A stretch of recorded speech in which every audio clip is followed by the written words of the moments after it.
I found out something this morning. About 20 minutes ago, I did not know that's going to happen next weekend when it comes to NFL. I got some good news all the way around right now. First, let's get this shit started. Good morning, everybody. I had one of the most fascinating shows last night, and I think it's going to change the balance of this platform. And which is, I did topics last night, and I asked the chat room what they think, and they gave me their opinions. It was great. One of the questions I asked was about Deshaun Watson. The question was, is he going to end up like Andrew Luck, where he'll quit early because the Texans don't do shit right, or is he going to continue to perform, and be the great quarterback? And he is great. I mean, let's just call a spade a spade. And only Big Time said he will be his career will continue to go okay. They'll get him to help. Everybody else put ones in the chat room.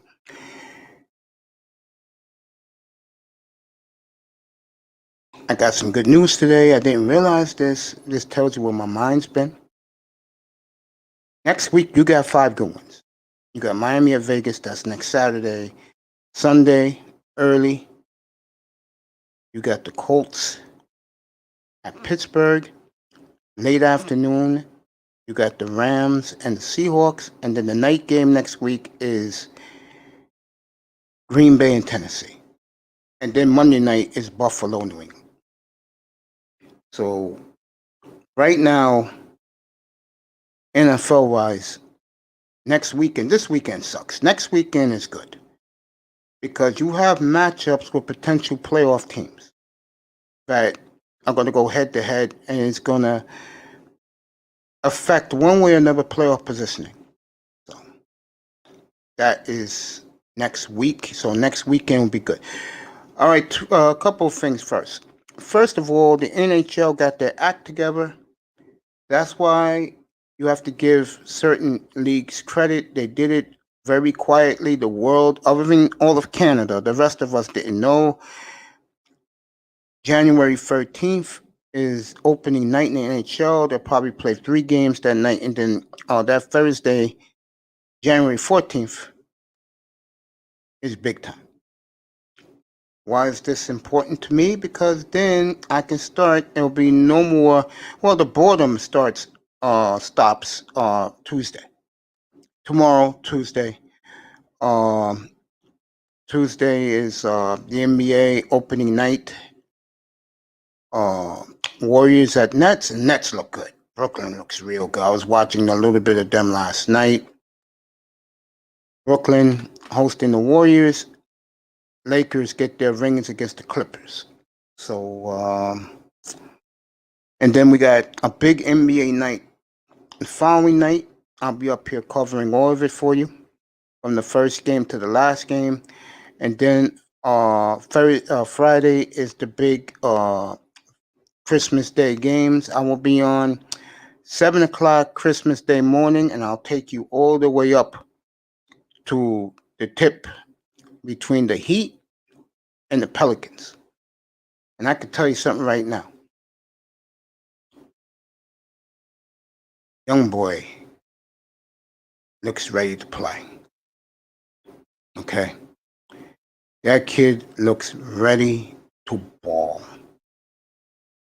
All right? He looks good down in New Orleans. That's a good young team. I wish that team had a superstar that can help out the young man. So that's be fascinating to watch that team this year. It really will be. It's looking strong, boy. So I'm going to tell you. Now, getting back to January 13th and January the 14th and the 16th and the 15th, and then Martin Luther King Day in the NBA. Why is that important for me? It's because that means I'll have a full plethora of sports to talk about every day when I come up here, including that weekend is the semifinals of the NFL, and the following week is the championship games of the NFL. AFC, NFC. That's Sunday, and that championship Sunday, I'll be on at 8 o'clock in the morning and take you to kick off with the first game, and then I'll give you a wrap up show, and we'll start previewing the Super Bowl. So everything is working to plan. Thank you, NHL, that you got your act together. Thank you so much. And they did get their act together. They did very quietly. Now, the NBA is going to have a 3-week lead on the NHL, but the NHL, they'll just go about their business and do them. That's how they do their business. That's why they're the NHL. Just saying. Good for them. All right, let's go around the headlines today. You know, you got, I was looking at the college football slate today, the games that matter. You got the championship game of Conference USA, I believe that is, Tulsa and Cincinnati. You got Alabama, Florida tonight. Oklahoma and Iowa State will kick off in about 40 minutes. I believe that game is in Dallas, in Arlington, at Jerry's Palace. No one cares about Texas A&M and Tennessee.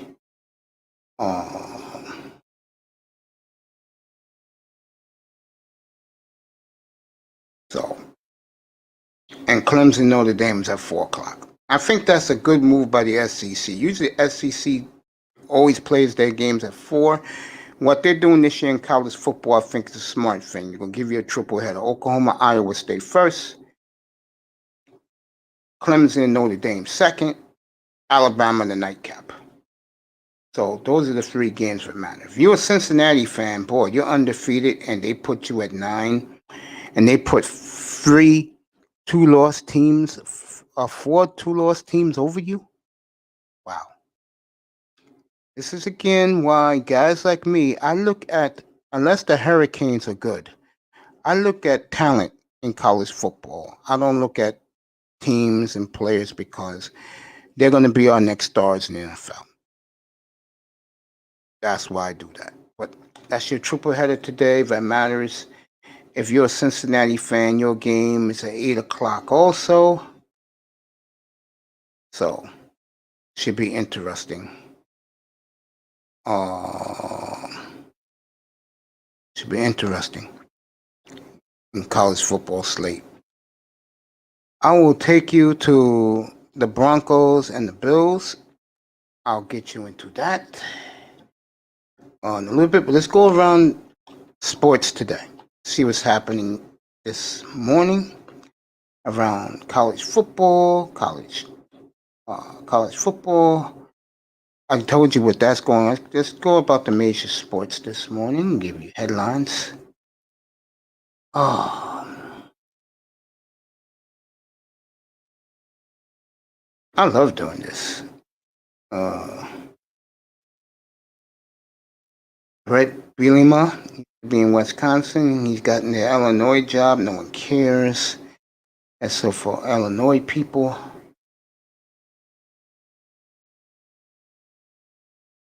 do the NFL first. What's happening there today? All right. Everybody's talking about the Chiefs and the Saints. I'll do that tomorrow. Everything is about Drew Brees, so this is interesting. In fact, I'll talk about this later. This article that I'm about to read, and I'll let guys get in on it.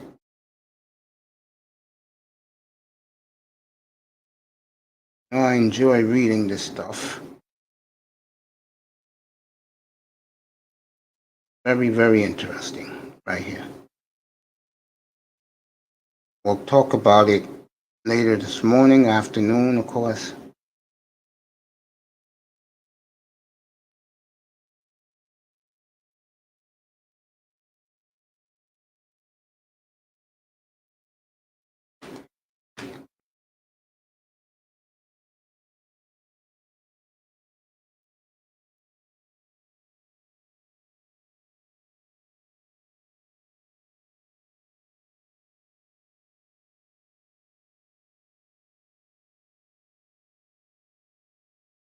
Reason why I'm quiet because I'm reading this article about you have the right GM and coach working together. I do agree with that.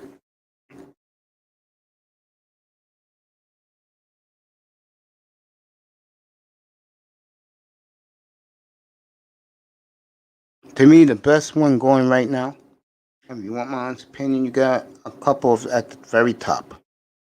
You got Gruden and Mayock is great together. Colbert and Mike Tomlin. Brandon Bean, who I think is outstanding up in Buffalo with McDermott. That's three right there. And of course, Mickey Loomis and Sean Payton. And John Snyder and Pete Carroll. To me, those are the top five. That's the top five right there.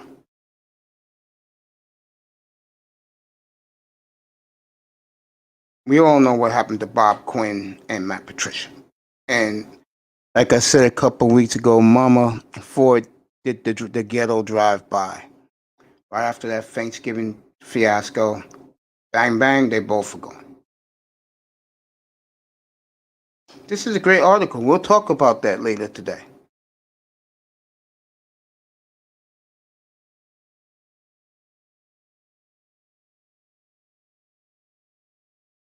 And John Lynch and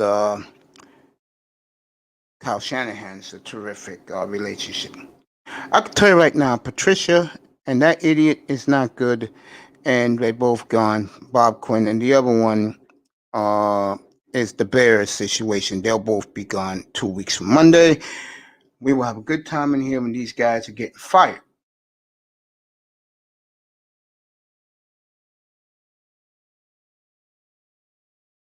So that's the NFL story this morning. If you like the NFL, that's what's going on. Plus, you got Denver and Buffalo. Let's see if the Bills can win the division. Bills win today to win the division.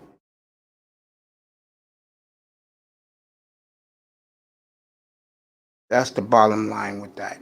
If the Bills win today, they win the division.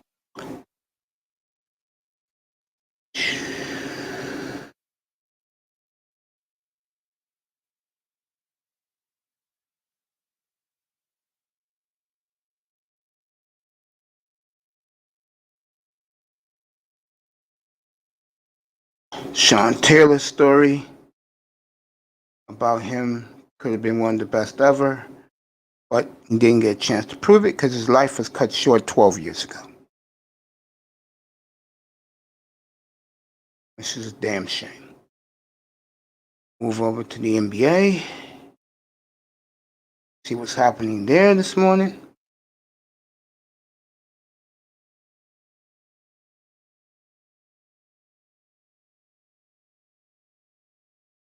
We talk about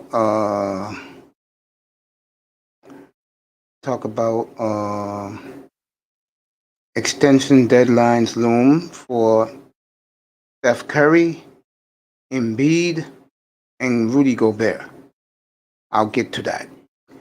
And Kyrie Irving returning to Boston last night, but there was nobody there to boo him. And he felt right at home, and I know one of the assistant coaches went over to him and showed him some love after the game. So we'll talk about that.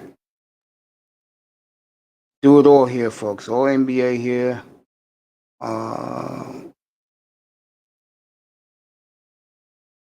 The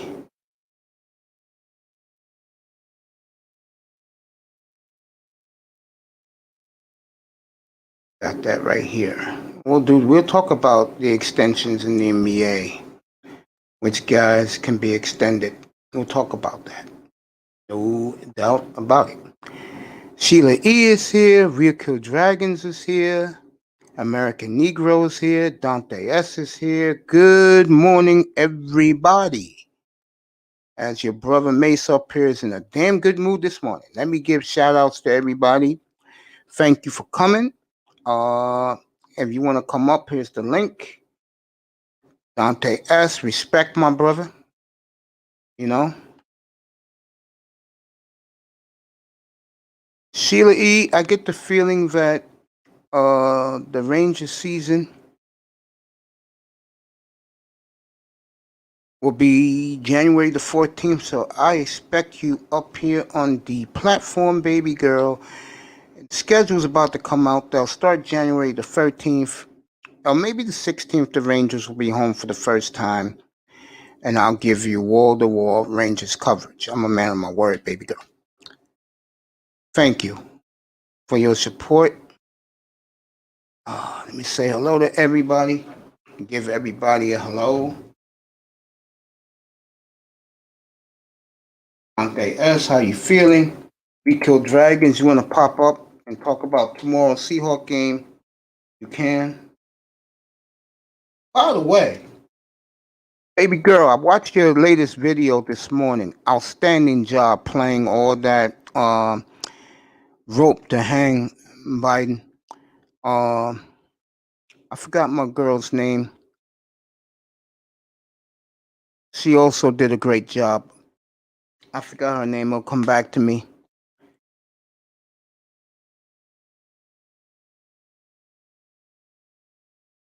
Oh, Vicky. Yeah. Vicky did a great job on it too.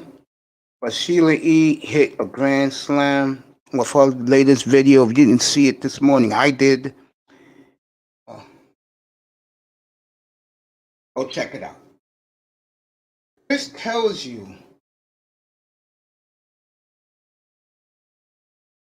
about black people. Okay? Let me say hello to Dante S. We Kill Dragons. I do everybody. You come American Negro. I love all of you. Thank you for your love and support this morning.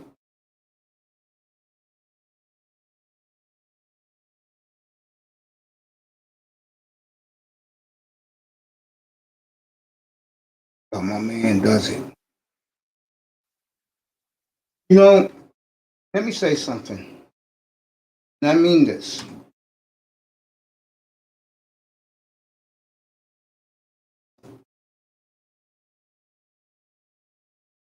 One thing I'm all about is us. And what I mean by us, I'm talking about us as a people. Now, I know there is serious problem with our genders. But at the end of the night, in the beginning of the day and the night, I'm looking at my reflection right now. I'm a black man. Okay? I love us as one. That's the way I'm going to be. That's the way I'm going to stay. And if other people don't like it, that's their problem. And Vicky said a great thing this morning, and so did, I'm giving all the credit to Sheila E. Sheila E said a great thing this morning. I don't know what you're cooking, baby. I know it's damn good, though, Sheila E. Sheila E made an excellent point this morning. This is what your black folks with some titles next to their name. This is how they really think of their own people. And to me, that's a damn shame. As Sheila E just posted, she loves her people. So do I, baby girl. As I just sent out a good morning to American Negro. Should be popping up any second. Yeah. I think it's sad that those so-called black leaders had to beg to get time with that clown Joe Biden. And something I've been saying all along, I got some pushback, but it's coming to be more and more the reality. Black men, listen to me right now. Once Kamala gets her feet wet, watch out. Watch out. So I'm telling you, brothers, watch out. See these killings? Did you people saw what happened to that poor black woman in front of her daughter in Chicago a couple of weeks ago? And then the black mayor of Chicago, which is a black woman, when Joy Reid asked her a question point blank last night, she ducked around it. And the question from Joy Reid said, "What's going to happen to the officers who humiliated this black woman?" Well, if you did not see the video, I'm going to try and get the video. Sheila E. is right on point. I'll tackle that in a second. Did you see the video of the Chicago Police Department holding this black woman pure naked in the freezing cold of her living room for 3 hours handcuffed in front of her daughter to see? Did you people see that? That did happen 3 weeks ago. The video came out earlier this week. Joy Reid tackled it last night. She asked the mayor of Chicago, which is a black woman, point blank, what's going to happen to the officers. She pussy, excuse my language, she BS'd around it. Typical. Typical black woman in power, okay? Sheila E. is right. Our black leaders don't give a damn about their own black people. They don't. If you heard that old man, Vicky had it this morning. She had it when one of the last leaders of the NAACP said, "I don't give a damn about black people. I ain't asking Joe Biden for anything. I just want my grandkids and great grandkids to get what I'm gonna call a spade, what the white man could give them."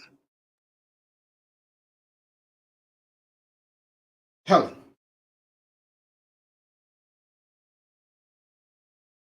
Get back to the sports in a minute, but that's what black people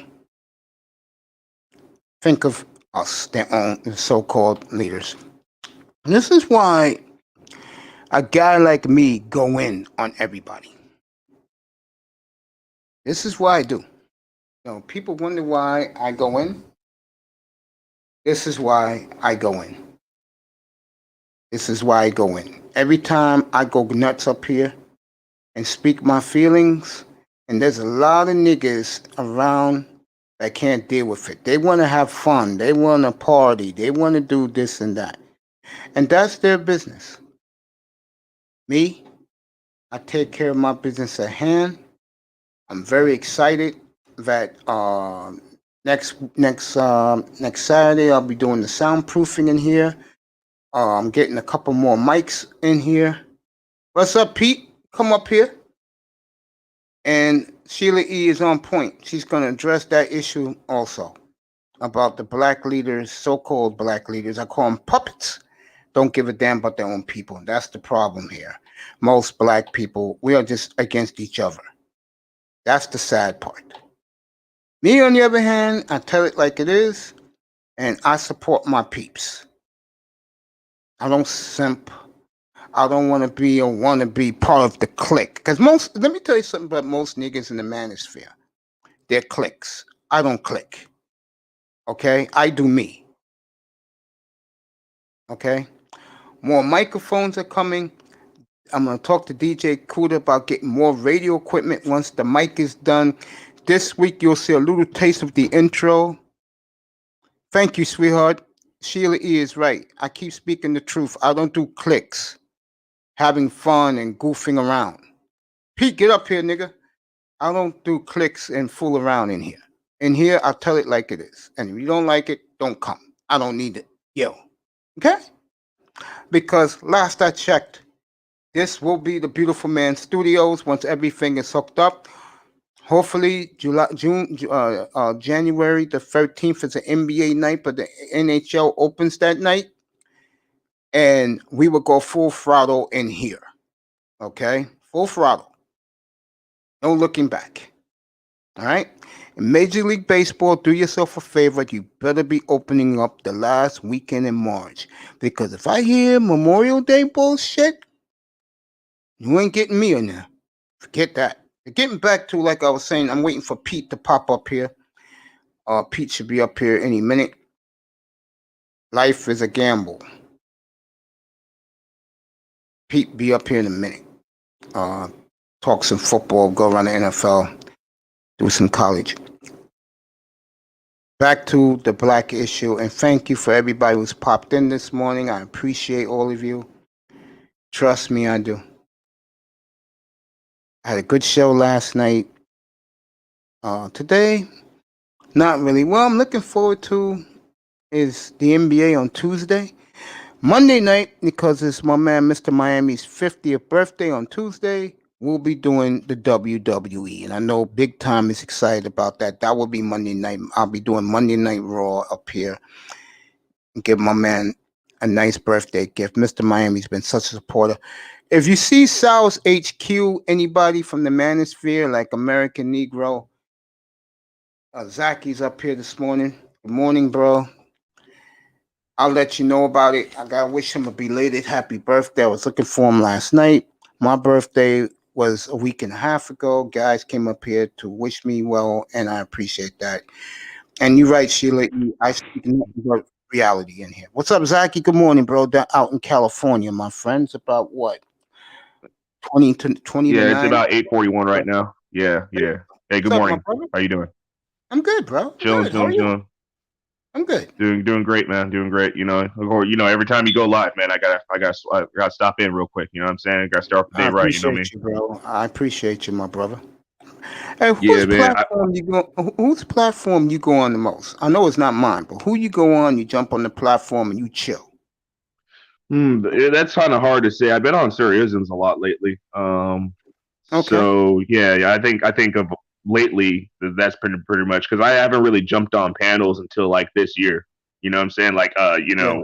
actually 2 months ago is when I started jumping on panels because I didn't even know I could do it on my phone. So my Yeah, phone if actually you works pretty good. yeah. Yeah, my Brother. mic's pretty good and my camera is pretty decent on my phone. So, I didn't know that I could jump on panels that way on StreamYard. So, I was actually on StreamYard a little earlier. I kind of like looked up a couple YouTube videos on how to use StreamYard and whatnot. So I got like a stream planned like 24 hours from now because when you first make an account they said you can't stream for like 24 hours. So I'm just trying to get the gist of using my laptop to screen share and stuff. I'm just really curious about how to do that. But besides that, I'm actually pretty excited to start doing stuff. What time you going on tomorrow? I'll probably go on in the afternoon, Sunday afternoon. So it'll be, I'm not sure what the time zone is over there. You probably have like a 12-hour difference since you're over in the East Coast. So Not 12 hours, 3 hours. really, 3 hours? Okay, my bad, my bad. It's Yeah, I think that's like overseas is 12 hours. yeah, overseas. Yeah, it's a quarter to 12 my time out here in the morning, going to the afternoon. It's gonna be 12 noon soon. So, yeah, I'll come over there and I'll definitely subscribe and check you out and give you and give you some support. Yeah, yeah. Thanks, I appreciate it. I It's not think a problem, man. yeah, man. I really, really, really appreciate it, man. I would have honestly done this if I hadn't come here and kind of felt comfortable doing this. You know what I'm saying? So, like, I think what the first topic I'm going to talk about is Hmm. like, I'm going to try to have it like once a week at least. I have like an open Hmm. mic, like we can kind of just go through the flow and just talk about what's on our minds. And, we Hmm. really don't have any kind of structure because I think that's kind of fun. You know what I mean? Yeah. But I think tomorrow I'm going to talk about what I talked about last night with you about the jealousy thing, man. Well, since I got you up here and just me and you, I could tell you a little something. I was telling when you left, I was telling Sifebud that I'm going through something similar with what you went through right now, believe it or not. And to me, the best way to handle it is I handle it the way for me because it's me, but for you, you throwing out your resume last night, bro. The next one that you will like, she will come to you. My honest opinion. I've been telling that to guys around the manosphere who struggle and bitch and complain. I said, dudes, it's going to happen. That you will bump into that woman somewhere. You're going to exchange digits. And then the next thing you know, that woman's going to call you, say, what you doing right now? And you're saying, nothing really. And she said, can I come over? And then bang, there you go. Seriously. Happens that way. Yeah, yeah. My brother always taught me something. Always expect the unexpected. The That's what's up. That's problem what's up. is the problem is a lot of brothers or men in general, they want instant gratification. They want it now. Yeah, I feel you. I Sweetheart, mean, I think it's really also. my Go brother, ahead. Sheila E wants you to drop your link. Drop the link to my channel. Yeah, and drop it in the chat room that she's going to subscribe. Everybody go subscribe, fellas, to this man's brand new platform starting tomorrow afternoon. Check your local listings. You'll get the bat signal when he's going to go on half an hour before the show. And you guys will go pop up over there. He's going to be talking about his personal problem with ladies. Just go over there. Thank you, Sheila E, for I love you, baby. She told me to drop your link. You drop your link in the chat room, so people can subscribe. Yeah. So I'm going for similar.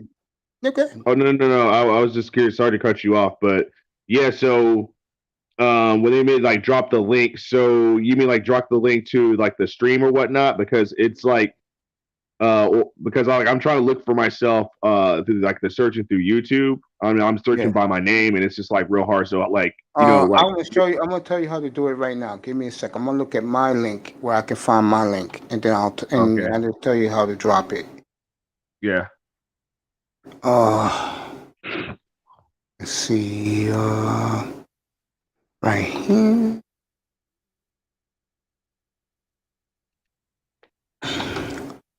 Now, you go to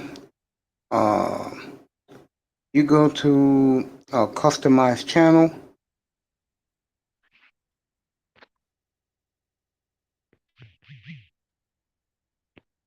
And you do from there.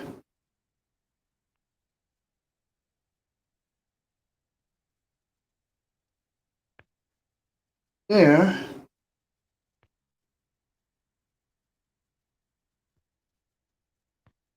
What I saw is not popular.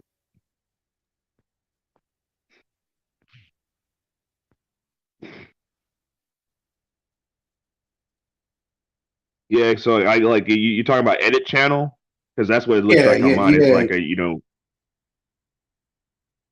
Yeah. Yeah, I'm on the edit channel, and it's saying it just has like my name, ad description, the privacy settings. Yeah, I'm trying to find what you could find because I know one day I was just fooling around and I saw my link. Oh, I remember. I'm so damn stupid, bro. This is what you do. Go back to your video room, and your link is going to be at the top. You know where your room is going to be, where your video is going to be put at. Go there. Copy the link and just drop it in my chat. There you go. I'm so damn dumb. The link is right when you go to your room. The link is going to be in the long bar at the top. Your link is going to be there. You go in there, and you copy your link, and then you drop it into my room, bro. That's it. Into my chat. That's how you do it. You understand what I'm saying, bro? Oh, Zachy left. Okay, he'll be back. Let's get back to what I was saying. He'll be back. Oh, he's there. Oh, Pete's up here. What it is, Mace, and shout what's out up, to bro? Zach, You on the man. road? Best of luck to his channel. Hopefully Yeah, it man. grows and he does big things over there. And yeah, I'm pretty much just like Zaki, bro. I didn't know anything about like StreamYards, or I never got on anybody's show before until like I never knew that. It was crazy. Yeah, man. Zachy, this is what you do, bro. You go into your room and you look up at the top of the page, and on the left-hand side, you're going to see your link right there. You copy the link right there, copy it, and then paste it in my chat room, bro. And that's how you do it. I forgot all about this. Yeah, stupid. Figure that one out later. Yeah, man, it's easy to do, bro. Yeah. So okay, man. Yeah. Yeah. So let me tell you something. Let me ask you something. Let me give you some advice again. I was giving you some advice the other day. You're gonna have your guys who are gonna be loyal to you, and then you're gonna have guys that ain't gonna like James Joseph. What's up, bro? Back to school for you, my friend. I hope you do well in school. My advice to you: pick something you like to talk about all the time and go with it, bro. That's my advice. You know, do you want to do what these other guys do? Do hangout rooms, bro? Hmm. You Yeah, do? yeah, yeah. I kind of You can wanted to hang like, out yeah, at the do corner store by hangouts your and house. panels and stuff. Wow.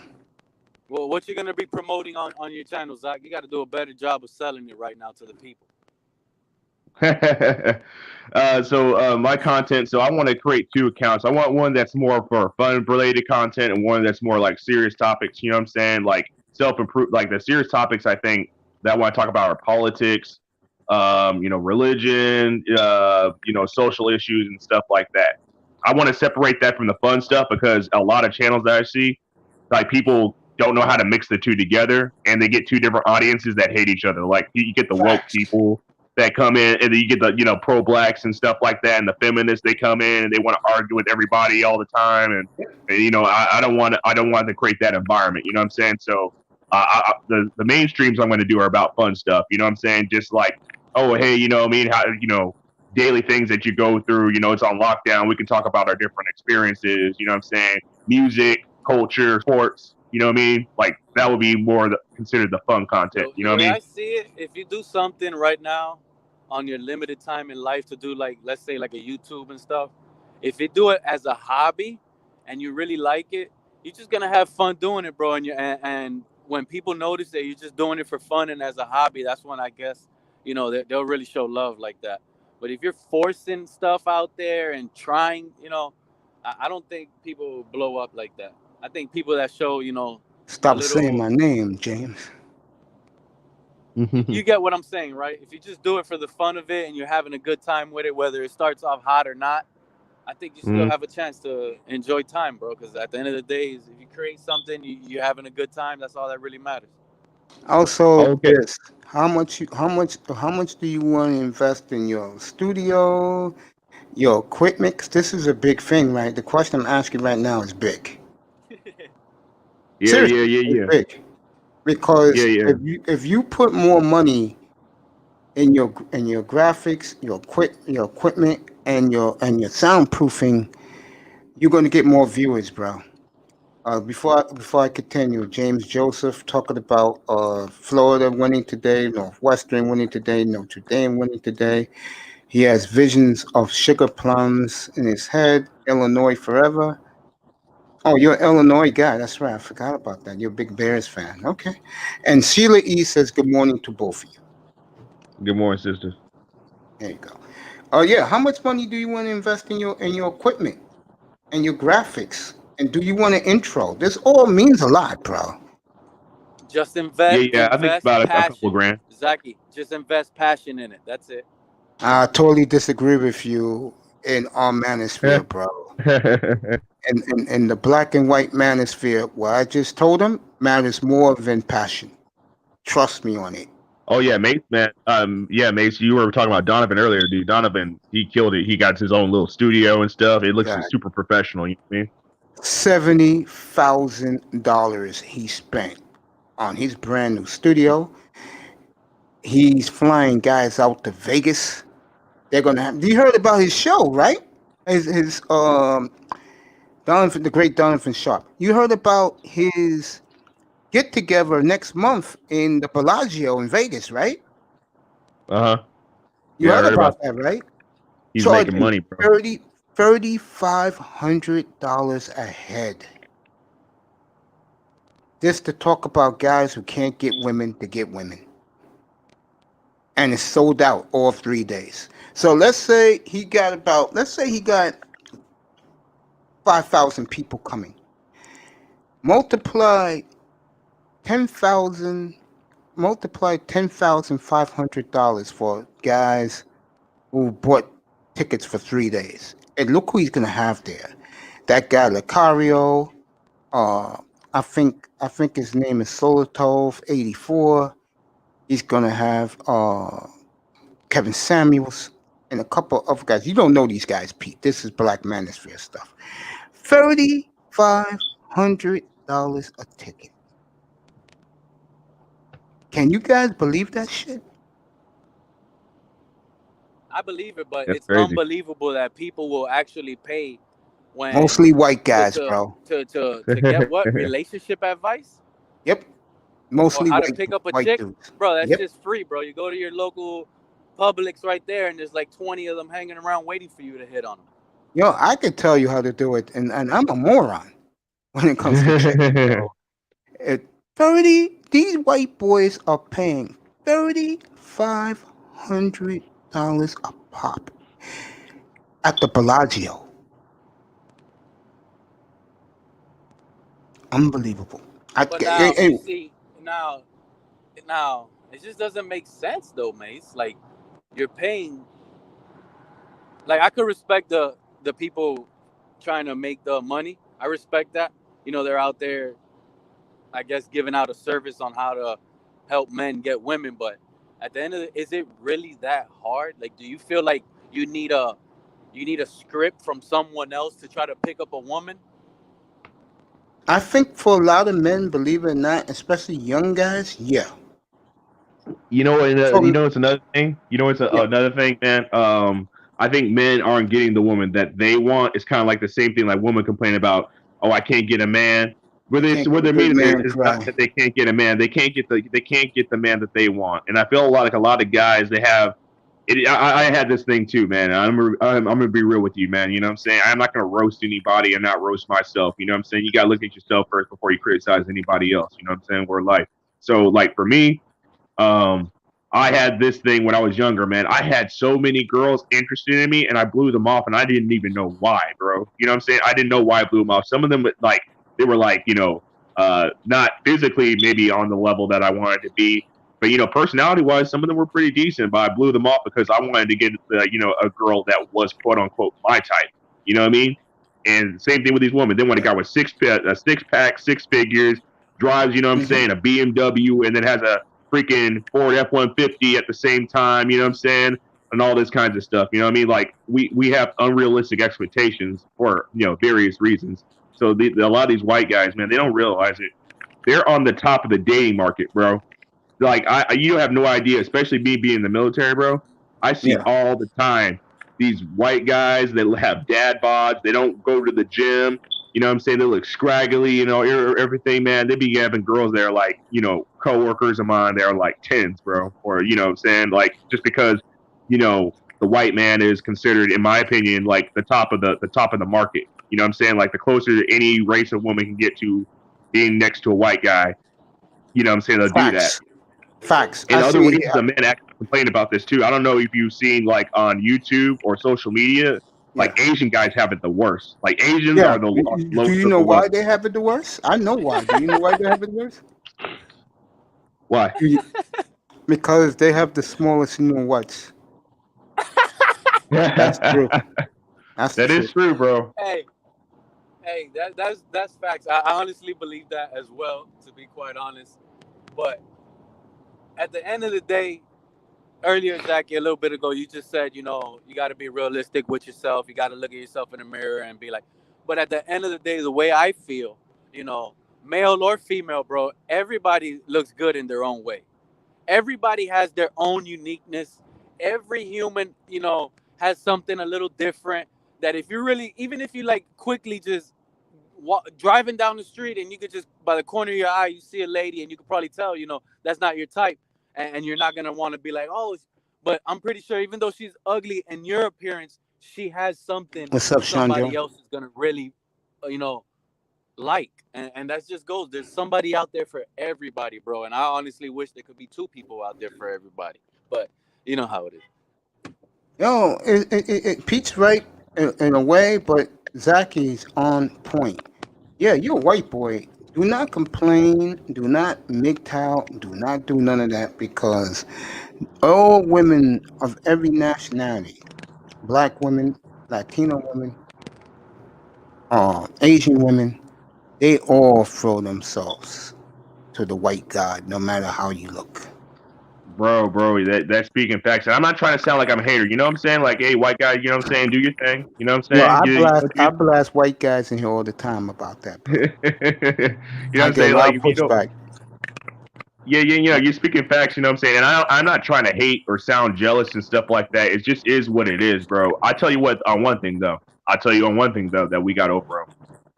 Like we have, I think as black men, we have it harder as far as developing a long-term serious relationship with women of other races, including our own.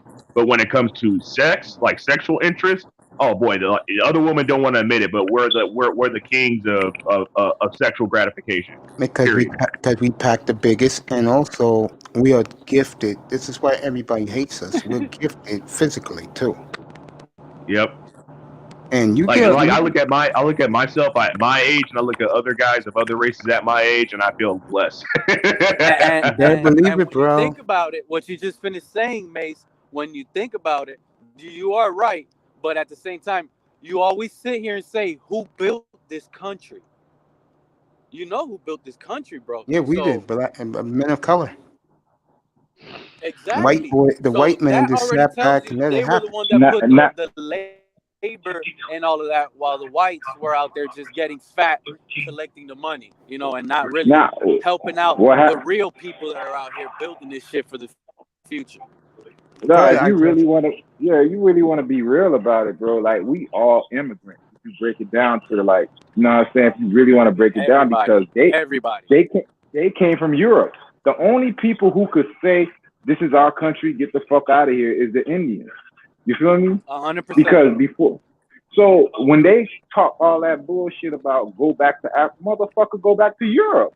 Because up until, you know what I'm saying? You know what I mean, bro? Jamestown and all that shit. They built Jamestown. They built the fucking Plymouth Rock or whatever, Plymouth. They were on other people's lands, bro. So that's why, like, our community, what's our problem is we don't have enough education teaching us about our history, because if we knew our history, there's no way we would allow these things to continuously keep going on, at least at this age. So what they do, that's why school is like I said, school is basically a social, it's boring. Hell no. School is like a brainwashing Programming, yes. Yeah. They don't teach a goddamn thing in school. That's what I'm trying to tell you, bro. It's more social programming than educational. Like, you get some people, you get your nerds in school that might really like pay attention to all the bullshit, but it's really basically showing you how to socialize with society. Like, you drop there was a study. It said if you drop a duckling in a hen pen with a bunch of chicks, it's gonna imprint and act just like the chicken, because it sees everybody around him act in a certain way. And even though he's a different bird, because everybody around him is acting a certain way, he's gonna conform to that. So when you look at school, no. Go ahead and finish what you're saying, and I'll jump in.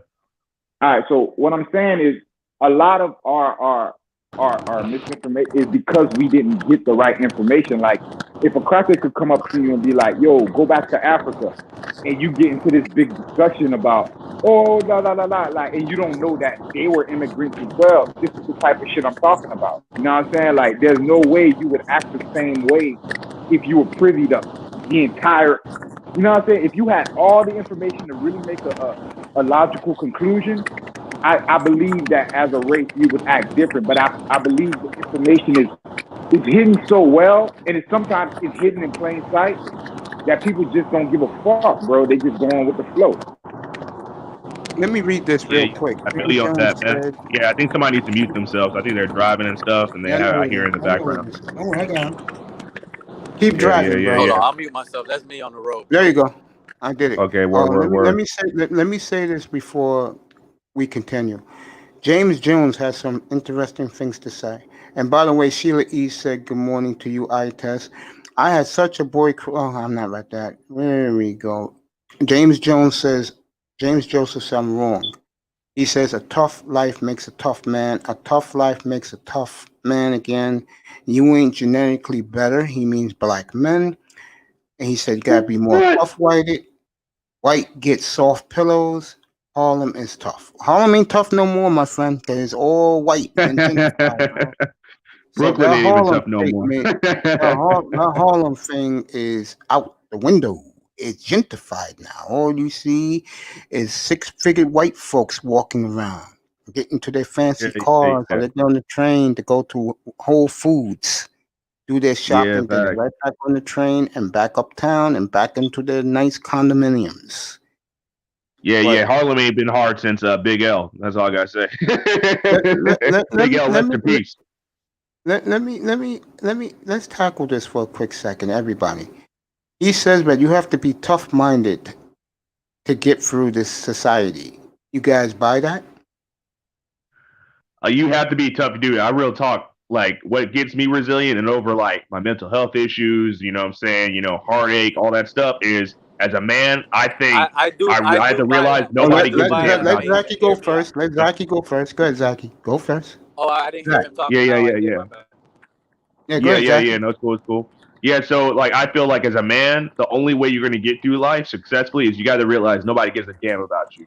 I hate to say it, bro. That like nobody gives a damn about you. Your mama, you know what I'm saying, can lose love for you. Your daddy can lose love for you. You know what I'm saying. Your friends can leave you and stuff like that. You know what I'm saying. I've been through it all, man. You know what I'm saying. I'm experiencing that now here in the manosphere. Yeah, exactly. You know what I'm saying? Like people are people. That's all I gotta say, man. Like they're gonna look out for themselves. You know what I'm saying? That whole, sometimes you feel like you have brotherhood and people are fam and stuff like that. Man, people will drop you on the, in a second. So you have to look out for number one, bro. You know what I mean? Like you have to be your own best friend. Go ahead, Pete. Pete. Go ahead, Ites. Okay, Yo, Pete, my bad. Pete, go ahead. I had to unmute myself.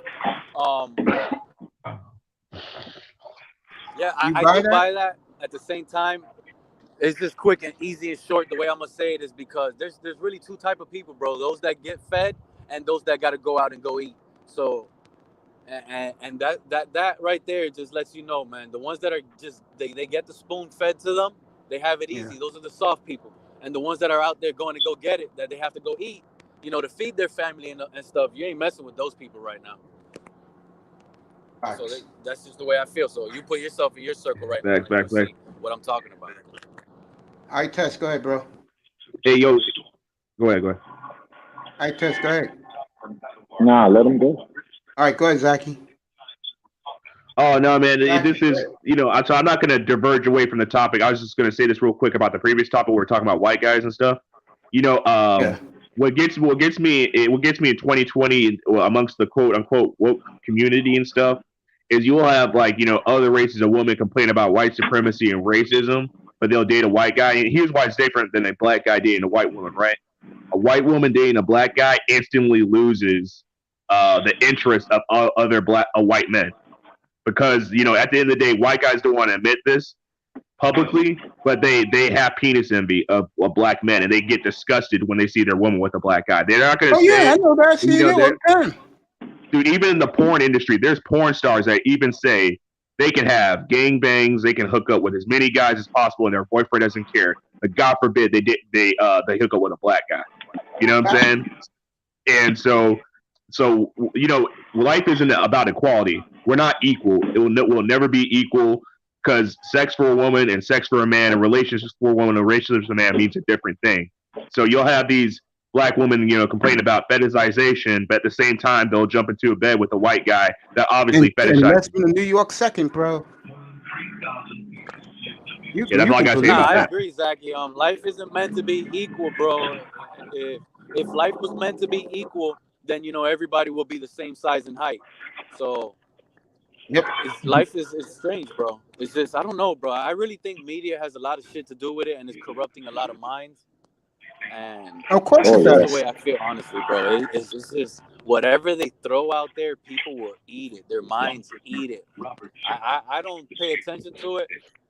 And most of the time I understand why they're doing it, in my opinion. But it's just crazy times right now that we're living in. For anything to keep on even not trying to get together and be one. You get what I'm saying? That's not, in my opinion, I want to hear all three of you. I don't see that happening, bro.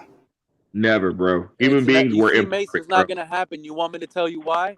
Because the next presidential debate or Yeah, election, it's yeah. still the next guy is only gonna win 51-49, and then the one following that is gonna win maybe 52-48, bro. And what do those numbers show you? That it's already divided from the start, bro. Why Yeah. isn't there? We No. can't sit here and find a fucking president that 99% of the fucking country votes for because he is actually that good. You know what I'm saying? It's Yeah. gonna be divided. The only Bro, time you- that ever happened, brother, the only time that ever happened, if you look at history, was I'm gonna give it FDR. to you next. FDR won 4 presidential elections and was universally beloved by the majority of the American people. That's like the last president that ever had that margin. You know what I'm saying? Yeah. The only Right. reason FDR had it was because we was in World War II. So he was already at the helm. So it makes no sense to bring in another president when he's already, you know what I'm saying? He's already got the war going on. So let him finish the job. But yeah, they fucking love FDR. And if it wasn't for FDR, we wouldn't even be the country that we are. We are because FDR was the one who brokered all the deals with the British and the Russians after the United States got involved in World War II to give us all the land that we got outside of the country. You feel me? So he basically built the America that we see because America that we see was built after World War II. That's when America became the superpower. Because before that, Britain had it. Because Britain had all the trade routes.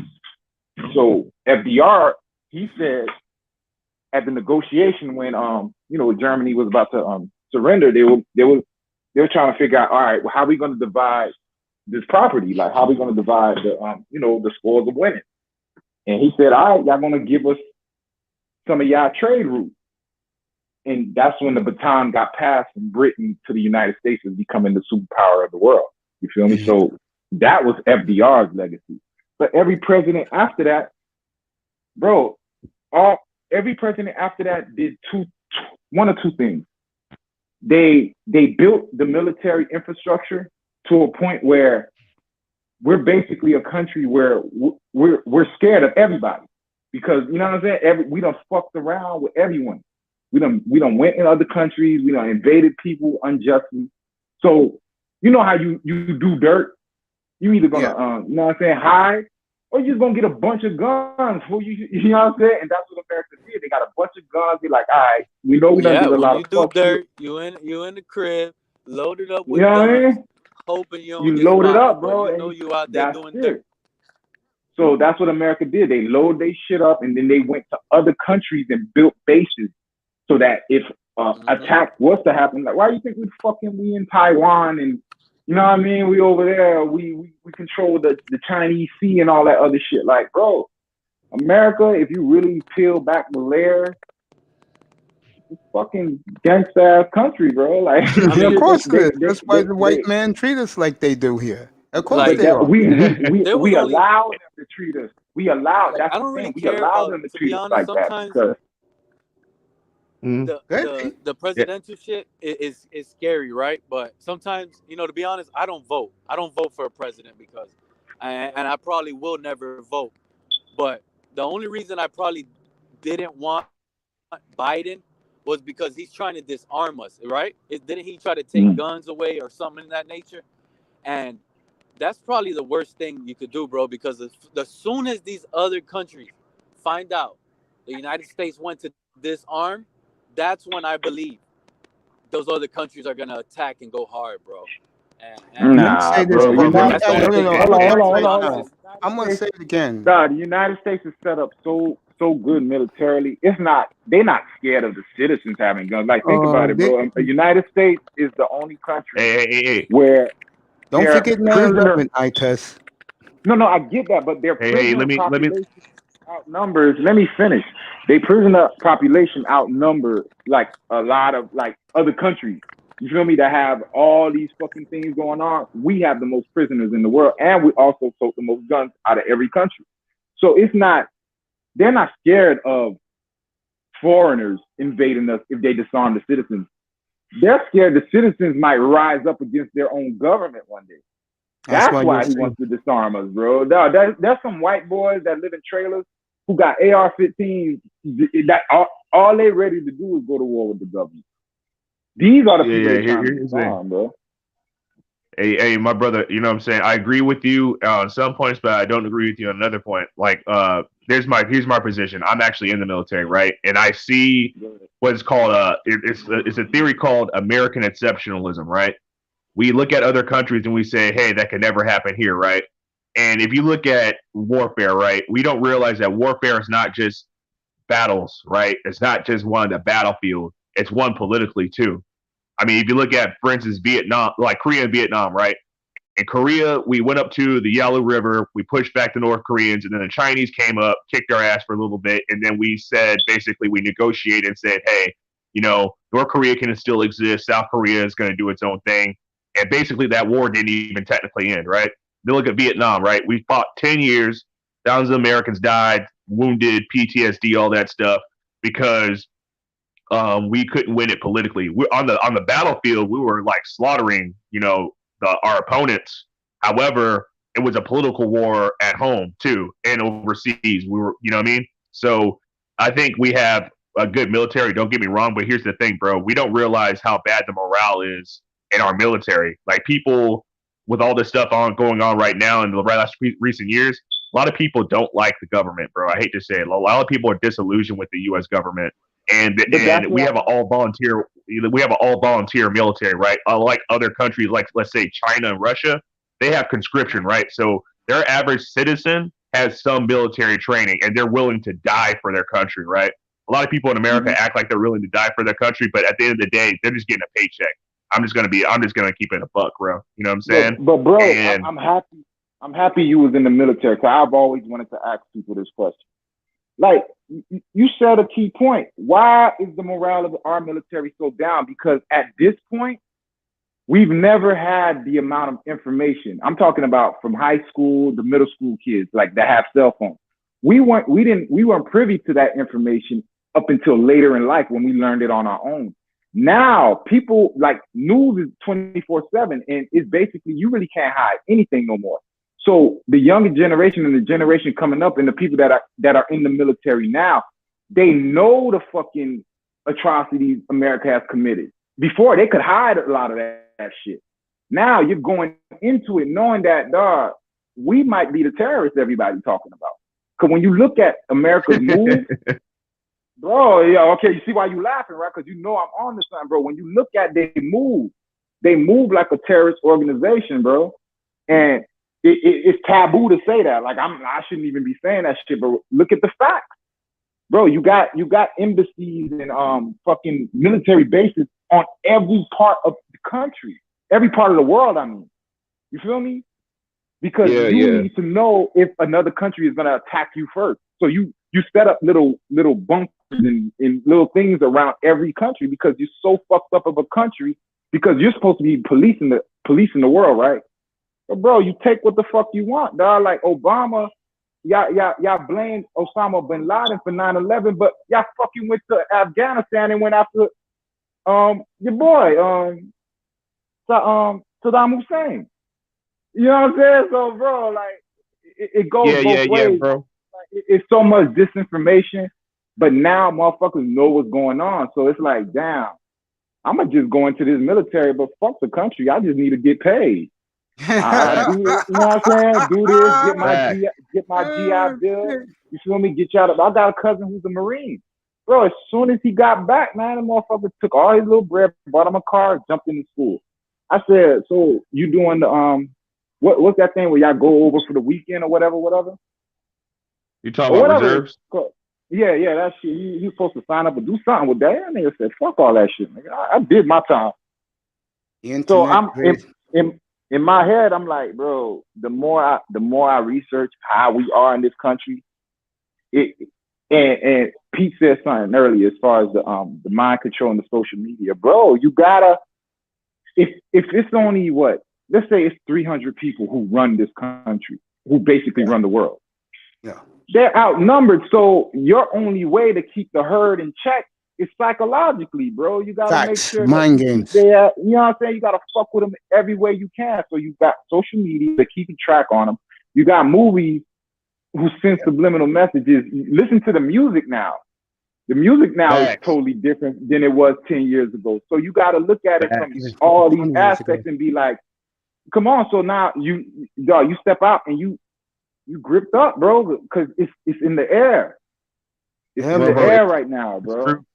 What's sad, bro? This is the saddest thing about the American, experience right now.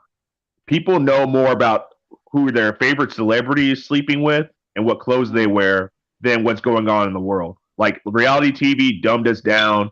The music dumbed us down. You know what I'm saying? Look out. Actually, there's like a theory. I forgot the guy's name, but he was like a political strategist, right?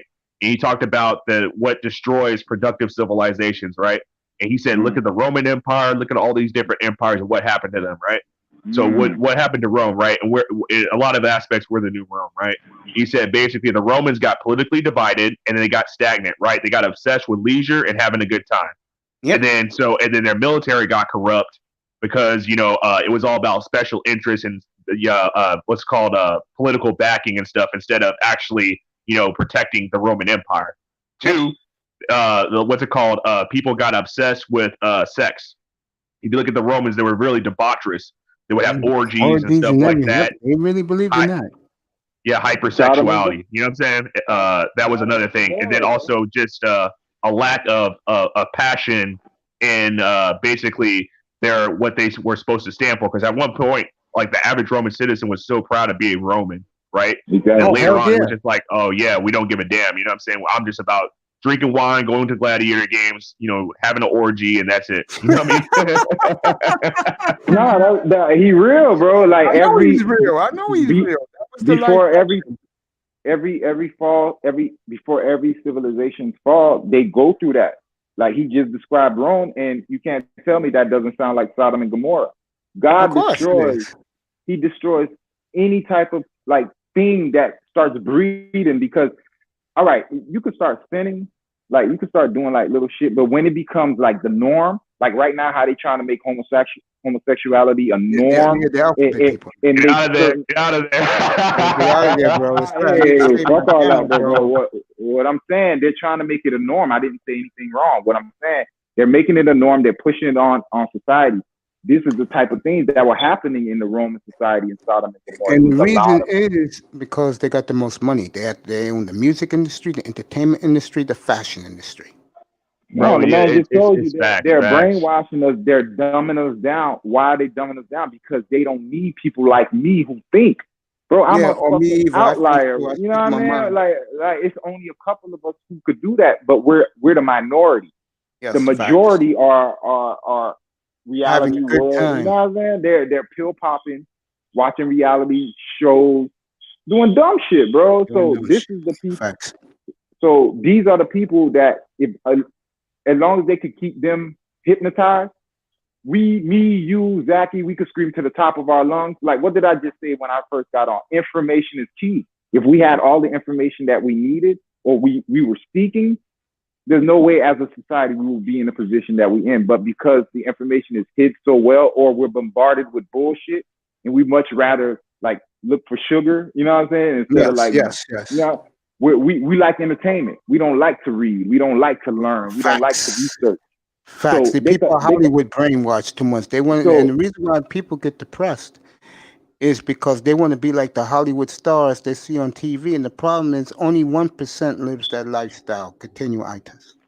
And then when you look at their lifestyle, bro, half of them are fucked up because you hear about the devil worship. You hear about the favors that have to be done for them to get in the positions they're in. There are rarely that you hear about a celebrity and they don't have some type of skeleton in their closet. You feel me? Like, look at how many bullshit stories came out about a celebrity. And this year especially, we got bombarded so much with so much bullshit that you could forget about an R. Kelly. Remember, R. Kelly would have been a story that would have lasted for years, like OJ.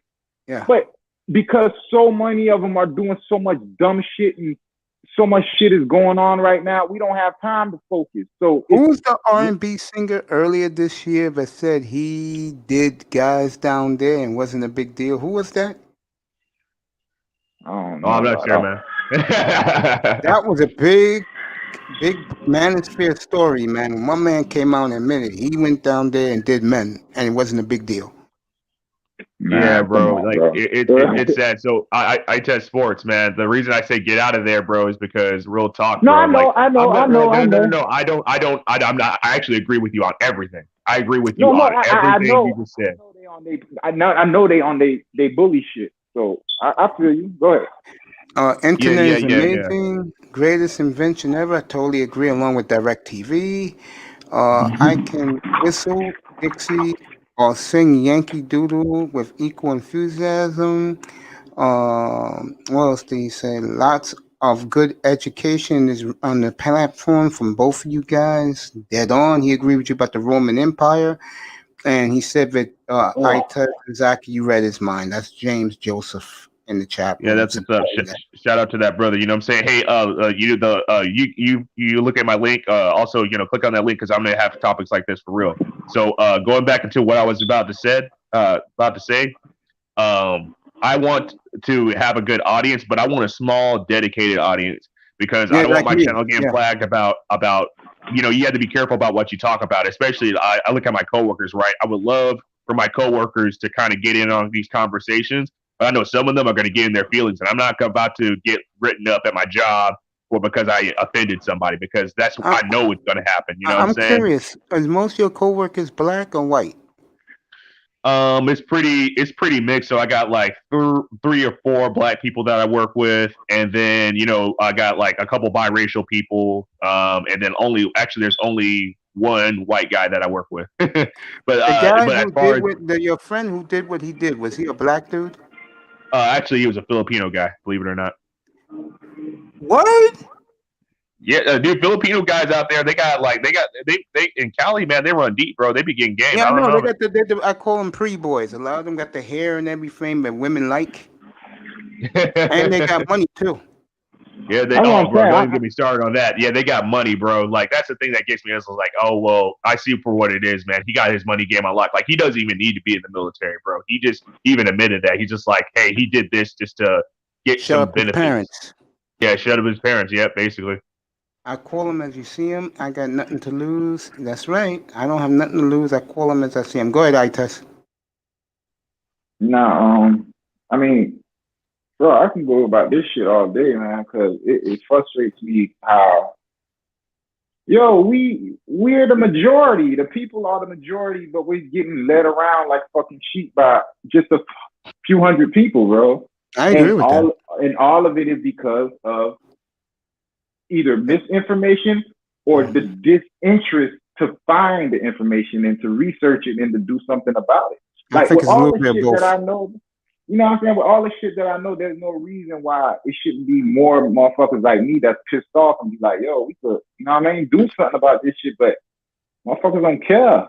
So it's self-preservation at this point, bro. Like, take care of you and yours, and that's about it, bro. And that's how I feel they set it up from jump. They didn't want society to get together and be like, hold up, it's a billion of us. There's only a couple of y'all. Fuck this. You know what I mean? That's why they wanted Trump out. Yeah, facts. And you know what's crazy, bro? We in the West, we have a certain way of looking at history. One of the guys in my leadership is an Asian dude. He's Chinese, right? And his family moved from Hong Kong to here to escape, the communist China, right? And he told me about how the Chinese view history, right? And the reason that the Asian cultures are more strict is because they look at history as a circle, right? In the West, we look at history as linear, like there's a beginning and there's an end. They look at everything as like there's a beginning and there's an end and there's a beginning of the end, right? Yeah. So he said basically they believe that they have to have a strong country, a strong society, a strict society, a more conservative society because chaos is inevitable, right? And the only way that you survive the chaos is if you have strong families and strong, like a strong culture. And unfortunately, in America, we don't view it that way. You know what I'm saying? Our culture is chaos. Yeah, we're more Sodom and Gomorrah. We are here. I'll get to that in a second. Let me say this. But you got to think. Yeah, I'm just going to say this real quick. In the 1800s was Britain. 1900s America. I promise you by the year 2060, it will be China as the most powerful country in the world. And they continue to march in Africa and dominate slowly but surely. No one talks about it here because the man doesn't care about Africa. China is planting everything there for them. And if they get Africa to go along with them, those are the two most populated uh, continents in the planet, Asia and Africa. Watch out. What do you mean? They got Africa. That's what I'm saying. Watch out. Bro, they I know they if do. you know what China's been doing, they set up a beltway in their region for where they don't need us.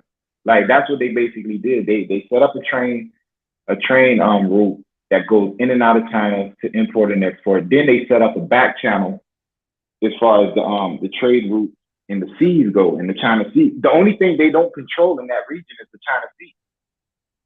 And they already they've been taking a bunch of what do they call those little islands? I forgot the name of it, but basically they're taking control of all the little islands and turning them into bases. So China's making their moves, and the way America looks, it looks like one of those countries that they sent the shift of power. Yeah. So they're trying to, you know what I'm saying, sell high. You know what I mean? You sell all this shit right now while the country's still upright, because they know inevitably, it's over with, bro. Like, this shit over with. Yeah, you know what? You know why I think it started? Oh, go ahead, brother. I'm sorry. This is your channel. I don't mean to cut you off. No, go ahead. Go what you guys say. I'll say what I know what I'm going to say. Go ahead. Go do what you guys say. Go ahead. No problem. So that Chinese guy, he gave me a book. It's called The Stealth War, right? And it's about how China, over the periods of the last couple of decades, has gotten its grip on the American industry, Hollywood, and the U.S. government, as far as lobbying is concerned, right? So in the 70s, that's when we opened up negotiations with China, right? Because the Chinese, even though they were communists, they backed away from the Russians, right? And we were like, hey, we want to stab the Russians in the back by getting the Chinese on board, right? So the American manufacturing industries, like Detroit, Chicago, all these different industrial industries, what we now call the Rust Belt, the upper Midwest to the East Coast, that was like the American industrial heartland, right? All those companies sold out to China because the labor was cheaper and they could make money also off of shipping those jobs over there, right? They backstabbed the American economy for their own pockets, right? And then so on top of that, did you know that Mitch McConnell, for instance, Mitch McConnell is married to a Chinese woman, right? So this Chinese woman, her dad, her dad is one of the heads of the CCP's government, right? And basically he's been helping with that. And there's actually Democrats too that did the same thing. So it's not a Republican and Democrat thing. Both parties have done stuff in the interest of China. That's why when Corona hit, right? You notice that Trump, right, when he was first in, he was just like, hey, I want to stop all travel to China. They called him racist and all this stuff because, right, even though that's where it came from. And we know that there's Chinese scientists that even admitted that it got out on, basically because of their own negligence, right? And, you can't question that you're called a racist, you're called this, you're called that, but it's out there. You know what I mean? And one thing about China, they worship the white man more than we do. They love the white man. And I'll say this. They do. They hate the white man, bro. You crazy? That's what I see, bro. Mace, I actually think the Chinese actually really, you could say one thing about Chinese Americans, but at least as people from China, they basically looking for revenge, because if you look at history, China got their asses whooped by the European powers. So the way they look at it right now is they're trying to get their revenge right now. They're like, we're going to do to you what you did to us economically, And think about it strategically, what they did. He just told you that they moved all the top jobs to China. How was China able to get the labor cheaper? They control their citizens, so they don't pay them shit. That's right. You feel me? What you know what I'm saying? What you paying motherfucker over here to make an iPhone, they'll get 30 motherfuckers in China to make it for 10 cents. They sell it back to your ass for $500. You feel me? So it was all a money grab, but they didn't expect China to, you know what I'm saying? You know how you trying to manipulate and take advantage of someone, and the whole time they had their own little plan going? Because, like he said, China wasn't even in the World Trade Organization. We let them in. You know what I'm saying? America told the whole world, let China in. Now they run the shit. How'd that go? You feel me? How you let a motherfucker in? Like what I'm saying, the WTO, the World Trade Organization, that's the only way China GMP got, you know what I'm saying, got to where it got, is because we allowed them to trade with other countries. They were banned. They were like Germany. They were banned for a period of time. We allowed them to come in, and what they did, they gave us cheap labor, and the whole time they were stacking their money, making their moves. Now they ripe for revenge. They own damn near everybody in Europe, bro. Like they own Australia. The only people that could really do anything to them in that region is maybe England. You feel me? But they got their foothold in there. Then you see they got their foothold in Africa. So it's inevitable what they're trying to do. And again, like you said, in that war that we had, World War II, we introduced napalm bombs and the atomic bomb on Chinese people. You think they forgot about that shit? And why do you think they probably locked they country up, or they don't talk about that history? Because again, history is written by the victors. They don't want to relive that. They don't want to keep thinking about how there's a joke that Dave Chappelle, or I forgot who it was, they said, we bombed China so much, we made the men wear dresses. You feel me? Yeah, like he said, you remember that shit? And then he was like, the only motherfucker who rose, yeah, this is when he had his Pacquiao joke. Feel like that's who, you know what I'm saying? That's who Pacquiao is. He a motherfucker who rose out of China. So when you go to him and you ask him about homosexuality, you're gonna get some aggressive shit. You feel me? He said basically America bombed the masculinity out of China. By the way, I'm just gonna say, Tess, you can continue, buddy. Sheila E said, "Have a great afternoon to everybody in the panel." I know Zachy sent her his love for both of you, you and Pete. Said, "Have a great afternoon." All right. Yeah, bro. That's real. Like, yeah, see, other cultures, they don't forget their history. Americans are dumb when it comes to history. Americans are stupid, bro. You know what I'm saying? We don't even know what happened in the last 100 years, let alone Facts. now. You know what I'm saying? like even look at, bro, you even look at you look at, for instance, from the Middle East, Africa, South America, all those people know their history, right? And so they always have this thing, like they're taught from a very young age by their parents, right? Hey, you don't forget what happened to your grandfather. Don't forget what happened to your dad. Don't forget what happened. You know what I mean? Because I'm gonna be honest, bro. This is really messed up, bro. I wouldn't wish war on anybody, right? But when wars happen, every crime that you can imagine happens in war. Facts. Times 10. Facts. So when we, and I'm proud of what I do, but don't get me wrong, dude. It's like, it's not necessarily the military's fault. It's the politicians that send us over to do stuff. So if you send a soldier, right, we already know how it is with the police, right? You send somebody with a gun, they have an idea of how they abuse their authority. So the last couple of years, what do you think we've been doing? We've been sending guys over with guns to, country X, Y, and Z. And, you know what I'm saying? And then basically the best strategy to win a war, right, is you kill the men, and then you have your way with the woman. And then the kids see that, and they bow down to you. You know what I'm saying? So they don't forget that shit. Let me say this real quick. Like you see how when America got their independence, like they got their independence from England and all that shit, how they went about it. You feel me? Like they revolted. They were being treated a certain way, and they were like, "Fuck that, man! No taxation without representation. We can't have it our way. We go to war." All right.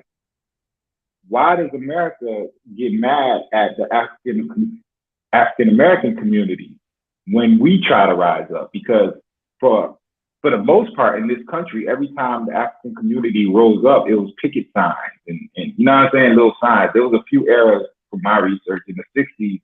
I think it was Detroit. I forgot who it was. Where Detroit, they actually, the white flight.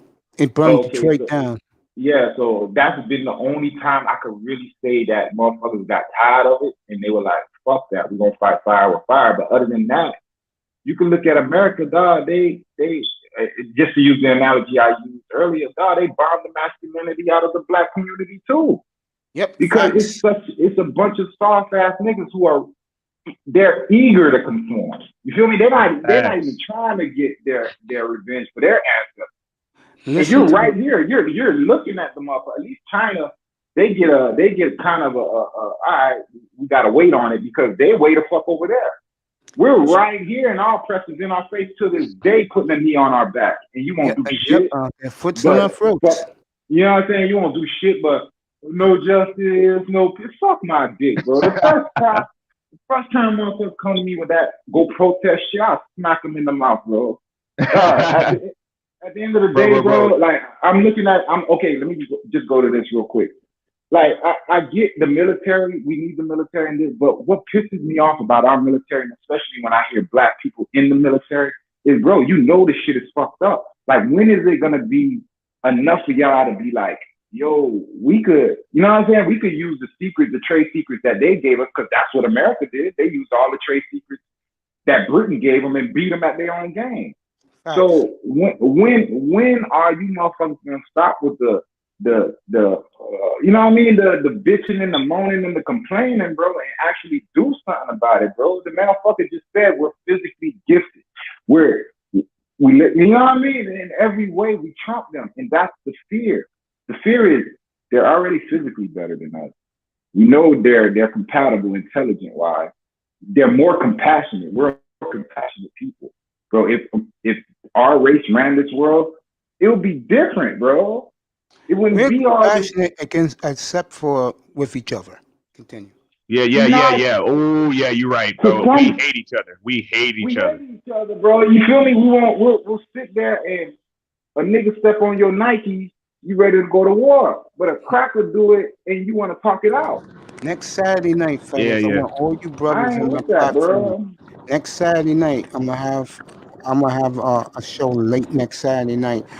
Why do African Americans want to be with every other race but their own? Yeah, facts, bro. You know what's also crazy? That I think about? The reason that other races look at us like a joke, right, is our so-called warrior class, right? Our warrior class, basically, we excel at violence against each other, right? Facts. You know what I'm saying? It's sad as hell. You know what I'm saying? Like I even look at like hip hop now, like hip hop. Dude, freaking Adolf Hitler, you know, with his propaganda machine, if he would have used this against the Jews, and he didn't even need the concentration camps. Like, look at the music right now. It literally is a white supremacist wet dream. Like, get the guys to disrespect their woman, and you know, knock them up, treat them like crap. You know what I'm saying? Not be fathers and stuff. Get them to push drugs and alcohol, and then get them to also kill each other. I mean, you don't even have to fight them. I mean, imagine if we do this to our enemies. You know what I'm saying? Like, it's crazy. I'm gonna tell you what they're doing. In war, you're a warrior. You're a soldier, bro. The young go to war. You feel me? Like you get the young men to you know what I'm saying? You indoctrinate them in whatever it is that you need them to do, and you get the young to go to war. So if they kill all our young soldiers, bro, it's only a few of us, you know what I'm saying, that's out here that's willing to do something. You need the young. So what they doing, they exterminating all the young niggas that's willing to do something. They get them to kill each other. Yep. You know what I'm saying? You don't know your enemy. So you looking at me like I'm your, but how about you point the motherfucker that way? You know what I'm saying? If all of us one day said, hold up, what? Let me look at this nigga. You know what I'm saying? That's what they scared of, bro. The day that one day we look at each other, we like, all right, I don't want to shoot. But y'all over there tripping. They don't want that, so they're going to get us to kill each other, bro. And if you kill the young, bro, the old ain't going to war. They settled, bro. They're not trying to do nothing. It's the young they try to get up out the way, bro, because the old niggas conform. They're not happy with the way it is, but they can't do shit about it. Facts. So when you get our generation who's ready to go, but they're like, damn, these young niggas ready to go. They like, these young niggas ready to go. So let's give them a target against each other. Because they target us, we fuck. Yeah, but you make sense, though, because when you really think about it, the whole creation of this whole president and this government creation, this is all old. This all came from back in the days when we didn't even have computers back then, bro. And they're still using that same type of system nowadays. Like, they need to change. Something needs to change, bro, because this shit is not working. It really isn't. Yeah. Good afternoon, General. General, go ahead, And General. I'm not talking about Speak your word, race my or brother. anything like that. I'm talking about like like a leader, bro. We need to find like something like different, bro. These leaders aren't leaders, bro. They're just friends of friends. And let's just be honest. Everybody that hates Biden or anybody that hates Trump, if you're making money with that guy, you're not gonna hate him. You only hate him because of this or what he said on this or this. But at the end of the day, these guys are all next to each other. These guys vote for each other. They make money together. Bro, this is a corrupted system. It needs to change. If not, it's gonna get even worse. Especially like what Itez just finished saying. The young generation is already over it, bro. Imagine the old generation, the old Yeah. people. If the young generation can't even understand how stupid this is, it's gonna be bad soon, bro. And I'm gonna tell you right now that nobody's taking away guns, bro. The moment they try to take away guns, that's when you might as well just start lighting up Molotov cocktails and start lighting this fucking shit on fire. Because I can see a war coming soon, to be quite honest. General, it's all yours. General, it's all yours. Man, listen. Man, hold up. Before General go, 'cause I know he's gonna go on a tangent. Let me just say this real quick, and I'm done. If again, we as a people really wanted to do something like forget white, forget black, forget, you know what I mean? You know, the system is fucked up, bro. The 13 colonies, bro, when they first got here, it was 13 motherfuckers that was making all the decisions, and all they did was just continue with that mindset while the people suffered for their, you know what I mean? We're in the middle, like, in the military, y'all don't think, y'all be like, hey, I'm damn, sorry to cut you off, Itez, but I want to ask you a question. If you were part of that 13 colony, you were one of those guys. Put yourself in that right there. You're part of that 13 colony. You're about to make this rule and everything. Are you gonna make things that benefit you, or are you gonna make things that benefit General, the I'm gonna people? give you the whole floor in a minute. You have to do it to the people, because at the end of the day, you know what I'm saying? Like, what good is it if I'm sitting in the castle and everybody else is fucked up? They're gonna eventually be like, fuck that nigga in that castle, bro. I'm gonna go get his ass up out of there, bro. Like, it's in our nature to be, you know what I'm saying, the way we are, bro. So you gotta, as a leader, you gotta make sure that everybody's cool. You gotta make sure your soldiers are well. You gotta make sure the people are fed. You gotta make sure the kids are educated. You gotta make sure everything is on point. If you sitting there, me, that's why we in the situation we in now, because America is a corporation, and right now corporations are vying for position right now. You know what I'm saying? It ain't about the people. This is about the corporation. Biden wasn't voted for the people. He was voted because the corporation people said, damn, we can't make no money with Trump no more. We thought he was going to be this, but he's that. He came in there and started lighting shit on fire, exposing a bunch of shit that he wasn't supposed to be exposing. Get his ass the fuck up out of here. Again, I don't believe in Democrat, Republican. It's all bipartisan. They all the same fucking beast, bro. You know what I'm saying? So at the end of the day, it's the people, and again, like I said, they psychologically fuck the people up so much that we're willing to be about self and not unite and be like, fuck y'all, 300 motherfuckers or whoever, however many y'all motherfuckers who really run this shit. All right, General, all yours. Okay. I was sitting here listening in, and the brother does make some good points, but however, you must keep this in mind. America, this country that you were born in, this country that your ancestors were brought to, is the most stable country on the face of the fucking planet. Period, point blank. Like it, love it, or leave it the fuck alone. I've been all around the world. And I do mean damn near all around the world. I've been to Kazakhstan. I've been to Pakistan, Turkey, Germany, England, Italy, France. I've been all around the fucking world. Okay? I lived outside of the continental United States for 10 consecutive years. Not 10 weeks, not 10 days, but 10 years. All right? I would tell you that I consider myself to be a world traveler. I will tell you that there is no other place on the face of the planet that I would rather be than right here in this country.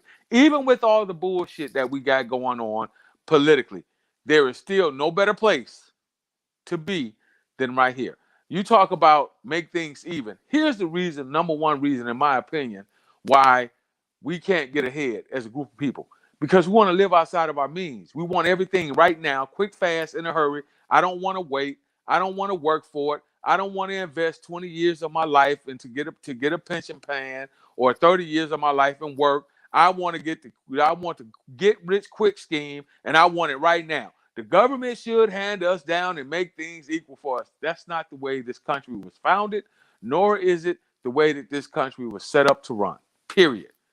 We know about slavery. We know This how country, hey, General, this we country know how was also this country was also not raised by credit. So if you have bad credit, you can't live in a good community. This country it's just this country is what basically long story. What I'm about to cut you off and say so you can continue because you do make some good points. Is this country today is not the same from 300 years ago, bro. There's big changes. It's not. Like you said, we want everything now. You're absolutely right, bro. Right now at 2 a.m, I get hungry. I don't even have to get up out of my bed, bro. I just go on an app, Uber Eats, it comes right to me, bro. That's something totally different than what I'm talking about. And you made a good point when you talk about credit. You see, when you come out of I know it hurts, but it's okay. It'll be okay. When you get out of high school, you have the same ability to create an 800 credit score as your white brethren does. Your white. But we don't. But General, you can't say that.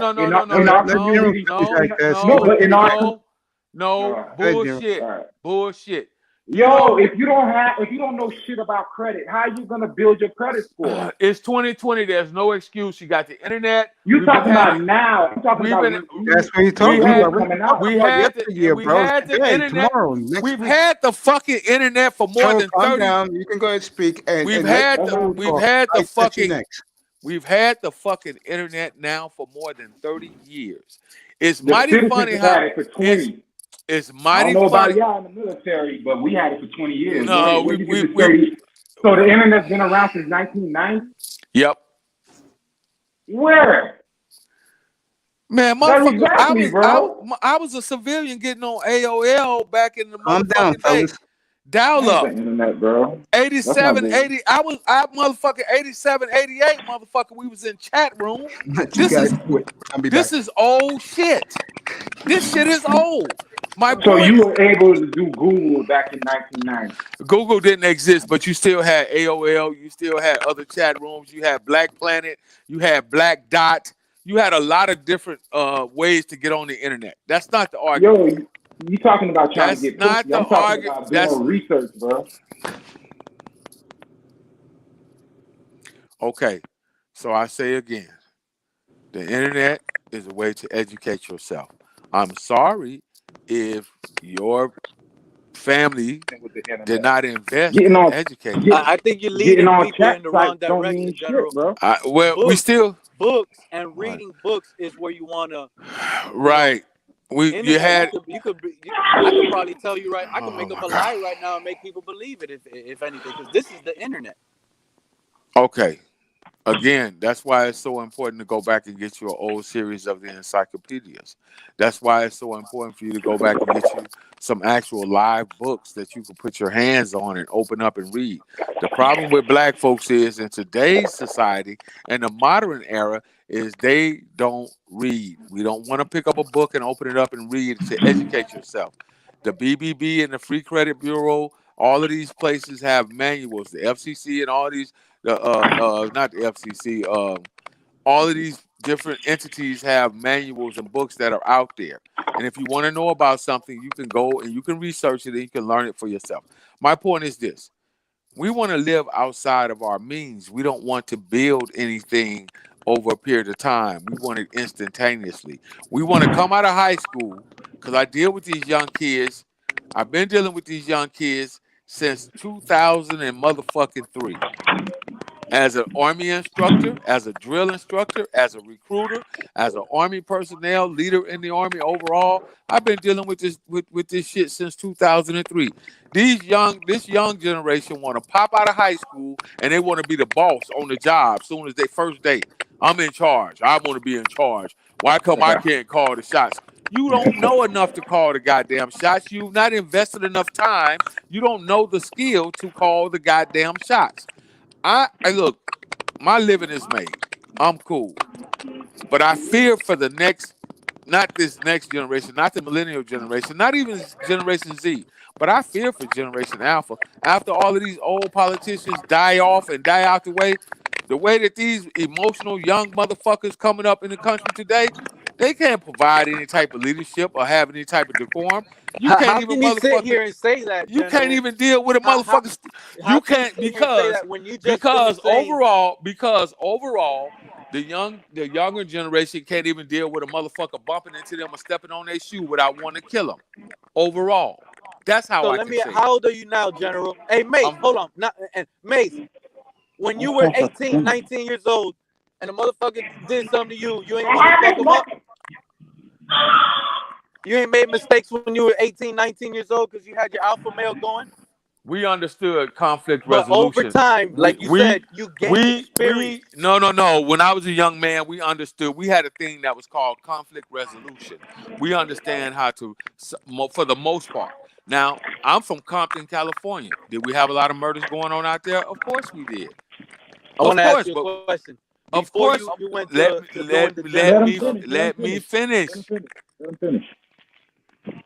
I survived the goddamn crack era in the 80s. I finished high school in 1985. The crack era was at its height through fucking 1971, 1979 through motherfucking 1982, 1989, 1990. So I survived that era. And the reason why I survived that era is because, and those that did survive the era, we understood a thing that was called conflict resolution. Sure, we got into fights. Sure, it was motherfuckers that shot at motherfuckers and shot motherfuckers and killed motherfuckers. Of course, it happened back then. But for the most part, men in my generation understood conflict resolution. You get out, you fist fight, you get up, you dust yourself off, you shake hands, you go about your business. Today's time, you say something about a motherfucker on the internet, motherfucker want to fly across country to kill you. Yeah, that happened to I-Test last week, General, when the guy threatened to come from Texas to Florida to try and entice him. So you see, that's exactly what I'm talking. A big surprise, bro. The general, man. The general, and my I brother, don't, man. I don't even think I-Test worried, to be honest. You come down here. Well, you shouldn't worry. You shouldn't worry about it. Number one, because that just goes to show you the emotional emptiness that today's modern generation has. Guys are emotionally empty. Yeah, but you know, it's a lot of one. It's a lot of. Let me jump in. Yeah, go ahead, Zach. You know what? Go ahead. I just wanted to jump in because I'm going to jump off a little bit, man. It's still the morning. I haven't even taken a shower yet, so I got to do. I'll be here till about 1 o'clock your time. Yeah. So I was gonna say to the general, man, you know what I'm saying, you dropping a lot of knowledge, and I gotta say, man, so since I am of the millennial generation, I understand the foundation that you guys had. You guys already had adversity too, and you know, so you're around my dad's age, you know what I'm saying, so I understood where you guys are coming from. However, one thing I gotta say is I'm really worried. It's like Gen Z, and I know every generation likes to talk crap about the next generation. But, you know, everything you described about wanting to get rich fast, not wanting to build and things like that, not having a lot of patience, no discipline and stuff.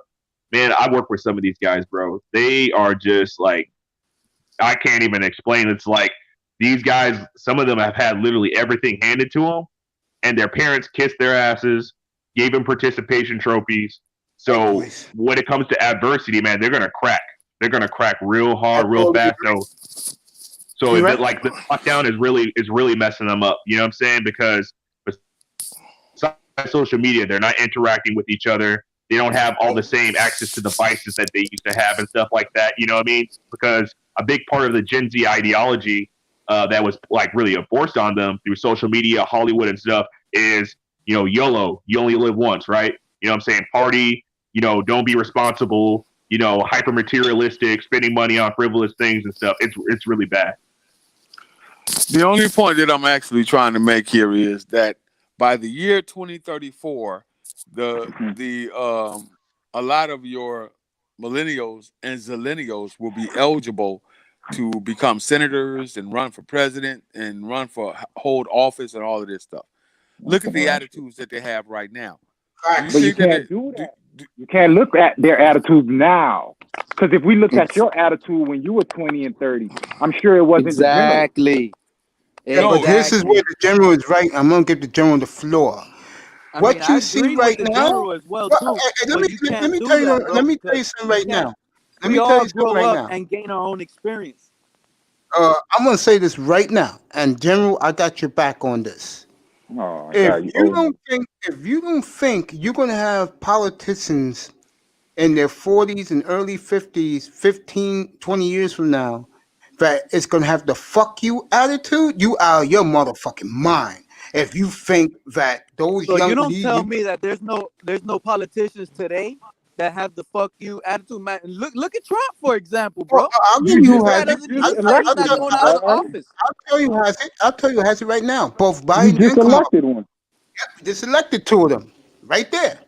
So, bro, you can't look at our generation. Like, look at fucking Clinton and all them and Bush and all them. They were smoking weed and doing It's not about generations. What it's about is I heard somebody make a comment to all you old niggas. I heard that, but I didn't want to bring it up, but I will.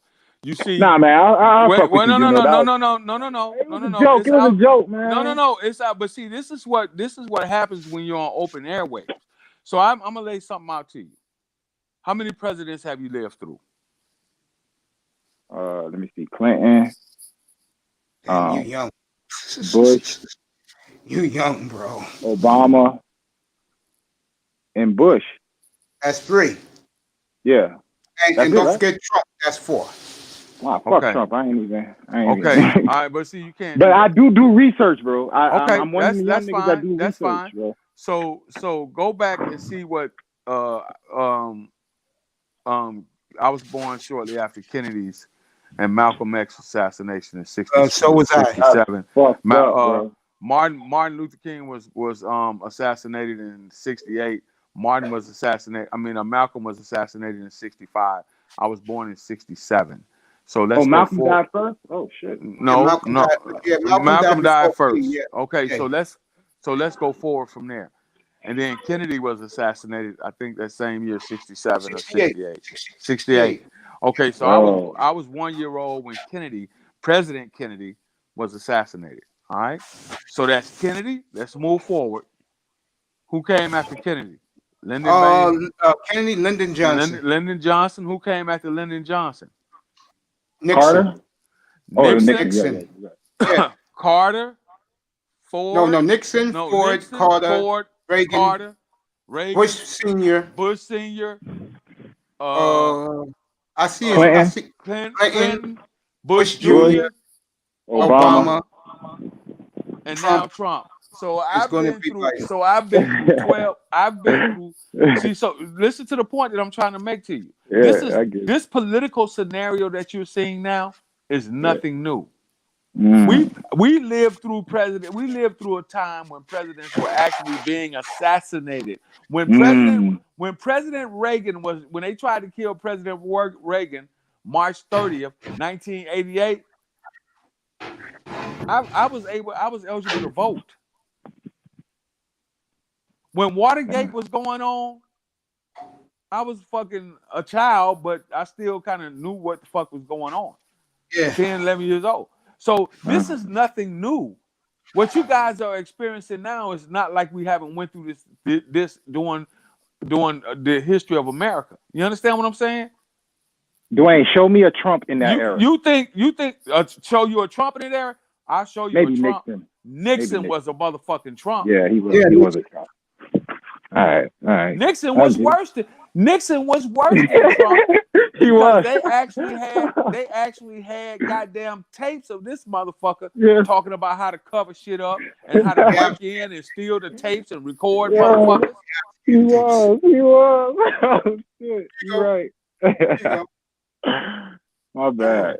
So my point is, you have to live a little bit. And yes, you do gain experience. The person that I am now is not the person I was 10 years ago.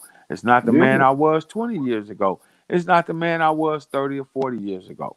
That's all fact. I won't take anything away from that. But life experience will give you something that's invaluable, so invaluable that you can't get it from a book. A lot of times you have to live it to understand it. James Joseph, bro, how old are you on the chat room? If you was, let me see, you was born in 59. You're older than anybody in here, bro. Exactly. Me in general, But you see, my point is, there is a fundamental divide and gap between generations in the black community. Facts. See, we didn't like what the older men were saying to us when I was a teenager. I didn't want to hear a lot. I felt the same way some of you brothers feel. This is why I know how you feel. But at the end of the day, it dawned on me a lot earlier. I was like, you know what? I better listen because dude been here for a while. You young motherfuckers have no respect whatsoever for the older brothers that have been around and lived through life. You're fucking disrespectful. You don't give a fuck. It's your way or no way. I know best, and you ain't even fucking got the water off your balls good yet. True, bro. I mean, this is why. General, man. If you think I feel, I fuck with you, bro. I'm not talking about you. I'm not talking about you. I'm just putting it out there, bro. I'm just saying in these conversations in this space, when the older brothers try to bridge the gap and they try to extend a hand, you motherfuckers punches in the face. You did the same thing, though. You gotta think about it, bro. In general, you did the same thing when them niggas used to try to. No, I didn't. Okay. No, I didn't. You just said I said we didn't. You didn't listen. You didn't listen. What's up, bro? Comprehension is a motherfucker in this space. You didn't listen to what I said. What I said was we didn't like some of the things that they were saying, but we understood it and we accepted it because we realized that they had a certain part of historical content that we didn't have. General, I got a personal question for you. What's up? Was your uncles and aunts around when you was like, let's say, from 6 to like 14 years old? All right, I'm gonna make a good point to you. With us in our generation, what helped us become better men is that we had uncles and aunts around us. We had family get-togethers every other weekend. I know I did, and more importantly, they taught me how to be a man's man. Exactly. I think today's generation, and this is, I hate talking about this point, but it's true. The problem with any young man between 1972 and today, and I hate to say what I'm about to say, for black men. No, you got to go forward. It's not 72. I'll say 72. Who was born in 72. They didn't have fathers in the home, bro. That was the difference. You don't buy that? No, move forward. That started happening in the mid to late 80s. No, I'm talking about children, black kids who were born from 1972 on. So we both right. No, because that's our generation. That's our generation. Most of the guys in Generation X, the early part of Generation X, had their fathers in the house. We had our fathers in the household. Yes, that's what I'm saying. The divide didn't happen. Right. You're talking about a span of fucking from 67 to 72. You're talking about a span of motherfucking 45 to 6 years. But what I'm saying to you, Jim, is that if you were born from 1972 on, you most likely didn't have both parents in the home. That's what I'm saying. So you're right. By the year 1988, when they're 16 years old, daddy left. Or was thrown out. Right. Are we both right? It started in the father. Well, it's always been around, but if you look at the numbers percentage-wise, it got worse in the 80s. It got extremely worse, but it wasn't. You giving it a 10-year earlier. It didn't happen 10 years to the prior. It happened 10 years to the last. It started in 1972, General. I'm saying children were born in 1972. I'm talking about children. No, we're both right. Because you're 16. You said 1988. You're 16 years old if you was born in 1972, and we both saying that's when they didn't have kids in the home. Their parents and both parents in the home in the 80s. No, you're wrong, Mace. It started after that. It started after 72. It was about 82, 83.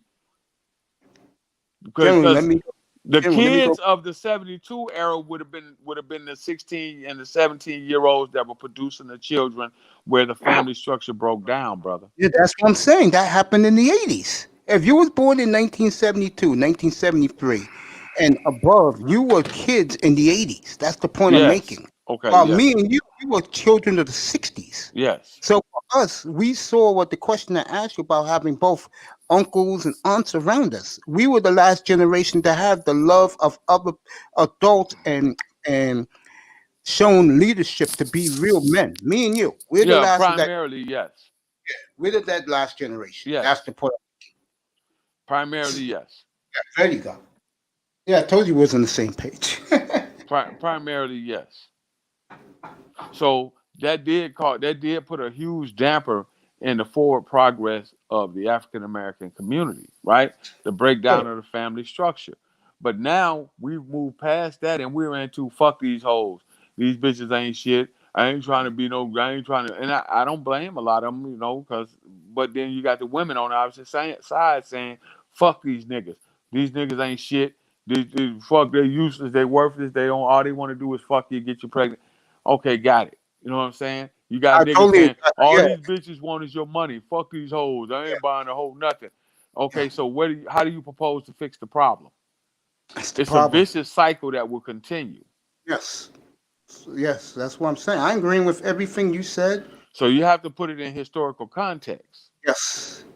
I would say any black child or any child born from 1972 to present, I would say a good, 65%, maybe 70% was raised in a home, not in a two-parent home. And that's where your problem is. Yeah, I had to look at the They numbers were the again. children. They were the children of the 80s. I have to look at the numbers again, but I don't believe it was over. It was over. It was. No, I'm talking about today, not back then. Today, Right, as today, yeah, because you got a 60-70% fucking single. They say it's higher than that, but we don't know yet because the numbers for the 2020 census hadn't come out, and then we'll know because you'll be able to see single head of household, whether it's male or female. You know what I'm saying? You'll be able to see all of that, all of the numbers, all of the data will come out. So we don't know. James Joseph says in the chat room, General, you can address this, that we need better teachers in our schools. That's totally We don't need better teachers in our schools. We need better fucking parents at home. That's true what we too. I need. think it was both. No, ways. it has nothing to do. See, you don't raise. You don't. Yeah, the teachers don't raise your kids. We've gotten into the goddamn this think tank of, okay, I got my kid up to where he can feed and he can talk now. He can feed himself and go to the bathroom by himself. I'll send him off to school. Let the teachers raise him. No, if you're not teaching your child anything from the start, it starts at home. If you don't give them the base from home, if they don't listen to your ass at home, what makes you think they're gonna listen to teachers? Yeah, you're right. If I was a teacher, I wouldn't deal with your hard-headed ass kid every 10 minutes.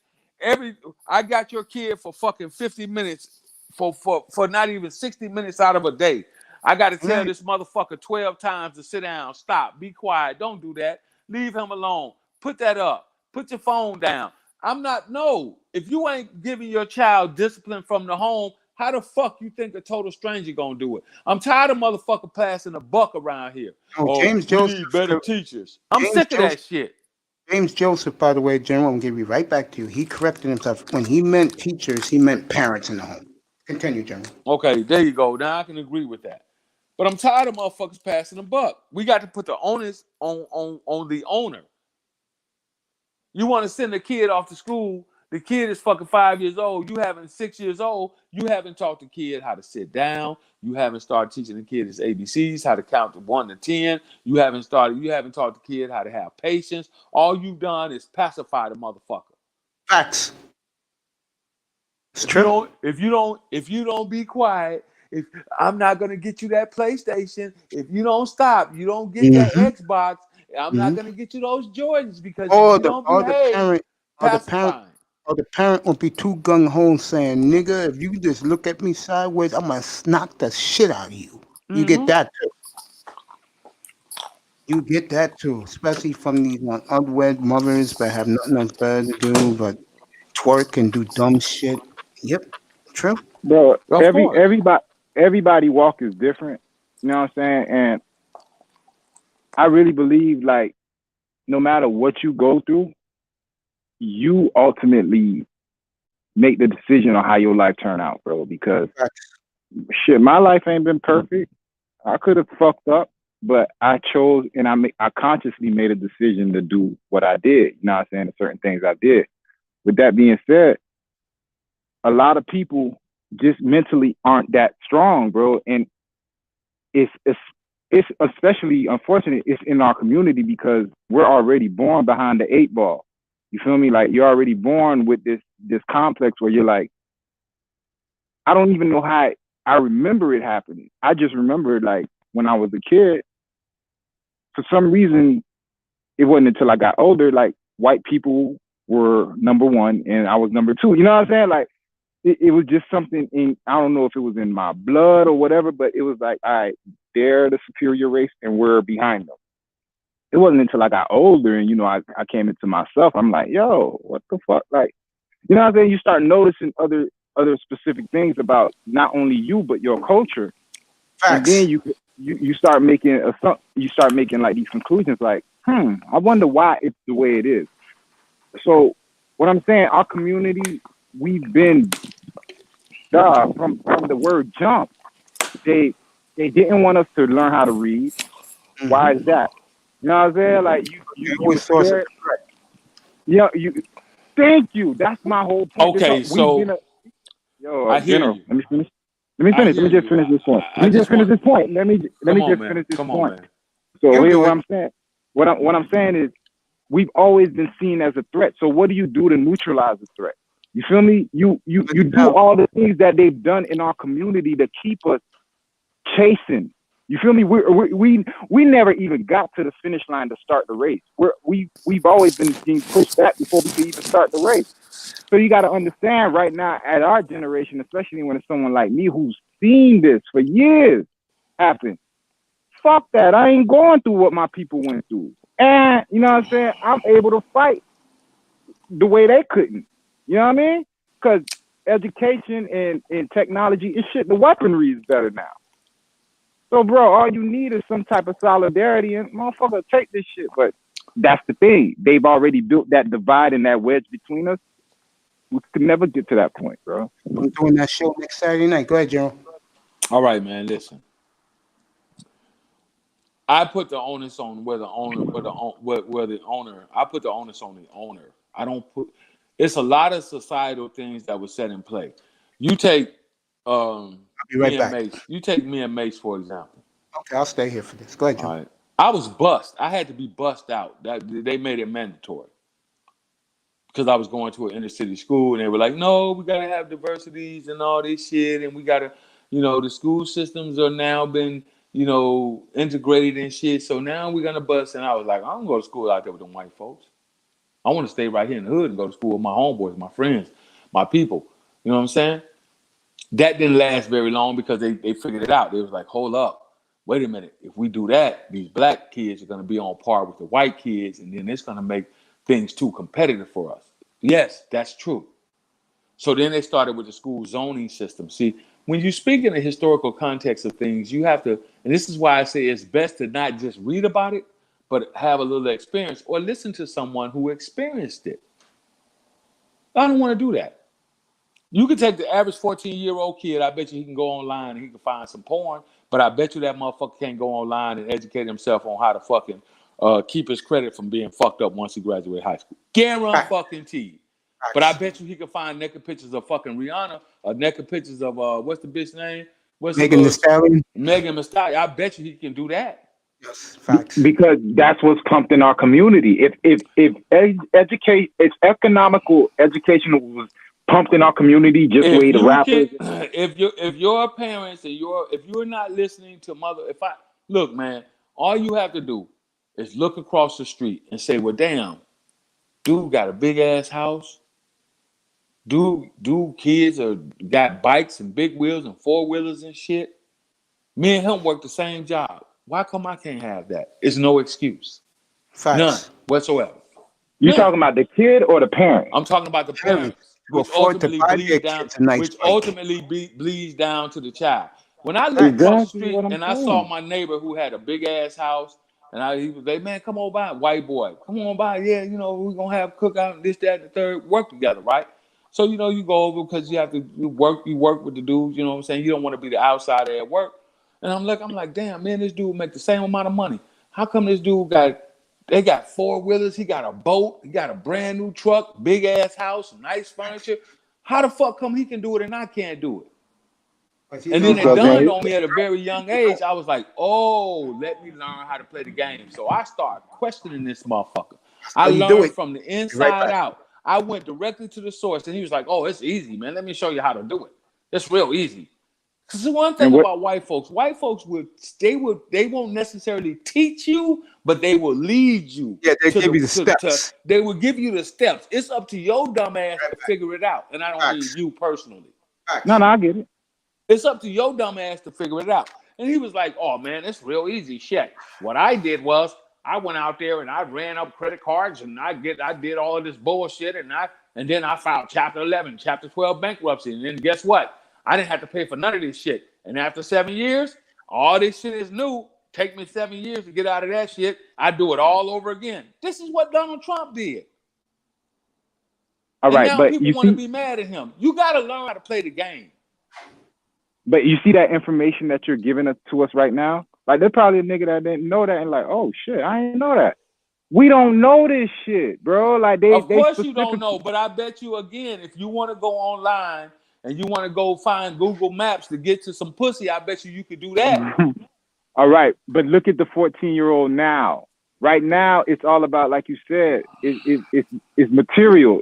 It's all the shit that they see on TV. It ain't about their credit score right now. They just trying to run it up, go get some hoes. So that's not where they mind frame is. I understand that it's a problem. Where was your mind? I understand that there is a problem. That is a problem that exists in our community. That I would give you that excuse 10, 12, 15 years ago.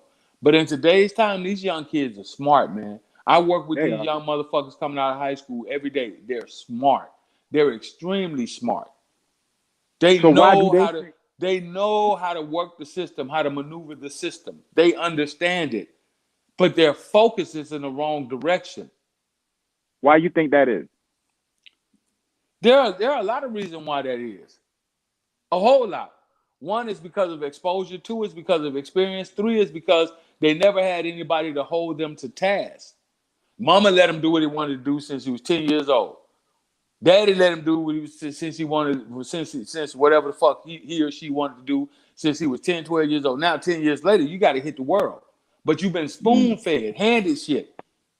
Yeah. You get in trouble, you make poor grades, Christmas time come, you expect to get that goddamn PlayStation 5 underneath the tree. Even you made C's and D's, or D's and F's, barely passing grades, and Christmas time come, I bet you your parent went out there and got you that, not you per se, I'm just saying in general. They got you that $500 game console, they got you them $250 motherfucking pair of sneakers and shit to pacify your ass.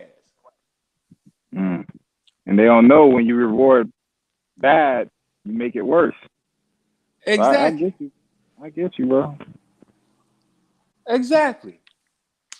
I was talking to a young man the other day at work, 22 years old.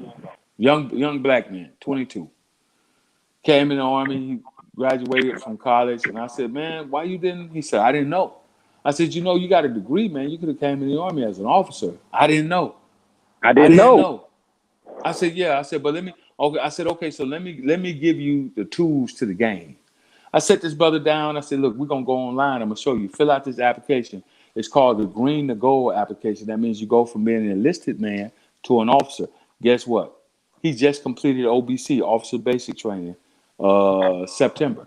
He's a fucking lieutenant now. Came in the Army as a specialist on the enlisted side.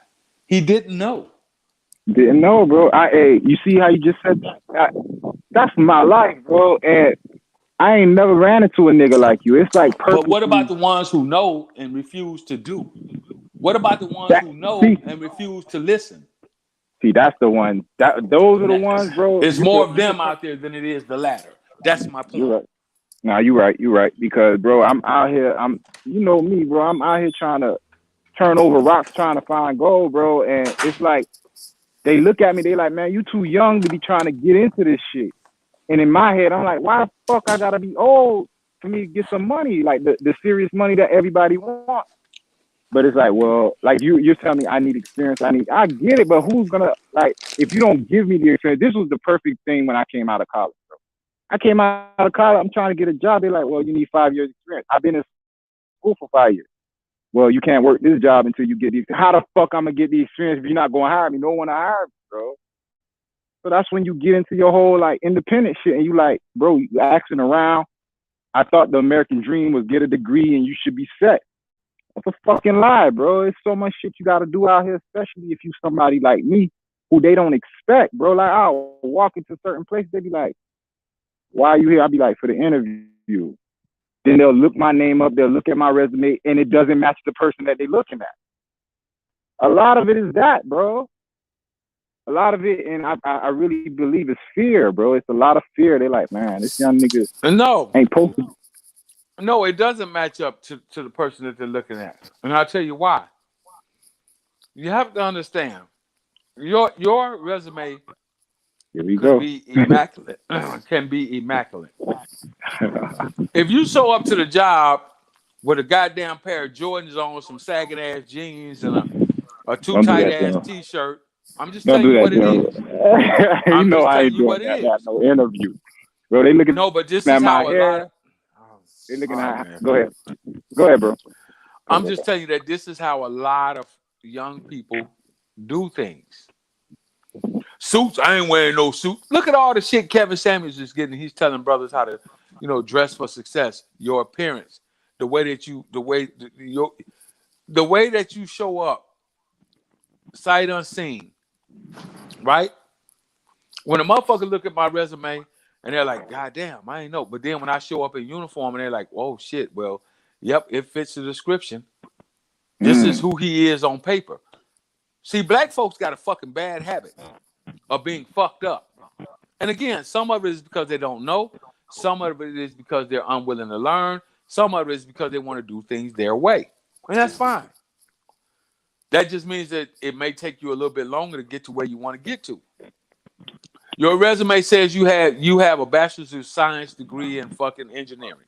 You show up looking like you fresh out the club.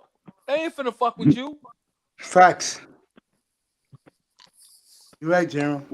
Why the white boy get the benefit of the doubt? Because this is a white country. They don't. White boys understand how to play the game. That's the difference. That's true too. That white boy gonna go get that motherfucker. That nigga gonna show up with some Jordans or some Timbs. Yep. Some goddamn a spliff in his mouth with gold teeth. Smelling like motherfucking 3 pounds, 10 pounds smelling all musky. Yep. Bro, I'm being serious. Like, fool, I ain't showing up no interview. I'm not talking about you. I'm not talking about you. No. But even generalizing our people, bro. Like niggas don't show up to interviews like that, bro. You'd be surprised, bro. Man. Yeah. You'd be surprised, man. And me and General live in bigger cities, bro. We see this shit all the time because you know what it is? And I hate to say this, bro. And I know I whip on them a lot. I think General will agree what I'm about to say. It's whoever you're besides with at night, bro, plays a big part. If you're with a sister that works in corporate America, she's going to make sure you're fixed up for the interview. But if you're with, I'm going to use a different name. If you're with Jacqueline, the girl from the hood, bro, where she's wearing sandals on a 10-degree day, going to get some milk and some pajamas, 9 out of 10, she's not going to help you look proper for a damn job interview. General, am I right about that? You're absolutely right. And I'll tell you why. I work in this program. Matter of fact, I just came home. I work in a program with these kids on Saturdays, young men, ages 12 through 22. Right? Mm-hmm. Young man got into a little bit of trouble. We worked to get his record clean, expunged, because he was a teenager when he got in trouble. He was in college. He got his little fucking economics degree. He went to an interview for this position at the bank teller, right? Mm-hmm. He went 3 different times. Every time he came back to the center, no, I didn't get the job. So I said, I'll tell you what. This is what's going to happen. The next time you get ready to go to this interview, you're gonna come in. I'm gonna come in early, and I'm gonna sit here with you, and I'm gonna go over the interview process with you, and I'm gonna see what's actually happening. When he showed up, you know how he showed up? Tim's, some sagging ass jeans, a sports Baseball coat, cap and a baseball cap. a sports coat, and a goddamn bullshit ass shirt that was wrinkled as fuck. I said, that's why you're not getting the job. That's right. That's why you're not getting it. I said, that's why you're not getting the job. True. I said, now, Jim? I took the brother down there to the mall. I bought him a little 2-piece, 3-button suit, 2-button suit. I bought him some nice loafers. I bought him a shirt and tie.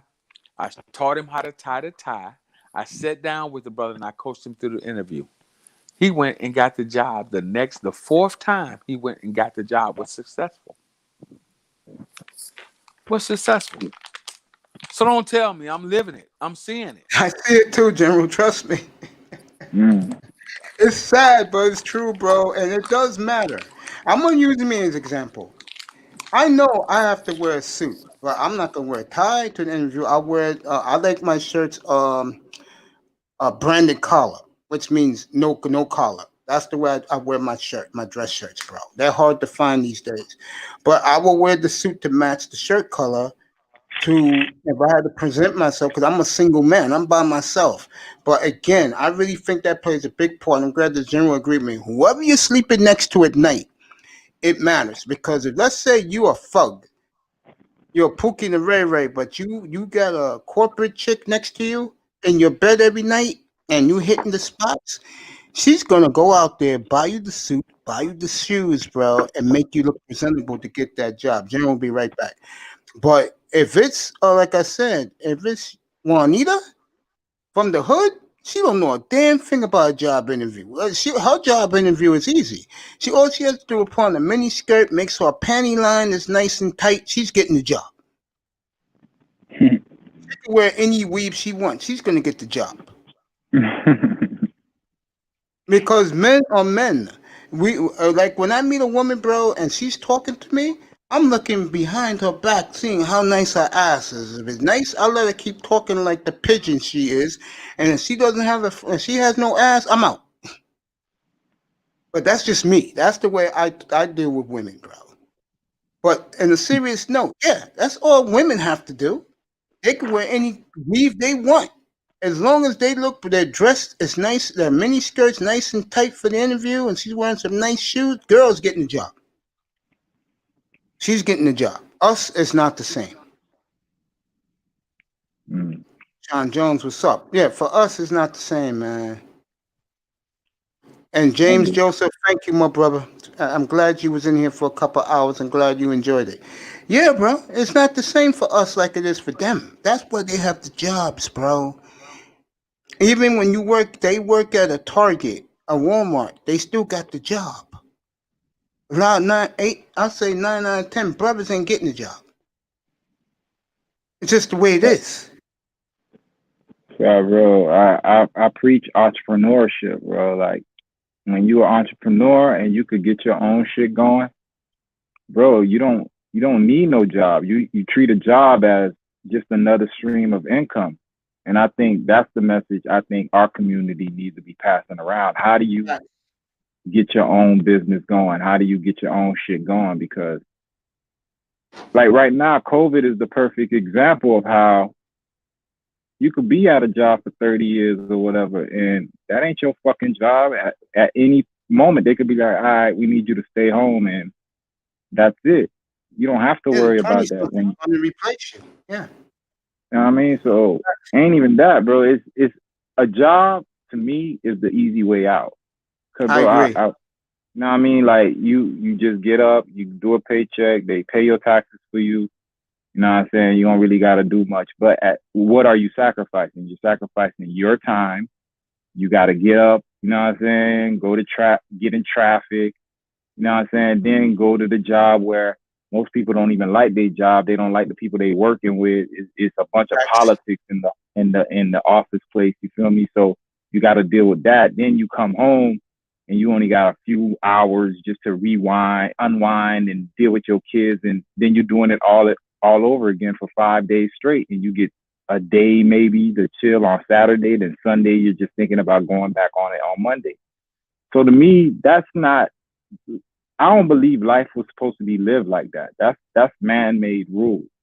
You're supposed to live life. You're supposed to be born, live, learn, gain wisdom, gain knowledge, get closer to whatever God it is that you believe in. I think that's the real, you know what I'm saying? That's how life is. And the rat race that America puts you under is why our country is under depression. It's why our country leads in pills and drug use. You feel me? Because it's built in a way to break motherfuckers down, bro. Like, tell me, how the fuck are you born, right? You go to school for a bunch of years, then you work for a bunch of years, and then you're supposed to retire at a certain age when you're too broken down to have fun in life. That's not existent to me, bro. That's fucking slavery. That's slavery. Yeah. And that has nothing to do with skin color.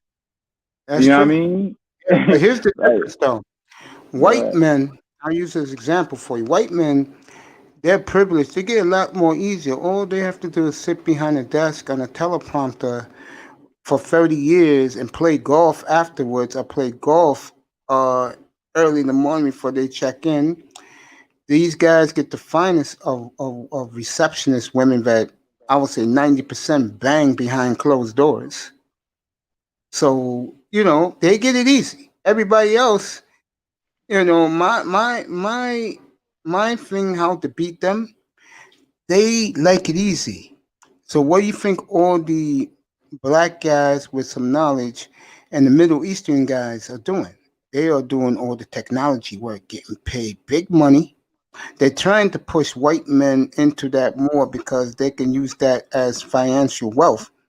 But, white men ain't going to do that. White men going to stay behind a cozy desk and let the white woman break her back. And then when she gets the promotions and the big companies, white boys get all upset. That's why, like you see the white gender war with white men, white women. The big part of that is white women are getting the promotions. They're not. Because the head honchos at a lot of Fortune 500 companies know that those white boys are privileged. Some of them are their grandkids. They know the kids were privileged, bro. If you're white, most white people, they're born with, and it's not an advantage, but their parents know financial literacy. They have money in their There family. you go. They have the wealth.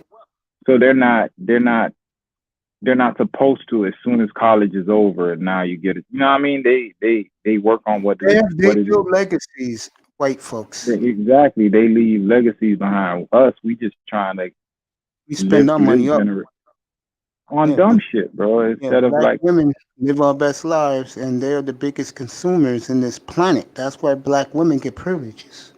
We don't.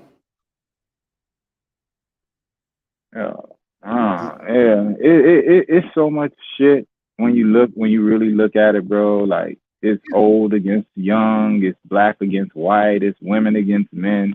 It's just division. Crazy. As long as you keep, but it ain't crazy. As long as you keep all these little divisions between us, we're never gonna really get up out of the fog and realize who got you under this circumstance. Like, who are the people that got you? I don't think so, bro. I think between now and 2040, we'll have at least 2 race wars in this country between the whites and the foreigners. But the foreigners going to start taking over now, plus the alphabet people. This is everything that has changed. And I forgot who was up here earlier. It was Zaki. He said that he was right. He said that they keep stepping on our necks. I'm going to tell you something right now. The most richest exclusive white men, I'm going to use white men, they don't even see us as a fact. Everything you was talking about getting together, they are so infused in the coons of our society. Get up here, underrated darkness. They have so much infused the coons in this society. They poison them so much to worship them so much We're not even a threat to them, bro. Get up here, darkness. We're not even a threat to them, bro. It's the Nah, foreigners, it's the Latinos and the Asians and the Middle Easterns who they're scared of. Ain't no way yeah. gonna put it together. It's not even like again. I'm not. It's not even race, bro. It's people. That's what I'm If you saying. look Yeah, at it, it's a bunch of. It's a few pockets of rich, influential people running a whole world. it's How does true. that Yeah, work? Like, how is that generational, possible? bro. Generational. A lot of Hmm. them became rich like that. I'll tell you right now, during the Depression, bro. When Kennedy's father destroyed Wall Street, bro, and put us all in a depression for his own greed. Look what happened to the Kennedy family. They're cursed, bro. They are cursed. What's up, underrated one? What's good with you? What's I'm good with you, good this fam? afternoon, bro. Everything's good. We're just talking about, I guess, the way this country is ran, how white people Yeah. continue to get things their way, and Yeah. how we can't get it together as one, as a race. Well, yeah, I just got off the panel, 24 quarter talk. We was talking about health and everything. I should go check it out. It's on my community tab on my channel. Go check that out. Yeah, man. Everything is saying is true so far, man. Oh, I'm just saying like this, man. Us as black men, man. Stop thinking that money is just part of your part of you, man. Gotta invest more, man. I Better, agree. you better do. I'm telling y'all, man. Let's stop letting your money take the place of your masculinity, man. I be I hearing agree. y'all, man. Y'all be hearing y'all. Y'all sound stupid, man. Y'all just want to be in certain crowds and stuff. Y'all, I don't need you. Yo, I don't need no Pookies and Rays. They need to get killed off, man. I'm trying to tell y'all, man. Y'all better pick a side, man. I Trying to tell remember you. Ramir Amir earlier this week. Shout out to the great Ramir Amir. He had a topic of Pookie's and Ray Ray should collab with Lane, and I could tell you right now that is never going to work. And the reason why that's not going to work, if you're a straight male, is who's sleeping next to you at night. That's why it's never going to work. Yeah. It's the Hey, truth, man. bro. That's why You- that's why the lames hate the Pookies and the Ray Rays because they got the women they craved. It's stupidity, but that's how black men work, bro. Sad, but it's true. You know? I'm a straight man, man. You know what I'm saying? I don't want to be around men all day. I Yeah, don't. man. I prefer being alone, and when I do and I do get my wish, but doing this platform every day, every night, uh, it brings me closer to other men and we form a bond. But when this is over, I'm back to living my life, bro. I'm back to laying down and chilling, bro. I mean, that's me. I'm not Yeah, one of these yeah. guys who goes in cliques like a lot of these No, manosphere no, no, guys. no, no. Yeah, yeah. When I'm saying mates like this, that like sociable. You know what I'm saying? That's different. You know what I'm saying? But like right now, man, we I mean, like people think that we in the worst of times. This is the best of times for a black man. Man, we could learn from each other. We could build. We could do business like sociable. What you do, I'm saying these are spaces, man. We need to take advantage of, man. So when this pass on, man, we be stronger, man. We not doing it, man. We taking like we want to chase them panties, man. Come There you on, go. man. That's We something chase I you. say here Yeah, every you night. chase you chase imaginary panties, nigga. Hey, that's You what know what they're I'm saying? doing.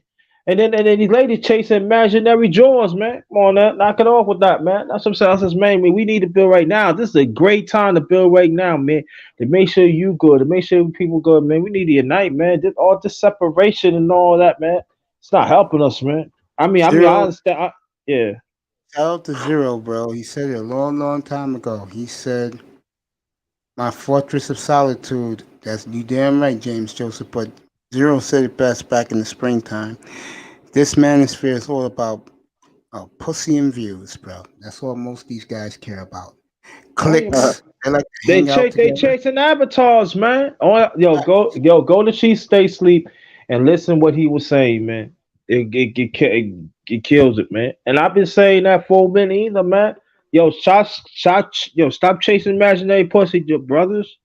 Stop that, man. You chasing that, but true, bro. oh, good. She look Hey, good. did you see the one he did Thursday night killing Jessica X, bro, or Wednesday night? Yeah, that's what I'm talking about. He Yeah, killed, man. yeah. But he's Oh, true. God. That He's was true. bad. It's true. Everything he says is true, man. Shout out to DS1. Shout out to Jessica Mom, X. the brothers giving hundreds of dollars to avatars, dog. Like you know, oh, like they you know they paying for it. You know what I'm saying? Now, But certain brothers they don't want to give. if guys are smart, you go into D'Amica Marie's platform, go into a site. Her and Jessica collabed. I think it was back in October and September. It has Jessica's real poster up next to Danica Marie's. If you're a smart man, you go in there and see it. I saw it. She's legit. That's why I don't waste my time with the Jessica X bullshit. She's real, bro. No, what the fuck is y'all talking about, bro? What we're talking about, what Underrated One is talking about is that the manosphere, the black manosphere. See, the manosphere, I guess. Listen to it. It's to help each other's race out. There's an Asian manosphere, there's a Latino manosphere, it's a white manosphere, there's a world manosphere, and the black manosphere. In the black manosphere, the problem is guys care about the women more than they do helping each other. Underrated. Did I hit that right? Yeah, No, go in the brother circle. The way I look at it right now, man, it's what it is, man. You know, there's some people that ain't gonna want to listen. I don't know y'all manosphere shit. Like, I only fuck with Mace. So, bro, and you know why? You know why you don't know it? You know why you don't know it? Because I don't fuck with it.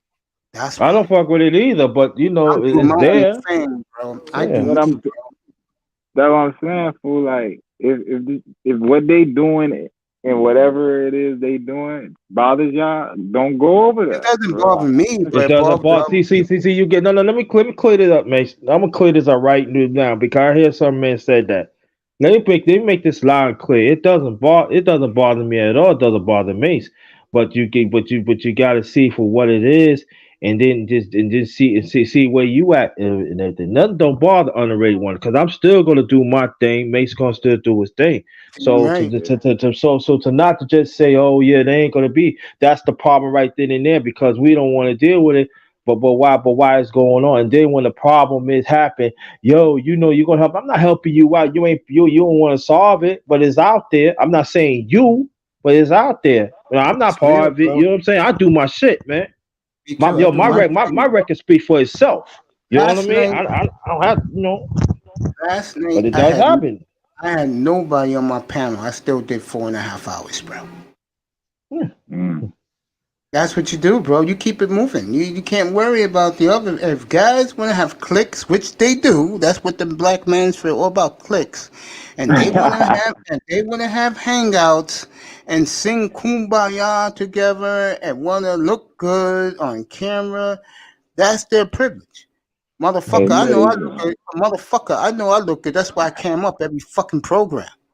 And you're not. Yeah, I do know this shit is YouTube though, right? Like this shit be sounding crazy. To me, this is a hobby. But to other people, bro, it's like their salvation. No joke, man. Oh yeah, for real, like that. Yeah, man. You'd be surprised, bro. And at the same time, these brothers don't branch. I'm talking about some brothers don't branch out. They stick in the circle. Like for me, I branch out. Like I said, I had a brother. His channel name 24 quarter talk. You know what I mean? And you know, we talk about health. We was just talking about health.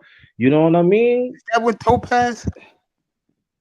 No, that's not what. No. Okay. That's totally different. Okay. What about health? Like what y'all was talking about health for? Man, we're talking about foods, talking about engaging, talking about doctors, talking about everything. It's on my community tab. Go check it out. Yeah. Very, very informative. Yeah. See, brother. See, here's the difference between me and my brother right here. Underrated One. He does stuff like this. Me, I try to do stuff like this. Okay. I usually on Saturday mornings. I have a business show with Black Wall Street and Big Wall Time. Street and what the fuck? That's what I came for. Yeah, man. No, I knew it wasn't happening today because I see some strange things happening at me from the manosphere, bro. So like What what I happened? do, I Oh, go God. about my business, Okay, bro. okay. No, forget No, no, I'm forget gonna about tell it. you what. I'll speak on it. It's my No, platform. no. I'll speak on it. I get the feeling that niggas are beginning to distance themselves from me because I'm too real, bro. I do the race card. Most niggas ain't gonna tell a white man to go down there and suck them off. I'll do it. Wow. You know, that's me. I'm a loose cannon, bro. And a lot of niggas just wanna have fun. I mean, I don't want to hear from Laurel, bro. All last night, I did sports for 4.5 hours. Know what his ass was? This I'll be back. motherfucker I'll was be back. this motherfucker was in Ism's room, bro. I don't want to hear from Laurel, bro. I don't want to hear from none of these niggas. Nah, I I take care mean, of my bro, shit. I get it. Yeah, I take care of my shit. I can't worry about the next dude, bro. You even like I say, you know what I say, my brother. If you're here, you're here. If you're in my chat room, you're here. If you're not here, fuck you. That's how I look at it. And I just keep it moving, bro. We got Yeah, big man. games tomorrow. Tomorrow's football sucks, by the way. But you know, you got Miami, New England, and I forgot what's the early good game too, and then the late game. I forgot what it was. Oh, Washington, Seattle, and then the Mm. 4:30 game is Saints and Chiefs. I know this guy's gonna play tomorrow. Wow, Washington beat Seattle. That's gonna be crazy. I look at it this way: with Haskins playing, if Alex Smith was playing, I would have gave Washington the win outright. But now if it's that Haskins.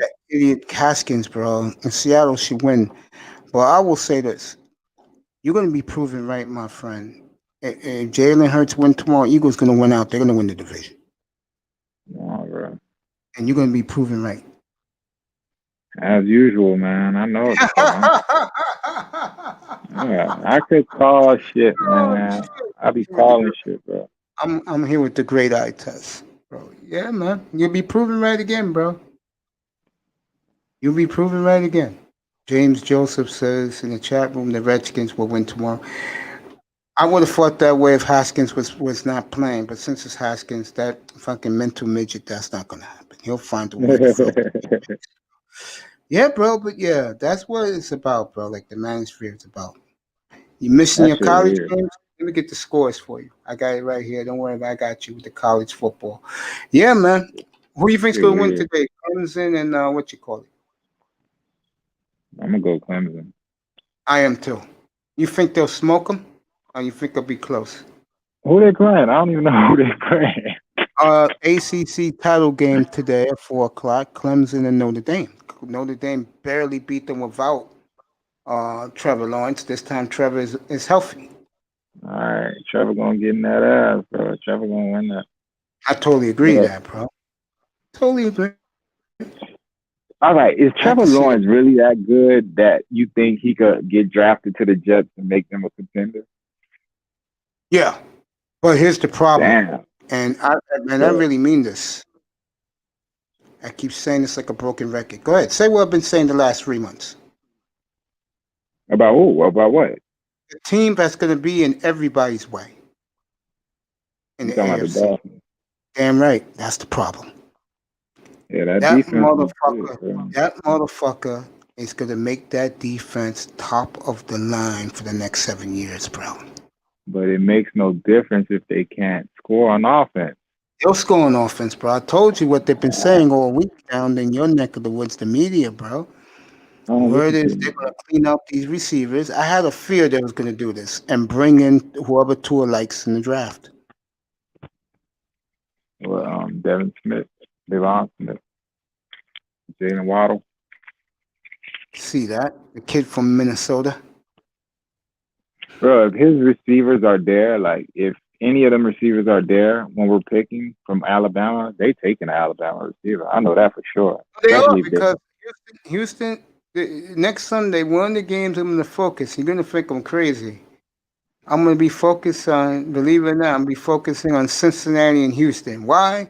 If Yeah, Houston loses that game, they got to go to Tennessee the following week. They're going to lose. Tennessee's going to need the game. They'll finish 4-12. We'll get the fourth pick of the draft. that'll be great, bro. Now you We can need get a quarterback. Houston's going to lose tomorrow at Indianapolis. I'll say it again, bro. I'm trying to get you scores, my brother. Let me see who's winning the Oklahoma. Let me call on TV. I'll get you scores. Vinsanity agree with you, bro. She said with their first pick, they should take a quarterback. She said that last week when she was in here. She was agreeing with everything you said. And look how she was I'm gonna use a different word. Look how she was looking, complimenting you. Yo, I don't hate the Texans, bro. Cut it out. Hey Lou, Man, fuck the I'm mad Texans. at you, bro. What you doing up in Ism's room all night, nigga? I saw you up in there. Don't try even lie, bro. The fucking Ism was even showing off your logo. I don't want to hear it, nigga. Mace. It's I'm just just playing with Lou. YouTube. Lou's my man. Lou's my Okay. boy. I'm just playing with him, man. He's man is I fair. I'm hope, just playing. I Say hope again. so, bro. I said I hope so, cause I was like, man, it's just YouTube. Niggas pop in and out of everybody's channel. I know, man. Lou, I'm just playing with you, bro. What's up, man? This guy Lou has done more to promote my channel, man. He's gonna be rewarded for it, bro. Yo, Lou, let me say something to you right now, and I'm being honest. That's good that you're doing that, bro. Go around the platforms, bro. Go to Cooters. If you can ever get into Platinum Elite, go up there, bro. It's good for you, Lou. I mean that, my brother. I mean that. I'm serious. Do that, bro. I love you, man. I'm not there, bro. I was doing this last night, bro. Lou, I love you, man. I You was was on doing last this night? last night. I Who mean, was on? Lou, I'm gonna let you talk in a second, my brother. Lou, when I'm up here, bro. But you, that's good that you do that. Keep doing that. Go around the platforms, bro. Let the brothers know who you are. Do that. I'm serious. That's good for you. It's gonna be good for your brand, bro. I love you, Lou. You know that guy's done more for me, him and Mr. Miami, than anybody else. One love, you, Lou. What's up with you, man? You having a good day, bro? How's your morning? Good. Press a 1, 2. Sucked. Go ahead. Or you just woke up from being up all night over there. You know what they do here, bro? In the hangout sections, I test niggas be staying up 12, 20 hours. No joke. Just up there on the panel chilling, bro. For what? Y'all niggas ain't got shit to do, dog. Bro, you gotta remember something. A lot of guys lost their jobs because of COVID, man. Oh yeah. But shit, to be on YouTube all fucking day, dog. I don't be doing that, man. I don't get on YouTube until it's time for me to get on the air, bro. Bro, you know what I look at on YouTube? I look at your show. I look at sports recap. Some, you know what I'm saying? Some cause there's this animation show that Bleacher Report puts out about the NFL. Yeah, I know So that cartoon. I see it. I don't that watch shit it, is but I see it. man, that shit is hilarious, bro. And what's so crazy about it? It got a little Simpsons to it because it predicts things before they happen sometimes. And he's like, Oh, I damn, forgot. I You a remember that Simpson. cartoon said that. You a Yo, Simpson you gotta child. watch I that. forgot about it. Yeah, you a Yeah, bro. Simpson child. Like, Yo, Lou, put a 1 in the chat room. Did you have a good morning? Or you just woke up? Put a 1, bro. I love you, Lou. Stay up here, bro. My nigga, man. I love man, these guys. fuck Lou. Cut that out. You went to that other channel. That's how you sounded. I was like, what? No, That nigga go to that other I'm gonna tell you channel. the truth. There's some guys up there that you know, because they've been in here.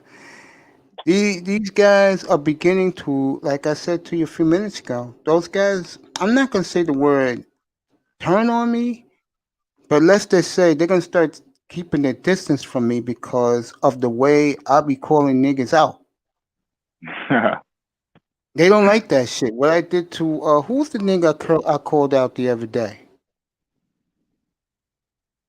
Who was the nigga? Was it Big Time? Because they like Big Time. Big Time and the other dude, they didn't like that, bro. Yeah, you was serious about that? Big time cool. I thought Yeah, y'all was good. I had big time here last night. He was rocking with me. What's up, stranger? Would you like to come up and say hello to your boy Mace?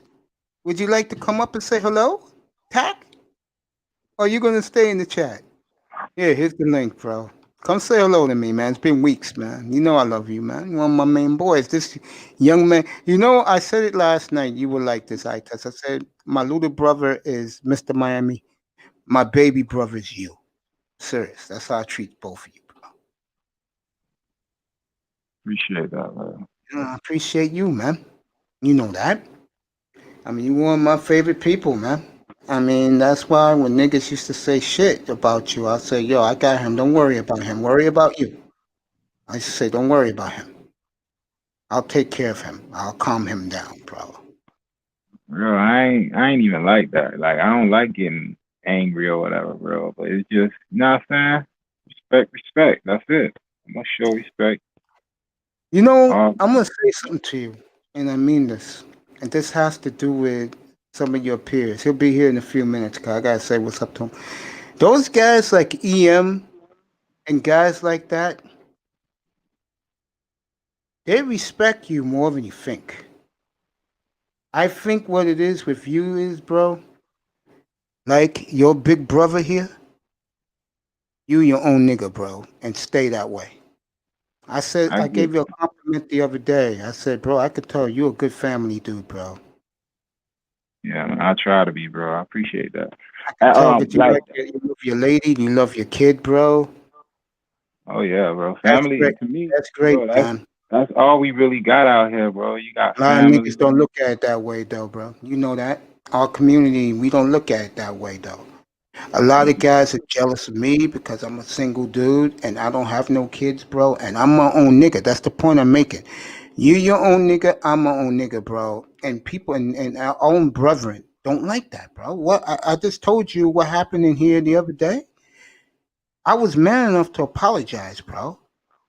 I ain't gonna lie to you. I am who I am. Yeah. Tac man, take your time, baby. I am who I am. And niggas don't like it. That's their problem, bro. I don't do hangouts. I don't do clicks. Now, I will not gonna lie, when the dolphin talk starts and all these guys pop up here, guys like yourself, Pete, niggas don't like that, man. I'm serious. These guys don't like that. That's why they left, bro. That's their loss. I think that's petty, bro. We just talking. But you know niggas, me. I don't just niggas though, man. And I love those guys. I love Dusty. I love Ism.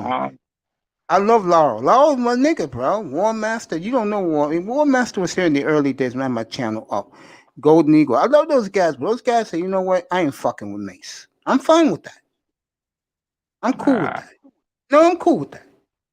You know why? It's YouTube, bro. Don't even. I know that. And also, I have plans. I have things where I want to make my channel and platform better.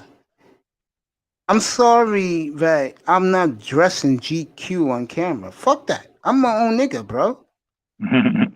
You're your own nigga. Tackman's his own nigga, even though everybody wants Tackman to have his free platforms. James Joseph is his own dude. Lou is his own dude, bro. When you're your own dude, you're a better person for it. If you're a follower, then fuck you. You're a loser, bro. You're a follower, bro.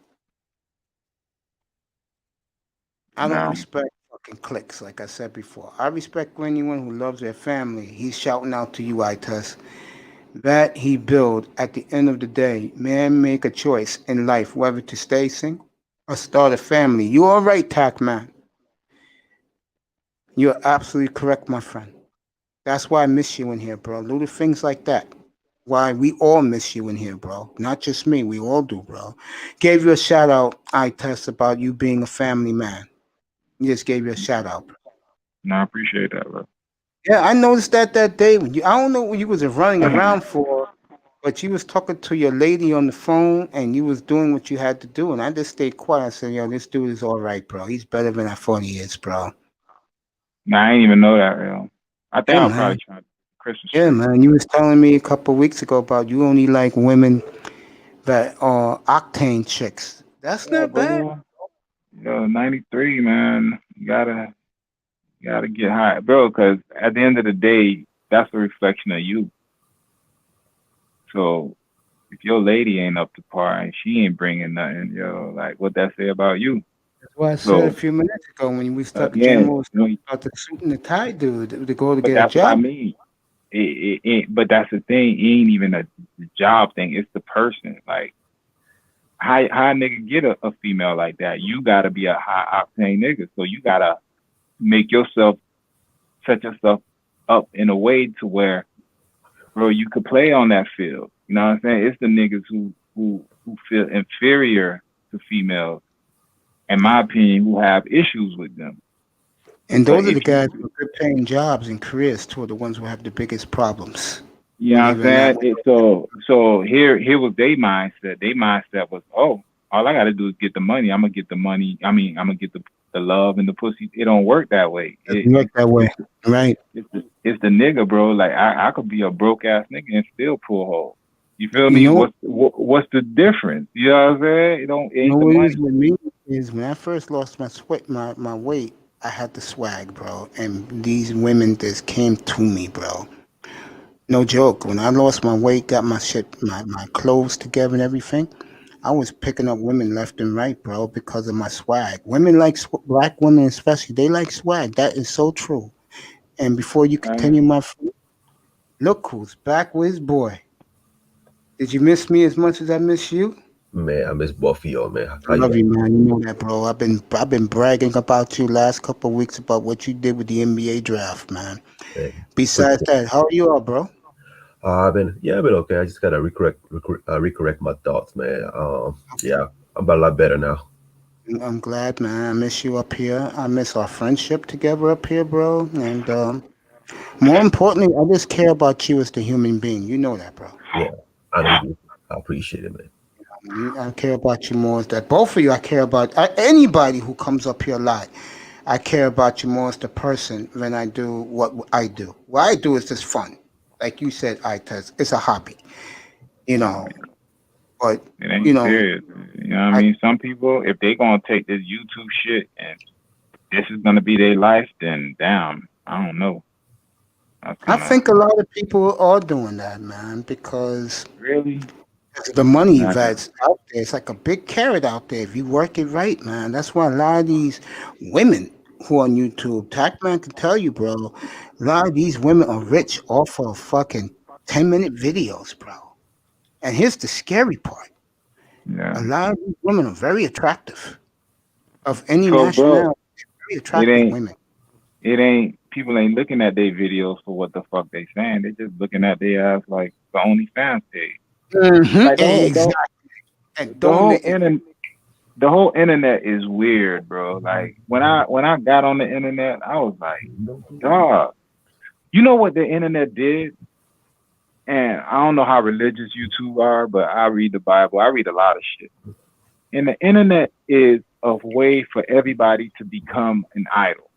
Facts. You feel me? You remember it said do not worship idols and stuff to that nature. The internet is a way for you to turn into whoever it is you think you are in your head. You feel me?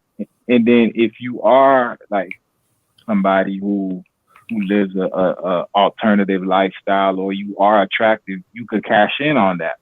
So there's a bunch of people sitting behind a keyboard don't have to show their face, but they're living their lives vicariously through you. You feel me? So the internet is just a weird fucking place, bro. And I feel it does more harm than good. It does some good. To me, it's how you use it. I use it as a way of gathering information, as a way of entertainment. But some people, like you said, are using it for financial gain and make a brand. Yeah, and to spread their ideology. And to me, that's where the problem comes into hand, because now you're basically telling everyone you can be a star. Show me your deepest, darkest secrets, or tell me everything about your life. Why do you think the police ain't gotta work no more? You get online and tell everybody your fucking life, bro. That shit is crazy to me. What happened to anonymity? Like, what happened to living a life Motherfuckers, they do something. The first thing they do is put it on screen. You have a baby, bitch got her phone out, recording shit. This shit's crazy. Yo. Or when you take a woman out to dinner, and black women are notorious for this. You Taking take a pictures fine of the hottie out food. to dinner, instead of What her the taking a fuck? picture of both of you together, she's taking pictures of the meal to show Of off the to her food. friends of how expensive this dumb sucker is spending on me tonight. Word. You know what? It's wild because women always want to one up each other, so they just want to show each other. Look, I'm living life. Shut the fuck up. Like that shit is weird. Before you continue, don't smoke rocks, bro. What's up with you, man? I've been plugging your Redskins all week. Man, fuck Yeah, these man, kids. I agree with you. I agree with you, Tack. Tack, you're right, bro. But yeah, what you were saying, I test about the women. Yeah, it's true, bro. You take a hot somebody.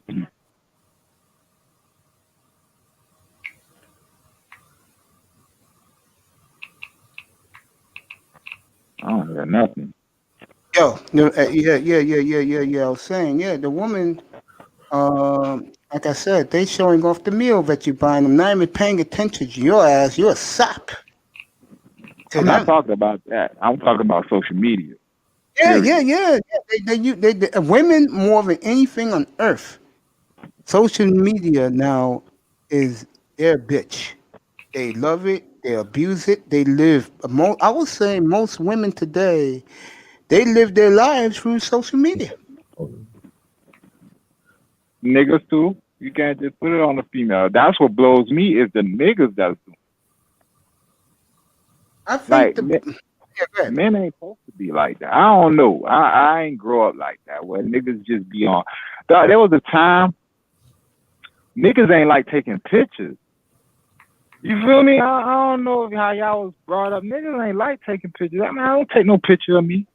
Now No, you no. all on camera doing shows talking about how you got this and that. I Flashing don't your know, stack bro. of $1 bills, but you make it believe it's thousands, $100 bills. Yeah, I never did like taking pictures as I grew It's up. weird, bro. It wasn't my thing. I think it was more, that taking consistently picture was narcissism behavior from women. It wasn't meant to be for the male A behavior. man thing, bro. It ain't. Right. It wasn't a male thing because now you see that the local rapper from Texas got a fake Rolex and saying he just came up and he just had a one good song and he bought a Rolex next day. I don't, I'm old fashioned. I don't believe that. Like you don't buy Rolex in overnight unless you were investing before outside of the rap game. Yeah. It's a lot of fronting going on social media because they're allowed to do so because they're a follower. So one monkey does one thing and the other monkeys follow. And that's what I've been saying, bro. All you do is look in the Black Manosphere, the clicks, bro. I mean, last night you had Kuda, Fantastic, um, Ism, and somebody else all going at the same time. And I'm like, how do these niggas gonna do this in the chat room? Who they gonna go to? Who they gonna be loyal to? While all that was happening, I was up here all by myself, just talking topics all to like 11:30. No, not even to about 1 o'clock in the morning last night. Makes you sound hurt. I'm not hurt at all. I'm doing my own shit. Oh. Hurt my ass, bro. I got things. I got more things to worry about, bro. I mean, this platform is just about to get better, bro. Oh, Tack man, let me ask you a question. You've been here in a while, bro. Let me ask you a question. Go ahead. You think I'm gonna do the right thing, bro? When I hooked everything up, I'm gonna be showing live NBA games every Wednesday and Friday night, bro. I think that's definitely going to boost your views and that's definitely going to increase your quality. I mean, your quality is already getting better as each episode it goes. So I think that's definitely be a great idea. I'm definitely going to get a little more time to come over here more often. So definitely want to. You're gonna be on my platform, bro. We're gonna be doing. Appreciate it. Yeah, we're gonna be doing the games live, bro. While people watch. You see, I test. That's the lesson I was trying to tell that young man Zaki was here earlier. Do you? Don't worry about the others. have your ideas, fulfill your ideology and ideas, bro. That's how I'm doing shit. I can't worry about people who are not here. That's I only real. care about the people who are here. And That's I know for a fact that once I get that together and learn the OBS and then have keep it techie do the programming for like he did Thai City. Oh, by the way, Tech, have you seen the new intro they did for Sole Provider? Oh yeah, so Pro Buddy, yeah, man. He's one of the Oh my he's one of God. I definitely like his I dig. Yeah. I think he has high potential as an interviewer. I was surprised he was able to get K Organic and any you on the interview and the least one that I watched was of course Edward Anderson. Yeah, I'm getting Edward Anderson after the holidays. I could have had him already. He wanted to come up here and have a one-on-one with me, and I told him I haven't reached back to him, but I told his peoples to tell him, well, you're the people because you was the one who did, and I appreciate that from you, bro. Thank you. You tell Edward next time you go up there, you tell him that Mace we'll do that after the holidays. Oh yeah. His stream is random. There's no notifications, so it's hard to catch him. But I I'll catch him all the time, bro. I'll definitely, yeah, I know how definitely, I'm up, yeah, but that's yeah, okay, attack. yeah. I definitely want to let him know because yeah, I appreciate that from you, bro. no, I appreciate it, man. And as I said No, before, he's been my top favorite YouTuber. What he brings, he got so much to offer. I don't even think he realized that his substance, his point of view, his logic, his perspective. I call him the professor, bro. Once he starts to talk, Yeah, I call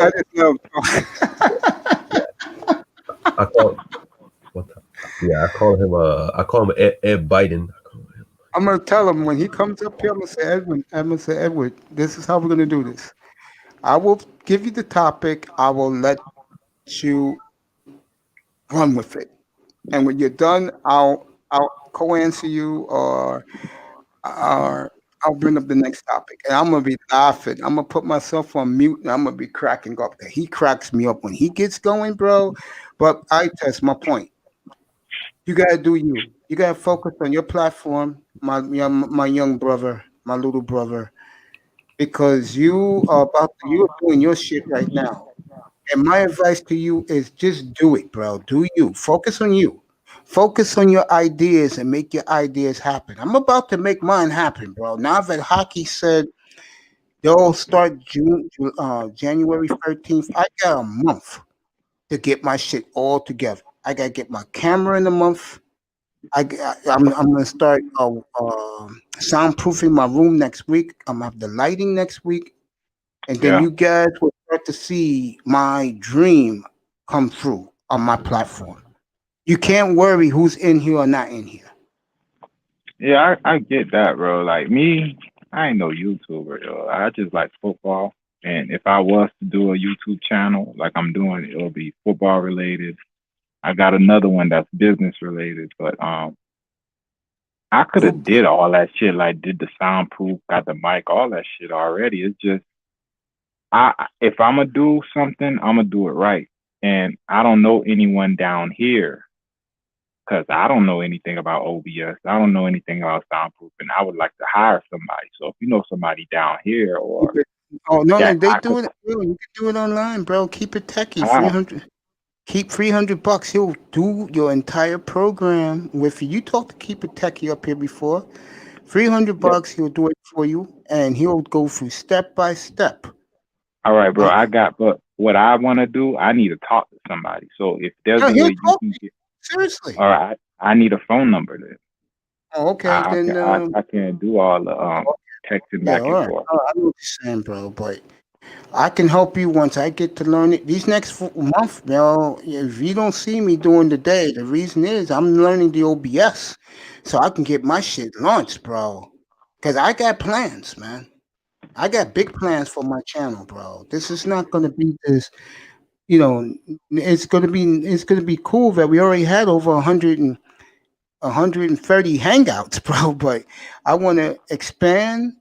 I want to meet more people, through networking, doing one-on-one interviews, doing podcasts, bro, and give you guys the best of you guys what you deserve. But What I I'm like glad. about how I'm you glad. did it, yeah, what I like how you did it, you built it from the ground up, and you it's basically everyone's watching the channel grow before their eyes. Like they seen all the mistakes, they saw the you know what I'm saying, your interviewing skills have gotten better with the more shows you've done. So you're basically, this has been your, like, to use a football analogy, this is your preseason. You feel me? Like you getting ready for the season. Exactly. So, And other right. guys don't understand that. They don't No, realize that. I've been got it. Like this is the ground floor. This is, working the kinks out, working out how you're gonna speak to the audience, what the topics are, like what gets people going. You know what I'm saying? This is the preview of it. All I So did you're doing, last night was sports topics, and I communicated to the chat because nobody really came up last night, and that didn't bother me. I did 4.5 hours, bro. I just kept it moving. so I get I it, mean, bro. Like again, yeah, like do if, that, if, man. if you just keep doing your shit, you straight. Exactly. That's what I'm saying. You Man, know, I get it. I'm on that. yeah, man. And you see what happened to TD? Got his No, bro. subscribes, got his podcast from the Dolphins, and according to the other dudes, he started blocking everybody. Oh shit, for real? That's what they told me.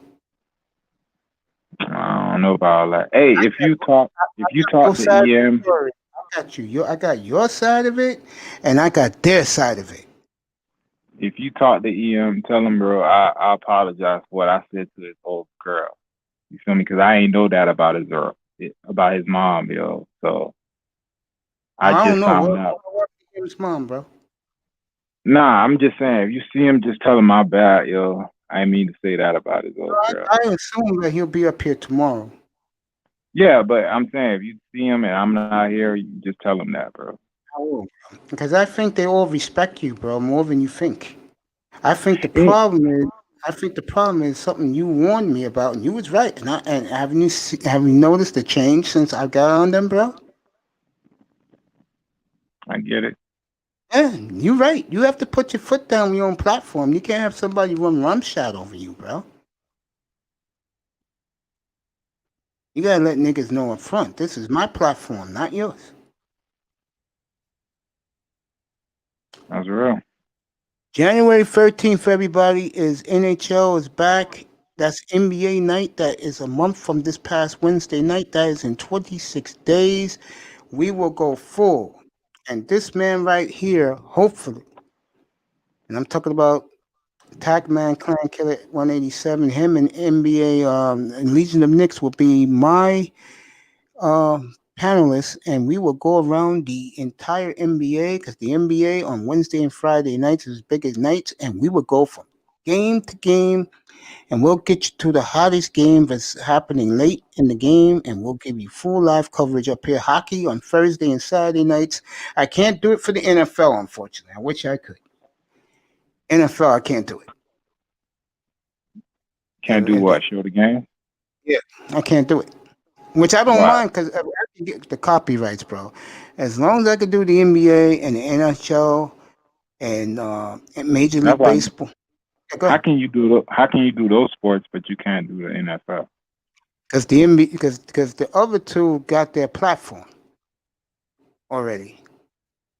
The NBA, I believe, is Facebook, and the NHL don't have one. That's pretty sad. You don't have a digital network to platform you. I think the NHL does it by itself. Man, hockey sucks, bro. Nobody like hockey. If I can get some white clientele in here and drop in a few bucks, I'm good. Hockey. I just use the hockey to bet. I only bet for Tampa Bay Lightning to go over because they're the number one offense in all NHL. But if I'm looking for under, I just go Colorado Avalanche or Philadelphia Flyers against the divisional rival. Usually they only score like 3 goals. So I always, Under St. Louis Blues. but what's crazy is back in the day, I never sold under 5 or 4.5 in NHL spreading history. Usually, average used to be 6 and 7. Now they're the same as the MLB. MLB, the highest total used to be 9 to 10, and now you see 5, like See, 6. 1.5, 2.5. Yeah, like back in it ain't was like that. That's why I said it wasn't even worth touching it. Now, By the way, according to DJ Kuda and Keep It Techie, one of the things I'm going to do when everything is ready, guys, when you come in here in the mornings, you're going to see the scores from yesterday's games, and you're also going to see the stock market on the monitor when you pop in here. I'm going to leave it on all day so guys can look at the stock market. In the evening, I will have gambling odds on my screen rolling up to date for the night sports, and I will have the matchups and the scores. man, hey man, Mace, man, sorry about the your UNLV got canceled, man. They cancel your first win game of the season against Pepperdine, and they literally cancel it. That was UNLV's first winning game of the season. I'll live. You know me, man. I've been with them for 46 years. I might as well keep it going. Nah, but look, man, I'm gonna go say one thing. They were one of the top recruiter in the nation, and they got one of the best freshmen coming out off the bench. He's gonna be a starting point guard somewhere down the road, or maybe next year, just to keep him a big step. So yeah, just bear with me, man. But that team has a lot of potential, man. Don't let the record fool you. You'll see next month when I'm wearing UNLV in the UNLV gear when I'm doing my platform, man.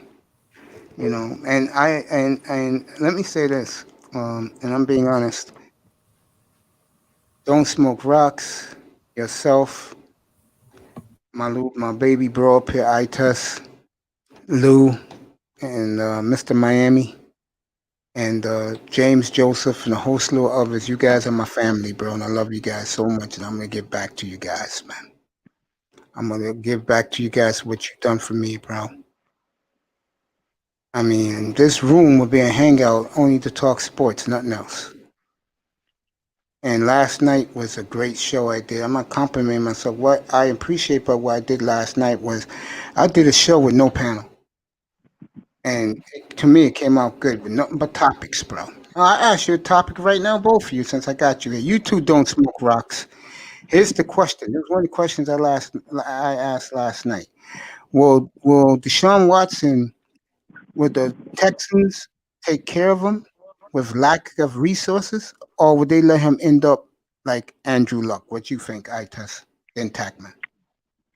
Hell yeah, they're gonna take care of him. The reason I say that, they seen the deficiency was the coach, so they got rid of that shit. So moving forward, they're gonna give him everything he needs because they see he's the fucking guy, bro. What about you, Tack? No, I agree with Itus. I feel the same way. The only one who agreed in the chat room last night what you two said was Big Time. Everybody else said that he's going to end up like Andrew Luck. Yeah, shout out to Big Time. Yeah. You know. Yeah, man. Notre Dame. Oh, I didn't even know the title was Notre Dame versus Clemson. This is going to be the title game. We heading to my mom's house after I finish this to watch the game. She's gonna make me some homemade beef stew. So then I'll be right back here after the game. Yeah, man. I'm gonna watch it too. This is gonna be a interesting game because the fact that last time they faced each other, yes, there was no Trevor Lawrence, but it's the one thing they overlook. The Clemson was missing the half of the front seven. Their fourth defensive player were missing, so there was a lot of holes in the middle because the main linebacker was out, so there was no one to call the play, to do the spy, to watch the quarterback's eyes. It brings a lot of confusion because it's a lack of experience. Now I think this is game ain't about Cleveland trying to blow them out. It's about, okay, we're gonna beat you, but we're gonna shut you down with the defense because that's what they're known for. The offense, everybody know what the Clemson can do with Travis Etienne and the Travis Lawrence, and that's nothing new. And they're doing it without Tyson Ross, which he tore his ACL. Hopefully he recover. Hopefully he will go to NFL the next draft. I think he has a lot of potential. But like I say, this is going to be a very interesting game. I think this game is going to be a low scoring. I think Clemson not trying to play shootout with Notre Dame, and Notre Dame probably do the same. Just play smart, tighten up the defense, and put more what should I say? More play actions. I think both sides of the coach going to play smart. It's a smart decision as far as on both sides of the whether it's offense or defense. But I think it's going to be a great game. And I don't think Clemson going to cover. They'll win by 10, but the hook might fuck them up. But I might just take the under 60. Man, Clemson gonna blow their ass out, bro. Well, the story is if Clemson does blow them out, I forgot I think it's Oklahoma. If Oklahoma wins tonight, no, they're playing right now, so I can't get that game up. But they're playing. If Oklahoma wins and Notre Dame get blown out, Oklahoma will get in, Notre Dame will be out. Plus the bitching that Brian Kelly is doing that the parents can't come to the Rose Bowl if they end up in the Rose Bowl. I don't know how it's going to be in New Orleans, but I think Brian Kelly should keep his mouth shut. Clemson gonna blow their ass out. What? Yeah, they get blown out by Clemson. The word is if Oklahoma wins, Oklahoma's in. I think Cincinnati gonna blow Tulsa out tonight. That's the team that's getting screwed because Tulsa they're undefeated. Hasn't been playing anybody this season. Oh, Cincinnati? Tulsa, they haven't played anybody, and the quarterback from Cincinnati, Desmond Ritter. This is going to be his biggest spotlight. They're already talking about he's going to be a second, maybe perhaps second round, between second and third round as a quarterback. He has one of the highest efficiency in the nation. And Cincinnati problem been for past 5 years is defense was never been a problem, but it's about can you punch them in the mouth on the offensive side? Of course, yeah. And they can finally do it. They got finally have the weapon. They finally have the great tight end. Last time Cincinnati had a great tight end was what's his name? Travis Kelce, the All-Pro tight end, which played for the Kansas City. Now, this is the opportunity to show the NFL scouts and you're looking for the franchise is looking for the next quarterback or backup quarterback or so. This is his moment. It's not the defense. It's for him to dominate. This hit ball in his hand. It's time for him to dominate. And this man right here is going to do rounds 3 through 7. It's his choice. He said he likes doing the small schools, the prospects. He'll be in my room up here, folks. Draft weekend. Both of these men will be up here, but this man wants to do rounds 3 through 7. And let me tell you, this man next to you, Tack, showed me a couple of wide receivers, one from the University of Houston. Oh, and my mouth dropped. Oh yeah, that Stevenson guy from Houston. Yeah, he's a dope player, man. Stevenson, I told him about Florida State. I don't know if you know Torian Terry. Oh hell yeah, I know Torian Terry, man. Folks, we ain't gonna get this nowhere else. How about? All right, let me see if you know who Xavier Thomas is. Fuck, I know Xavier Thomas. What about Reggie Williamson? Yeah. For SMU, okay, the speedster. You guys are making me blush. Jonathan Adams from Arkansas State. Nah, I haven't watched too much. Eyes test. You gotta watch his highlight, man. Just type Jonathan Adams on Arkansas. Tell him my 5th round running back Tack from UAB. Oh, hey, matter of fact, he killed it last night. Spencer Brown tortured that Marshall defense. You know, the Marshall is the only college in the nation only allow 11 points per game. The only school out of 360 schools. He's the next Marshawn Lynch. I took the under 44 plus UAB because whenever UAB is a dog and going to US Conference USA Championship, not only they cover but they win because back in 2018 they were a dog against Middle Tennessee. And what they do? 27-25 and they won. That was an upset. Yesterday was another upset. It's the same thing as the Buffalo. Buffalo hasn't won the MAC conference since 2008. That's why their punk ass lost to a Ball State, which I should. No, you track down the history. They ain't getting nothing else, bro. Love I you, mean, bro. you averaging 52 points per game into this MAC conference, and you give it away the game. This is a straight mafia shit, man. But either way, Buffalo choke. Glad I didn't touch those fuckers. Good thing I just stick to Ball State. Don't smoke rocks. Thank you for coming in, bro. But Appreciate then, you. yeah, but there's another one. You know what? There's another receiver you should check it out. Romaro Dobbs from Nevada. Well, you already know I did that. Yeah, I like him. Oh hell, he got speed, man, for his size. He does. You ain't getting this nowhere else, folks. And what about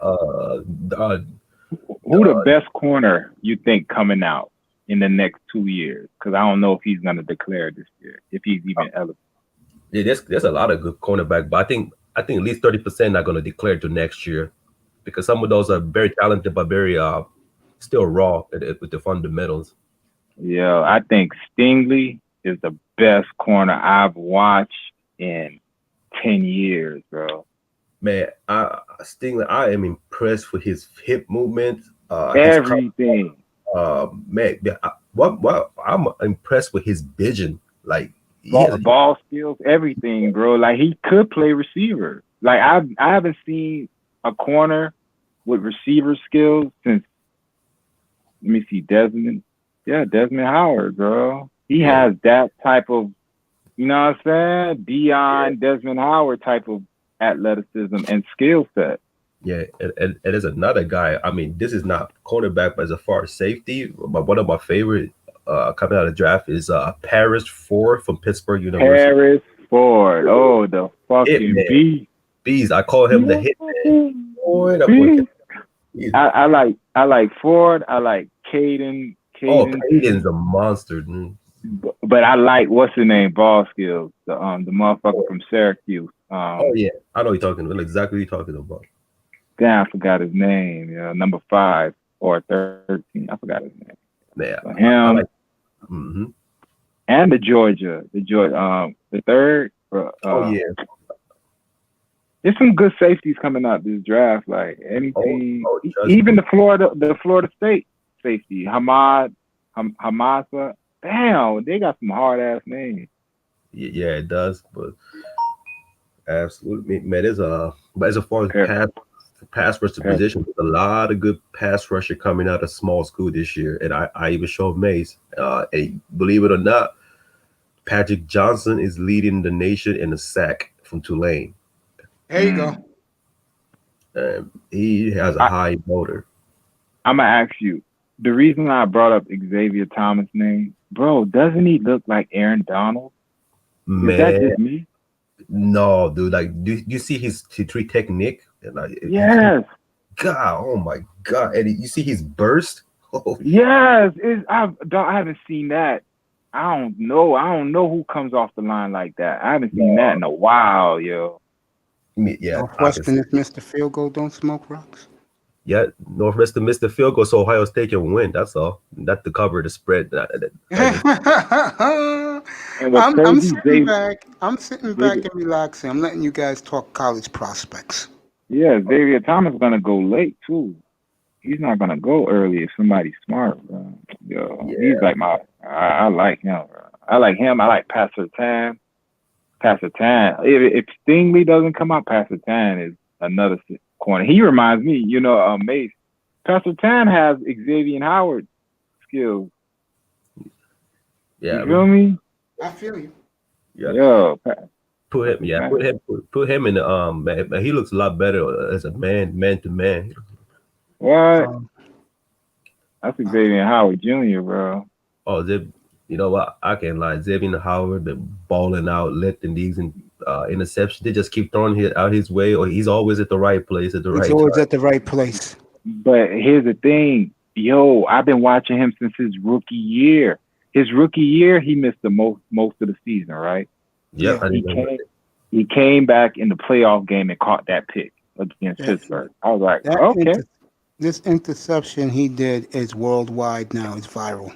But bro, he's been doing it since year 2 when he finally got I understand that, but you're right. You've been the only one in here defending him, bro. Yeah, I was like, Xavier Howard, Devontae Parker. Like, why you think Devontae Parker got so good? Xavier Howard's second year, he put Devontae Parker on the bench. Yep, got demoralized his ego, bro. Took his heart away. Yep, facts. and then what we didn't know is he was getting done up by probably the best corner in the league, and that just made Devontae Parker better. Yep. He cooked Stephon Gilmore. Yeah, he did, So bro. don't tell me Devontae Parker is not a number one. He just needs a fucking quarterback, bro. He needs a quarterback that's going to give him the proper chances to utilize his skill set, which is high pointing the ball. Who has the body control Parker has to go up and get the ball? But Other you than don't think he'll be prime AJ Green, Calvin Johnson. You don't think Parker though will be a fucking awesome number 2? But here's the thing: he's a number one, but you can't. All right, Devontae Adams is a number one. Devontae Parker is a number 1A if you put him next to Devontae Adams. That's what I'm talking about. Imagine putting him next to Adams. But here's the thing: he has Aaron Rodgers throwing him. That's my difference. I'll bro. talk about Aaron tomorrow. I'm gonna have a nice monologue to open my platform tomorrow, 11 o'clock Eastern time. That's my difference. You give Devontae Parker Aaron Rodgers, it's the same animal, bro. Tack, unmute yourself. Tack man. I'll wait till he comes back. I'm gonna ask him. Yeah, go ahead. Go ahead. Yeah, so what I would do, because he doesn't have an Aaron Rodgers throwing to him, you have to open him up, because every defense knows, how do you stop the Dolphins? Stop Parker and Gesicki. That's it. So you get another number one like a Jamar Chase or another top tier receiver other than Preston Williams who keeps getting hurt. You got a bunch of scat guys in Lee Bowden and what's the other motherfucker? The nigga that came from the Browns. I know what you're talking about. His name's Antonio something. Caldwell. Antonio Callaway. Okay. So you got them. You brought back fucking Isaiah Ford. So you got scat guys. You got a big time receiver on the outside. You got a tight end. You just need one more guy to take the safety or the double teams away from Parker. Every guy you just said, all in the lineup for tomorrow's game. Just to let you know. And they playing the Patriots. Okay. All of them are in the starting lineup tomorrow. Those 4 guys. Good. Yeah, I wouldn't overlook this game, bro. Like, everyone's scratching it up as a dub. Last time I checked, they already won the first game. Not so fast, my friend. That's what you're saying. The Dolphin hopeful, faithful tomorrow. Yeah, you haven't arrived yet to be looking past nobody. Facts. Yeah. You know what I'm saying? But the media is hailing them, bro. The media already gave them a playoff spot, bro. And that's what they did. And then what happened? The Denver came out. No, they're doing it now. They're doing it now because the media National League was so impressed with their defense, bro. I mean, Mahomes is still getting nightmares, they say. He's still having nightmares of being chased and losing. Went from 2nd and 15 to 3rd and 30, bro. You remember the 4-game stretch? We were about to go in, and then everyone was just, all right, we should go either 4-0 or 3-1, the latest. And the one loss everyone saw was Arizona, right? And then when we beat Arizona, it was the same compliment. Oh, the Dolphins, great defense. They stopped they stopped Kyler Murray. Tua played great, which he did. He played a good game. And then there you went. There go the boosting of the ego, and then Denver smacked them right back down to earth. Then you had 2 cupcakes. You had the Jets and Bengals. And I said they would lose to Kansas City. You know what I'm saying? You had 2 cupcakes, Jets and the Bengals, and then a team of a complete team came in and basically gave you the game. He gave you. Sure did. They gave you 4 turnovers. Yep. And you still lost the game. Couldn't score on them. Yep. Couldn't capitalize. So now don't tell me moving forward you're just gonna roll past New England and who else is New England, the Raiders, and no, motherfucker, you in the same position as them. If anything, it's the pressure's on now because you see Baltimore rounding into shape. Ohio State just took the lead late. Yeah, I just think the Dolphins. I think the national media. I know people like Dusty don't want to believe this. The national media and CBS, they're dying to get the Dolphins good again, bro. Dying to get the Dolphins and Raiders good again, bro. Dying to.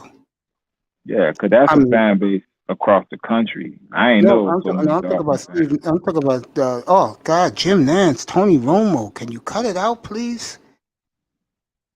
They're free offensive linemen they drafted, home run picks. They have a championship defense on the field. No. I mean, come on, fellas. They do that though. You gotta look at it as a double-edged sword. Like they'll hail you, then nail you, bro. Like they'll pull you up, throw your ass up to the stratosphere just to throw your ass down, bro. They like doing that shit. I'll tell you one thing: if they're as great as I think they're going to be, and I'm being serious about this, they'll both buy condos in Weston. They'll love nothing more than get out of bed on a Sunday morning and drive over to the stadium. Who doesn't want Miami and LA to be destination championships? I don't think. I'll tell you right now, ESPN doesn't want to. Why? They love warm weather. They love coming down here. ESPN likes. How can I say this? ESPN likes the big cities. They like New York. They wait. You think I'm lying? Wait till when Trevor Lawrence declares and the Jets go winless. I doubt it, bro. You're gonna see what I'm talking about. If we had anything close to box office down here, they love when the big three was running shit, nigga. Yeah, that was a different story. What's the difference? Like it was the same. I just think that I'll tell you who will run down there. Like it's no tomorrow, because they're the ones doing the hype. NFL Network, bro. They're the ones hyping the Dolphins. Oh my God. I mean, you would have thought, and I'm not kidding, listening to everybody, bro, you would have thought Miami held Kansas City to 10 points, bro. If you look at the entirety of the game, you damn near did. Other than Tyreek Hill, no, hold up. Other than Tyreek Hill's bomb, they scored 10 points, bro. They only had one successful drive on that defense. You know what I think it was? That really them falling in love with Miami. That play by Howard. I mean, that's a play for the ages, bro. It's on Tyreek Hill, one-handed, and then the motherfucker was flexing and posing in the end zone afterwards, bro. Lead the NFL in interceptions again. The second time in his career. Miami, bro. I'm telling you, I knew the defense. Tack, I'm sorry we're boring you, but I'm going to get you back up here in a minute. I've been calling for you. I knew the defense would be good. But goddamn, bro. And then think about it next year. Yeah, because they're missing pieces. Yeah, that's the scary part. They're missing a safety. They're missing another D tackle. They're missing an end. And Mike linebacker. Imagine if we get this year's Chase Young, bro, with the fourth. We don't need that. We need a Mike, bro. We need motherfucking. Yeah, we'll get a Mike. I think we're gonna do with the Texans pick. We'll trade down just a little to get the Mike. We'll just take the Mike right there. We'll get the receiver with our own pick. You got to get Micah Parsons, bro. Yeah, I think we'll take him high. I do. I think we'll take him. If the Texans lose next week, we'll take him at 4, bro. He's going top 5. That's what I mean. That's what I say. We'll take him at 4, bro. And we'll trade up one spot, give him a 4th, and get Parsons, bro. Because I see the Bengals taking the kid from Oregon, the tackle, so they could protect their next quarterback. Yeah. They either going. The Bengals are either going receiver or tackle. Yeah. Jaguars are going quarterback. They might go Jamar Chase. You never know with them, bro. Because Jamar Chase will be right there. He's going to be right there. So other than Trevor Lawrence, they might go Justin Fields. That's what all the Dolphin media, by the way, have the Dolphins taking with that pick, with the Houston pick as Chase, your boy Chase. They all love Chase. Yeah, but as far as the Jacksonville, Gardner Minshew, his not the issue. You really look at through this whole Jacksonville season, you missing the lender, which is a center. The center is a pivotal position for that offensive line. That he's the one. That's what we need next year. he's the heart and soul for the offensive line for Jacksonville. He's been missing for the multiple game, so Minshew has no time to throw. And the second of the ball, he's a manageable quarterback. He has no have an arm, but he came with the accuracy when he got drafted from Washington State, and his contract is cheap. So we might as well take that advantage and build the offensive line. Like the big time said, Jamar Chase is around. He's a must get. He's like another Amari Cooper, Exactly. but he's more mature. Like he Let me And I think he has better body control at the point of at the top point of the catch. I think he has a better release than Amari to me. let me say Nah, Omari release is nasty, bro. That's that Dade County release. Yeah, but I think Devontae Adams got the best release right now. I think. Yeah, Devontae and Hopkins. Oh, Hopkins too. There's another guy. Oh, Stefan Diggs, man. Yeah, Diggs too.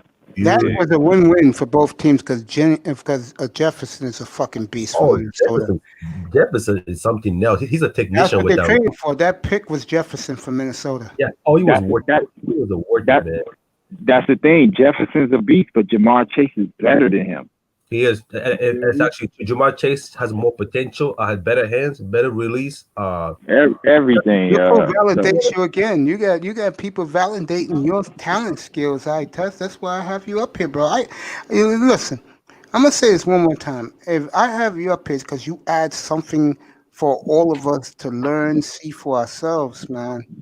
And it's great, and that's great, bro. That helps everybody, and everybody like it more. You know. It's just great. Northwestern is unraveling. Okay. Hey, let me. Tack. You've been gone for a while, bro. You know I had to fight up here the other night, a couple weeks ago.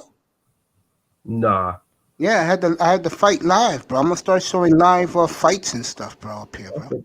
That definitely. Okay, that's what's up, man. Yeah, you pull up, relax. Had a packed room that night, bro. Yeah, man, definitely, man. Oh, man, but. Look, overall, man, it's been a pleasure, man. I appreciate, man. It's been a while, man. It's great to see you, Mace, iTest, and everybody, who comes on. Don't be a stranger, bro. Here's the question I've been trying to ask you. You was gone for a little bit. To do the business show, is 9 o'clock too late for you? Like 9 o'clock your time? Because I can push it back to noon my time or 1 o'clock my time on Saturday afternoons and give you time to wake up out in San Diego, bro. If you want to work with that. No, I'm not sure. Good night's sleep. Yeah, I'm not sure yet, but I'm definitely going to keep in touch because I will come back here more often. So I miss you, man. Welcome back. Hey, thank you guys. Hey, glad to see you, iTest, Mace. I appreciate it. I love you, bro. Be safe. Yeah, you too. Yo. Thank you. Appreciate you. Great Pac-Man Clan Killer number 187, aka DJ Child Support. Make up that any way you want to. Now I'm with my little bro here, and I'll finish out as long as he can stay, because he knows which way I'm going now. I agree with you. I think Clemson will kill Notre Dame. I think Alabama will do the same later tonight to Florida. I know you don't care about the NBA. I know you enjoyed that talk you had with the general about our race, our people, the way we don't trust, respect, love each other. I agree with everything you were saying about that. Well, since it's here, bro, might as well talk about it since it's me and you, bro. I think we should win tomorrow, but I think they should be caught. Dolphin fans shouldn't just write it as a W. I agree with you. Mm-hmm. Yeah, I agree with you. The season is what it is, bro. It was supposed to be a season that you evaluate your quarterback and, oh, shit, you in the playoff race. But don't think your team is complete. Like I said, the defense right now, to me, is overachieving off of the scheme of it. You're still not complete on it. You know what I'm saying? Like, imagine a few more players, high-caliber players in that scheme. That's going to be crazy. The one thing, so I'm not. No, go ahead. Yeah, I'm not worried about the defense. My issue has always been the offense. And you know that quarterback, he wasn't what he was advertised to be, and we have a chance in this draft to get one. All right, let's go to Justin Herbert. Okay, let's go to Justin Herbert. My dog. I had Herbert and Jalen Hurts. Let's go to Both. Justin Herbert. Okay. Now you was up here Thursday night, and I said, "You want to? Let's see how good you are, Justin. Lead your team to victory, and you get all the credit." Well, not only is he getting all the credit from me, he's getting all the credit from planet Earth. America is in love with Justin Herbert now. It's No, amazing, isn't it? no, it's what we talk about all the time. Sheep. Be led by the media. You're not led by what your eyes are telling you. Like your eyes are telling Yes, you, sir. why the fuck are my eyes telling me this, but everybody else is saying Tua. I Makes no gave you. fucking sense. So me being my own man said, okay, I'm gonna hitch my wagon to this, and Jalen Hurts. Now everybody but Hurts. Out of here. Gave you a big plug last night. I said, you go by what your eyes tell you, not the talking heads tell you. I said, my little brother eye test, that's why his name is eye test, 'cause he goes by what his eyes tell him. Am I correct about that, little brother? All day, all night, bro. There you go, bro. I'm the same way, man. I saw Herbert, his first game against the Chiefs. I said, this kid's pretty good. Just And in college general, I was watching him. I was like, all right, I see. At least I see raw potential that you could cultivate, bro. At least I see that. People didn't see even that. I was like, what are y'all looking at? This guy has everything, bro. He's a mobile, big, strong, you know what I'm saying, pocket passing, but enough wiggle to get up out of the pocket. That's what you need in this NFL. You don't need a statue in the NFL. And if people think you're going to be drafting pocket passers going forward, no, you're it's gonna be sadly the mistaken, bro. mobile quarterbacks moving forward. You have to get you somebody that can get up out the pocket consistently and effectively. And he does that. And not only does he do that, he got a fucking cannon for an arm. Why not like this guy? But the media said, oh, he's trash. He's a bad leader. He doesn't do this. He does. Fuck that. Take him, build him. No, you wanna go with the sexy pick. You take the guy. I'll say it again. The difference between the two guys. If you want a guy who is the factor, will do what the coaching staff tells him to do, the offensive coordinator, and run a game very well. And now Tua has been tagged, by the way, my friend, as the game manager. You noticed that, right? National Media game as tagged Tua Tagovailoa as a good game manager, will be a great game manager. Justin Herbert is now the franchise QB. Isn't it funny how things work out? It's fucking sad, bro. Because Amazing, isn't it? and then you got the other guy. I said, okay, you don't want to go Justin Herbert. At least get a low risk, high reward guy in Jalen Hurts in the second round. You could have littered your first round with just 5-star talent. Yep. Nah, Dolphins don't think that way. They don't like alpha males. Austin Jackson. The whole entire league, if you're a talent evaluator, said these guys are 26. You guys are fuck ups, bro. So it doesn't matter. Dolphins like the goody milk and cookies players. They don't like the cerebral ass kicking players. I mean, now you look at Justin Herbert, you look at Chase Young, who is this, and don't smoke rocks. I want you up here tomorrow morning, 11:05 Eastern time. My main game is Redskins and the Seahawks. I want you up here, my friend. Don't smoke rocks. We're going to talk about Chase Young. What a monster he is, boy. Oh, every time I see that baby face boy, I just cringe how great he's going to be. He ain't better than Bosa. This kid's a monster, boy. This kid, Ron Rivera got don't smoke rocks boys playing. Redskins are balling. On defense, they're balling, bro. They got a bunch of first rounders like we did. Yeah, man. On the D line. To me, if you have a defensive-minded coach and your defense is balling, you're earning your money. The GM and the owner can't say shit to you. Sure can't. Our coach, Ron Rivera. Brian Flores, I'm gonna give him a big kudos tomorrow. My monologue to Brian Flores. I haven't seen the Miami Dolphins in and let's just say 6 weeks eye test in eons. Just like Don't Smoke Rock Redskins in eons getting loved by the national media. It's amazing what perceptions can do for you. And this is the part, and this is for Don't Smoke Rocks, and eye test is about to cringe about to say. The so-called savior, no one cares about him anymore. He's been branded the, what you call that again? He's been branded the great game manager by the national media. And I called that weeks ago. Everybody jumped on me. I said, don't worry about him. Now I call him Troy Aikman. He's Troy Aikman of this generation. That's what he's going to be. Now, here's the difference. And this is why an eye test and others like Big Time or Butthurt. He's going to give you a Troy Aikman career now. And if you get free champion Super Bowls out of it, but he's not in the same kinds of conversation as the Mahomes, the Justin Herberts. Hey, take the chips. Man, see, that's where I differ, bro. I don't care how good your team is. You need a top quarterback to deal with a top quarterback. You can't go in there with just the defense. He just proved it. Our defense did the best job any defense has done against him, period. It's And he Mahomes, still yeah. won.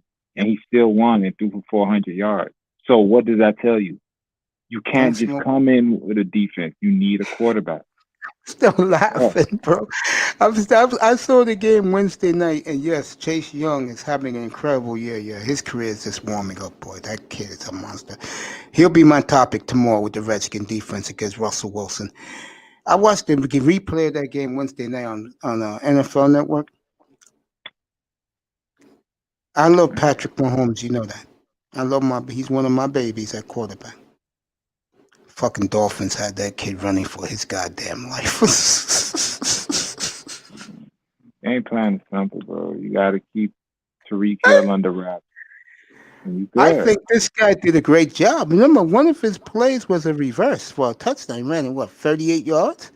That wasn't Howard's fault. Howard didn't get beat at all. That's what I'm saying. Like, Yeah, that's why now he's a household name. I told this to Dusty. I said Xavier Howard, Devontae Parker, and Agbar are going to be household names after the game. Now, Kelsey had a monster game, but the other two players, now people know who they are. Agbar got 10 sacks and Xavier Howard got 10 picks. But you was over here screaming that Rowe was an all-pro. I said, nah, Rowe, yeah, all right. You know I say he had an all-pro. Yeah, he was having it until Kelsey came to town. Okay. You can't. So now I don't talk about Rowe no more.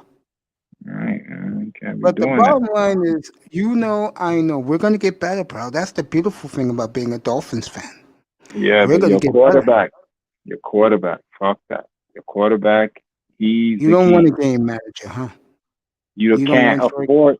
You can't afford to have Troy Aikman nowadays. You can't. I hear you. Yeah, I hear you. I hear you, my brother. I hear you. You know I don't disagree with you, little bro. That's why I call you little bro. Oh, you could disagree. I'm just, you know. No, what I'm no, I saying? don't disagree with that. Big time, get up here, bro. Get one of our other brothers up here. He'll have his night Monday night along with Mr. Miami. Monday night's all WWE. I am not doing Steelers Bengals. It's his birthday on Tuesday, and I'm gonna give my little bro his wish. WWE Big Time wants to see it too. You guys get that Monday night. My baby bro's up here right now, and we're just talking up about some Dolphin topics. I'll be off the air 4 o'clock Eastern. Get Ravens and Notre Dame. I may come back tonight. You'll get the back signal if I am. Denver. I'll be watching more Denver and Buffalo for AFC East reason. Buffalo wins today, fellas. They win the AFC East outright. Interesting article. The Dolphins made a mistake with Tua. Really? Crowd will get Louder. Wow. And the Fin Fanatic. I got to get that. Big Time is going to join us right now. He's here. Tell us about the article, my friend. What's up, Tess? How are you, sir? What's going on? You missed Tac Man, bro. He was up here for like an hour. Just left.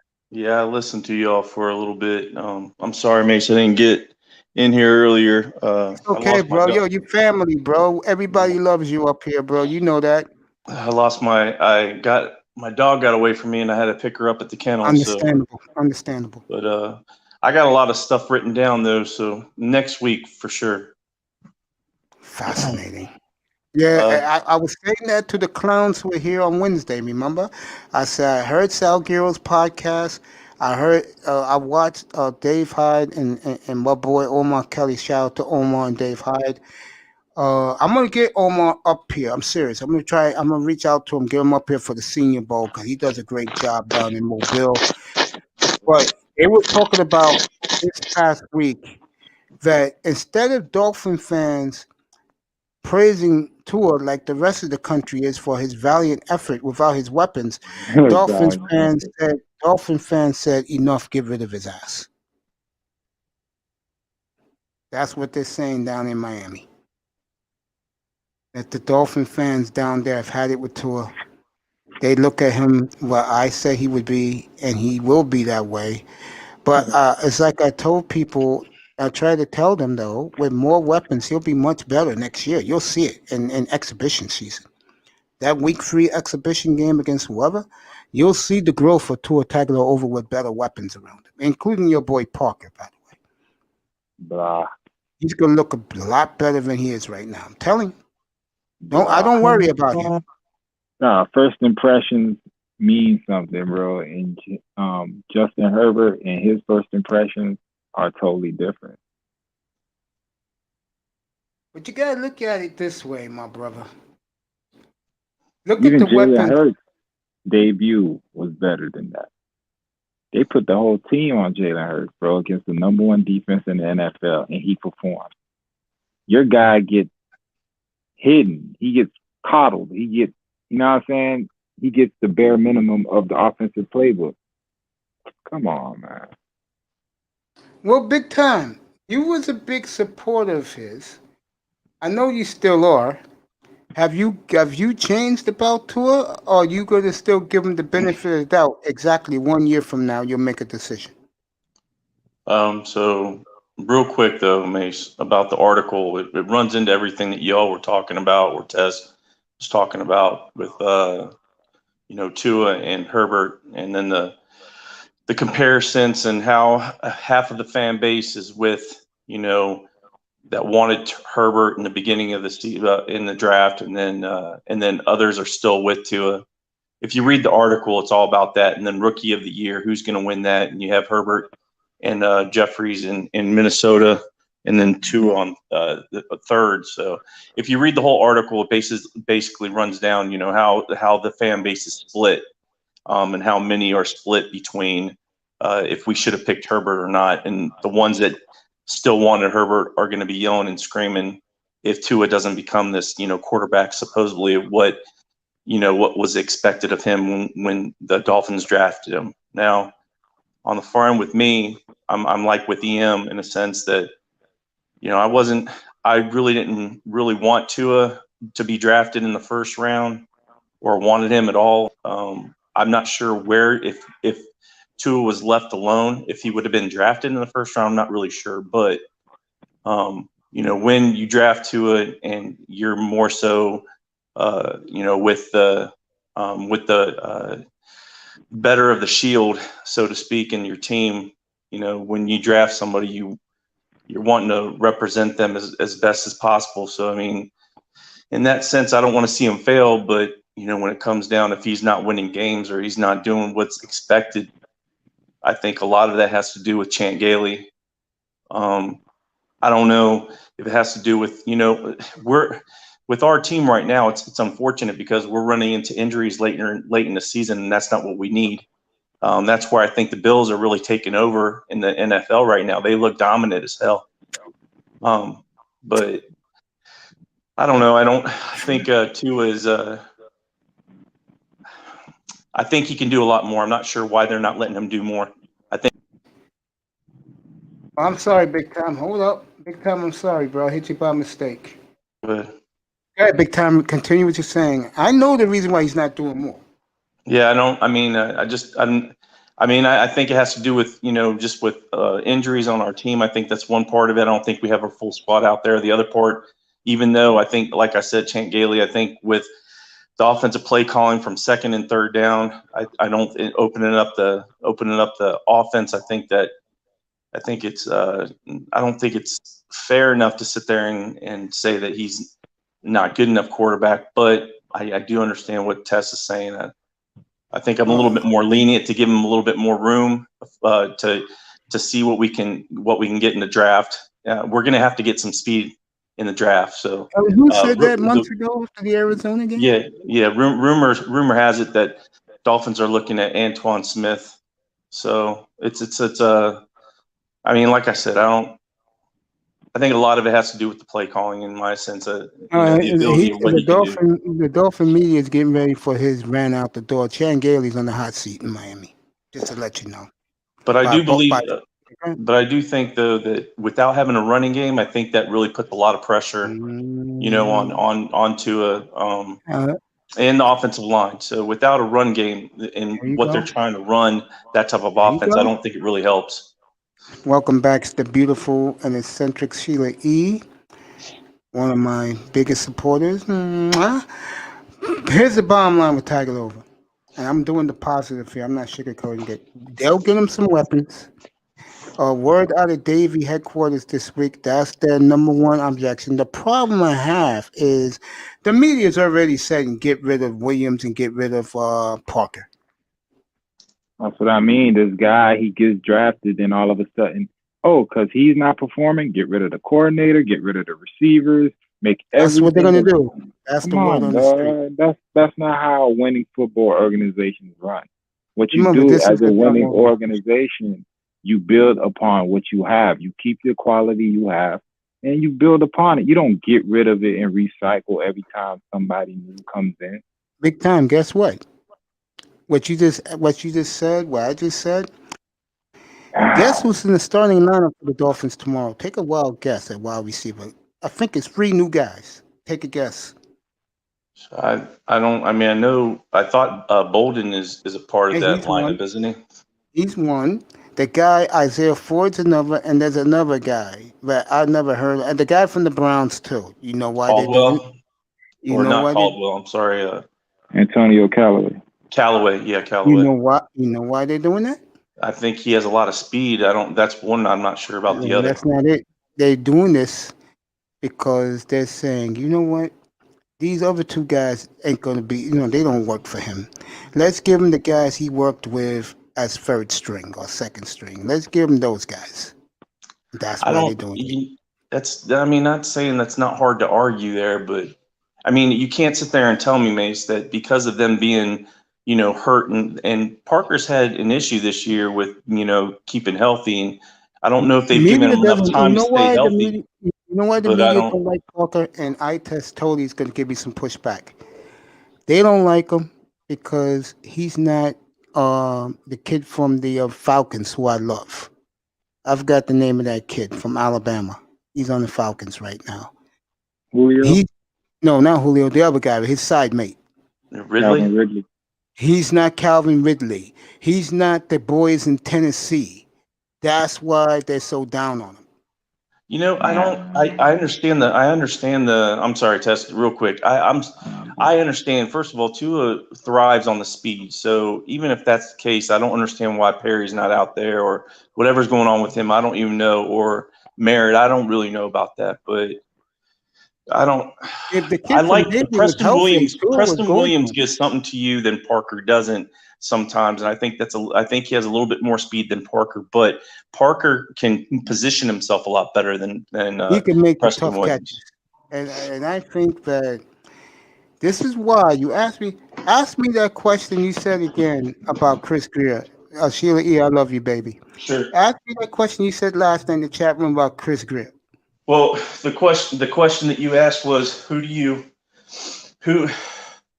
think is doing the best job at GM. And, we went through like 2 or 3. And I asked you about what's his name from Tennessee, and you said, yeah, he's good. And I said, well, what do you? Good. I said, if Greer gives us a Super Bowl, would you put him at as a top GM? That's what I asked you. And I you said, said no. and I said, and I know I clearly agrees with me with this one. Hells to the F and That was just a question, though, Mace. That's I all. understand it. And the reason why I don't, he's been here for 21 years. He's been here for all the buffoonery. You agree with that?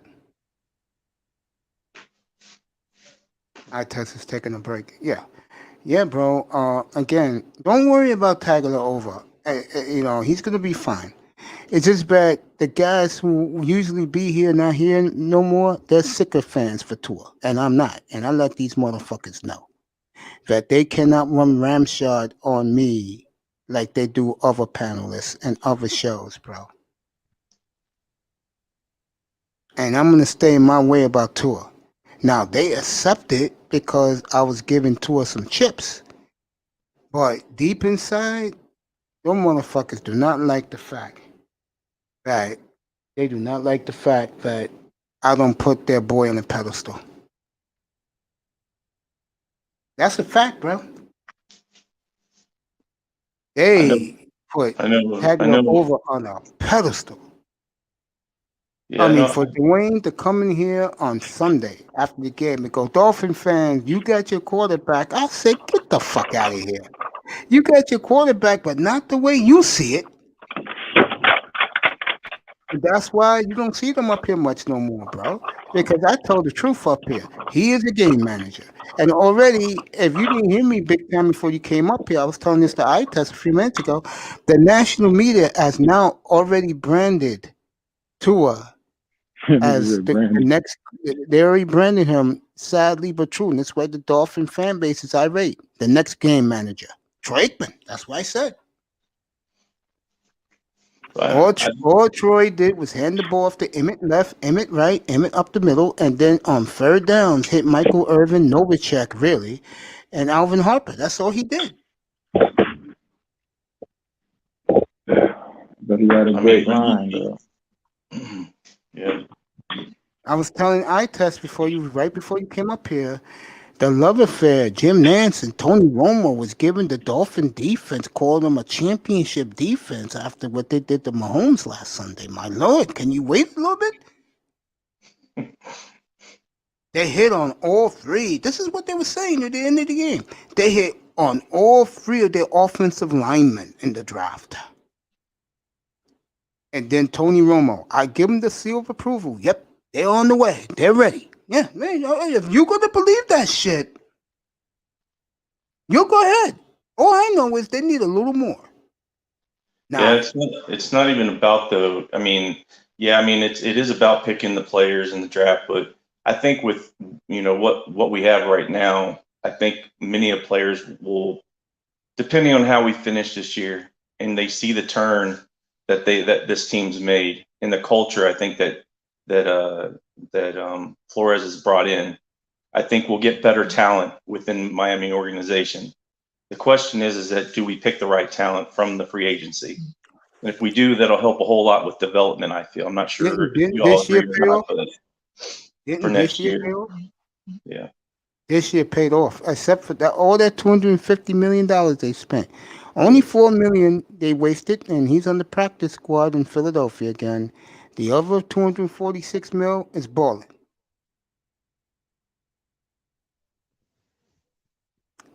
And again, I hate the fact that the kid is now branded by the national media as the ultimate game manager.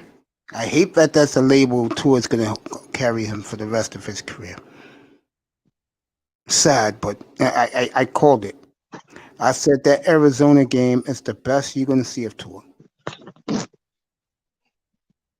And Dolphin fans are going to have to come to grips that their quarterback ain't going to be thrown for 400 yards a week. That's not happening under Brian Flores. He'll have good games. Don't get me wrong. He's going to win championships for you. That's not what That's not what people be talking about. What they're talking about is, do you have a quarterback that's capable? You don't need a quarterback throwing for 400 yards every game. Because if you do have a quarterback that's putting the ball up that many times, he's either, great at it, or your team is always in a shootout. You want to Justin Herbert. All right. The word game manager is used in a bad connotation, but it's ultimately what you do want your quarterback doing, playing the game as it goes. So what I'm talking about, do you have a quarterback that if the game requires handing the ball off 25 times and making 10 key throws to win the game, he could do that. But also, if the game calls for, you're down. I mean, you're up 10 zip, and you had 4 turnovers in the game. You should be able to finish that game off. Facts. That's and what he can we do that. don't need. But he didn't do it. That's the problem. He didn't do yet. that. He hasn't done it Bro, yet. He will. Trust me. I know what you're saying. I test. I'm not a Tua homer. This man next to you, I don't like him, but I'm fair. I'm a fair dude, bro. I'm not a worshiping guy like Dwayne, like Ian and those niggas. They worship the dude. Hey Mace. Yeah. I don't understand what I test. I need you to finish out what you're saying, because I'm not sure what you're trying to say. What he's saying is you need a quarterback. Let me finish what I'm saying. Go ahead, and I'll copy it. Go ahead. All right. What I'm saying is, all right, do you have a quarterback that if the game requires him to make 25, hand the ball off 25 times and make 10, 15 key throws in the game, is he capable of doing that? Okay, if he's capable of doing that, is he also capable of, if he gets into a shootout with a quarterback, or if he's required to take more of the onus of the offense upon himself, is he able to do that throughout the game? Not when the game is out of reach and now you're just doing whatever and the defense is in a totally different coverage. I need to see my quarterback pass certain tests. And that was a test Sunday for Tua. He had a great team that played a bad game on the ropes for a better part of the first half. And then just like that great team with the great quarterback put up 30 unanswered points and just cruise to the finish line. What I'm saying, a Herbert, I don't believe allows that to happen, if I'm making any sense. I know what you're saying, and Big Time, do you understand what he's trying to say? Yeah. I think Tua will do that, but what the Dolphins are telling the fan base right now is this. The 2 guys we have at wide receiver, this is from the Omar Kellys of the world, they're no good. We'll get rid of them. This is exactly what he said. They'll get rid of him, these guys, and we'll let Tua pick his receivers in the draft, and we'll bring them in. That's why I'll say it again. And by the way, Sheila E., if you guys have a channel, she wants you to drop the link in the chat room for her. That's why I said, and I wanted to open up Big Time's eyes. That's why he's going to have 4 brand new receivers tomorrow. And it's not because of desperation. Not at all. They're trying to say this. He got his guys now when he was third string, and watch him show you all that he can hit these guys in stride. And you know what? I hate to say it. I think he will. And I'll tell you, if that happens, that's a big indictment with the guys who they had starting. That will be a big indictment on those 2 guys. That will be a big indictment to Williams and Parker. What you think about that, Big Time? I mean, yeah, I test, he pretty much said it. I mean, that's what I wanted to hear from him, like the rest of what he said, and it makes sense. That's what I was been trying to say all along. But the problem you have in here is the clowns who are not here today, and I don't think they'll be back, by the way. They think this motherfucker is Jesus. That's your problem. The fan base thought he was Jesus, and he's not. It took me one NFL game. One to tell you all what I think of him. One game. Now everyone's saying it. Now I feel bad for the kid, but Justin Herbert is now America's darling, and now he's been branded the ultimate game manager. Hey, look, Test said it. He's right. I can't take any, watching Herbert against the Raiders the other night. Both of them, honestly, when Carr got hurt and you had Mariota played better than Carr. Mariota, yeah, Mariota was doing something like he hadn't done in quite some time. So, but Herbert looked very good. But Raiders needed that game. That's why people in America are See, you gotta understand something, big time. There are certain teams that are measuring sticks to the American public. Like right now, I just told you, Miami's the media darlings now. People are looking at their defense as a championship Super Bowl defense right now. And because they don't follow the team like we do on a day-to-day basis, we know they need no more players there, but the national media is not running with it. Now with Justin Herbert, the Raiders needed that game to make the playoffs. And now the Raiders are out.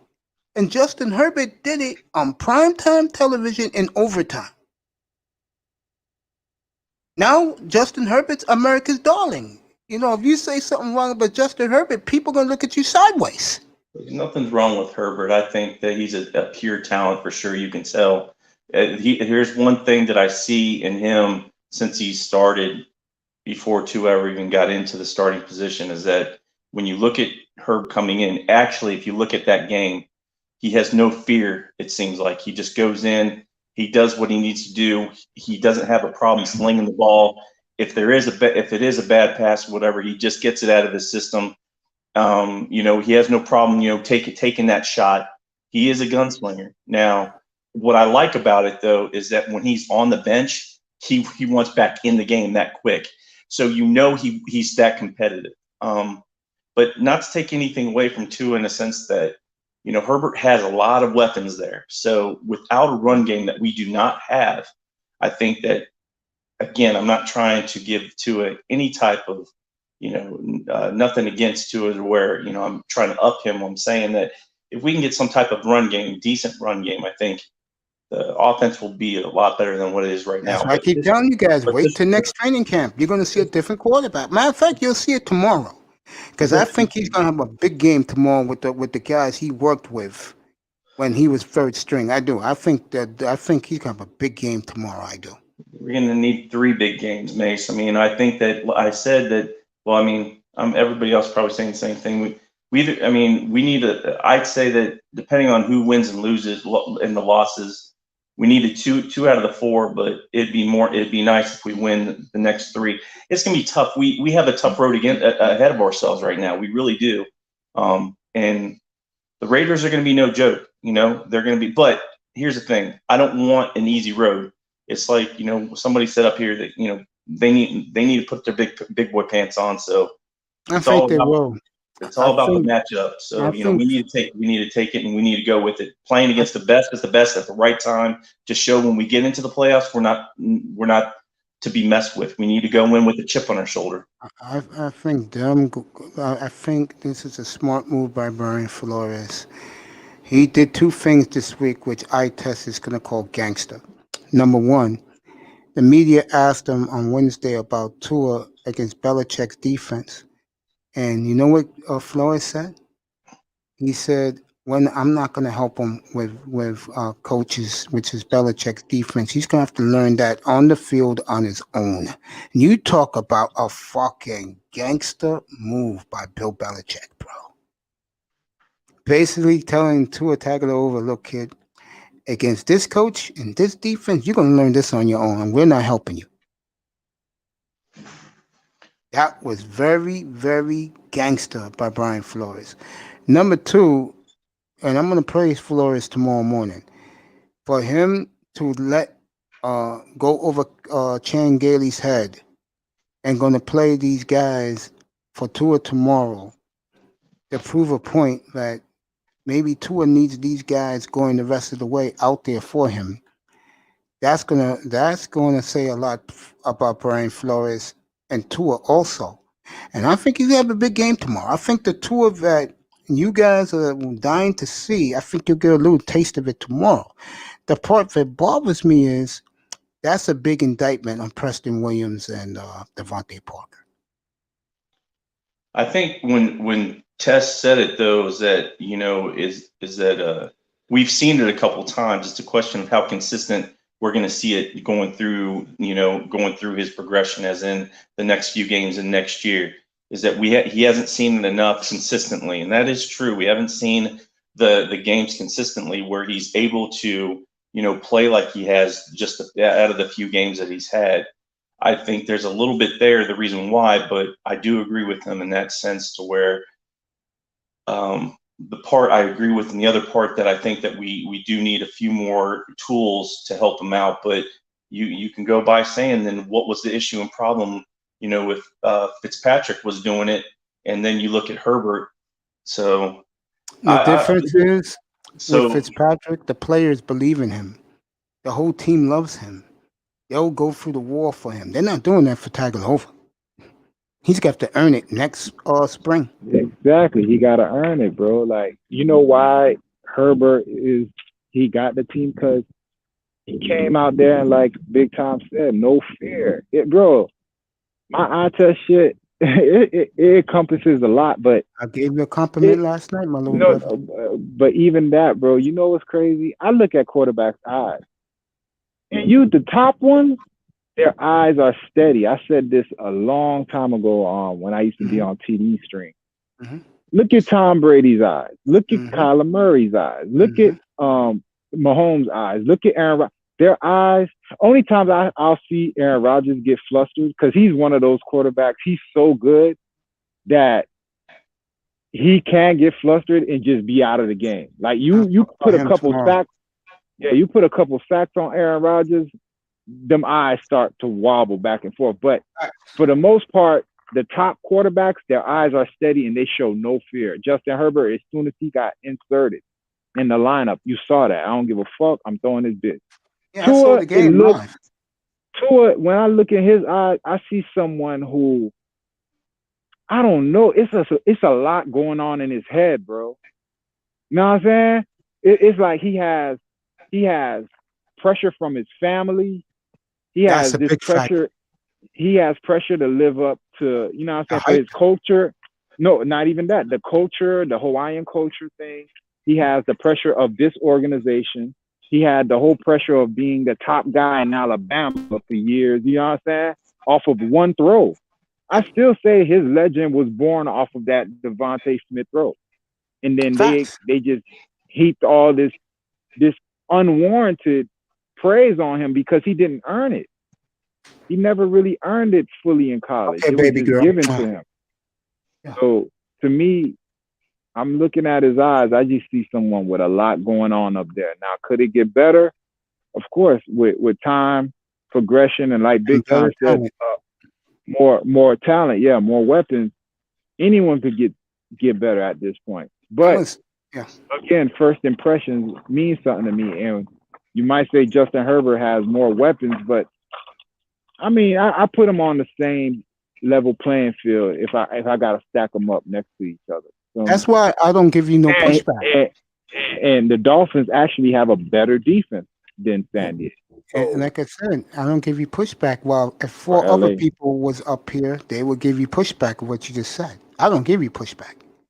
So this is I welcome the pushback. I just want to make, you know what I'm saying, have a logical back and forth where we could see each other's points. You heard what Insanity said over a week ago. Go ahead, Big Time. Yeah, I agree with ITES. At least let's be logical and give each other a little bit of respect on both points so we can at least try to see eye to eye. And even if not, we can walk away at least learning about something that we weren't talking about prior. The other three, they're butthurt because they're not going to put them on a pedestal on this platform. But I don't know if you two have looked back at the game. I watched the game again with Kansas City. I saw it Wednesday. So, and I don't know, ITES, if you looked at it either, but there's a few things that that point a few things. Like, I'll just go straight at it. If you watch the last play of the game, it looks like they were in some type of 4-6 or whatever. All right.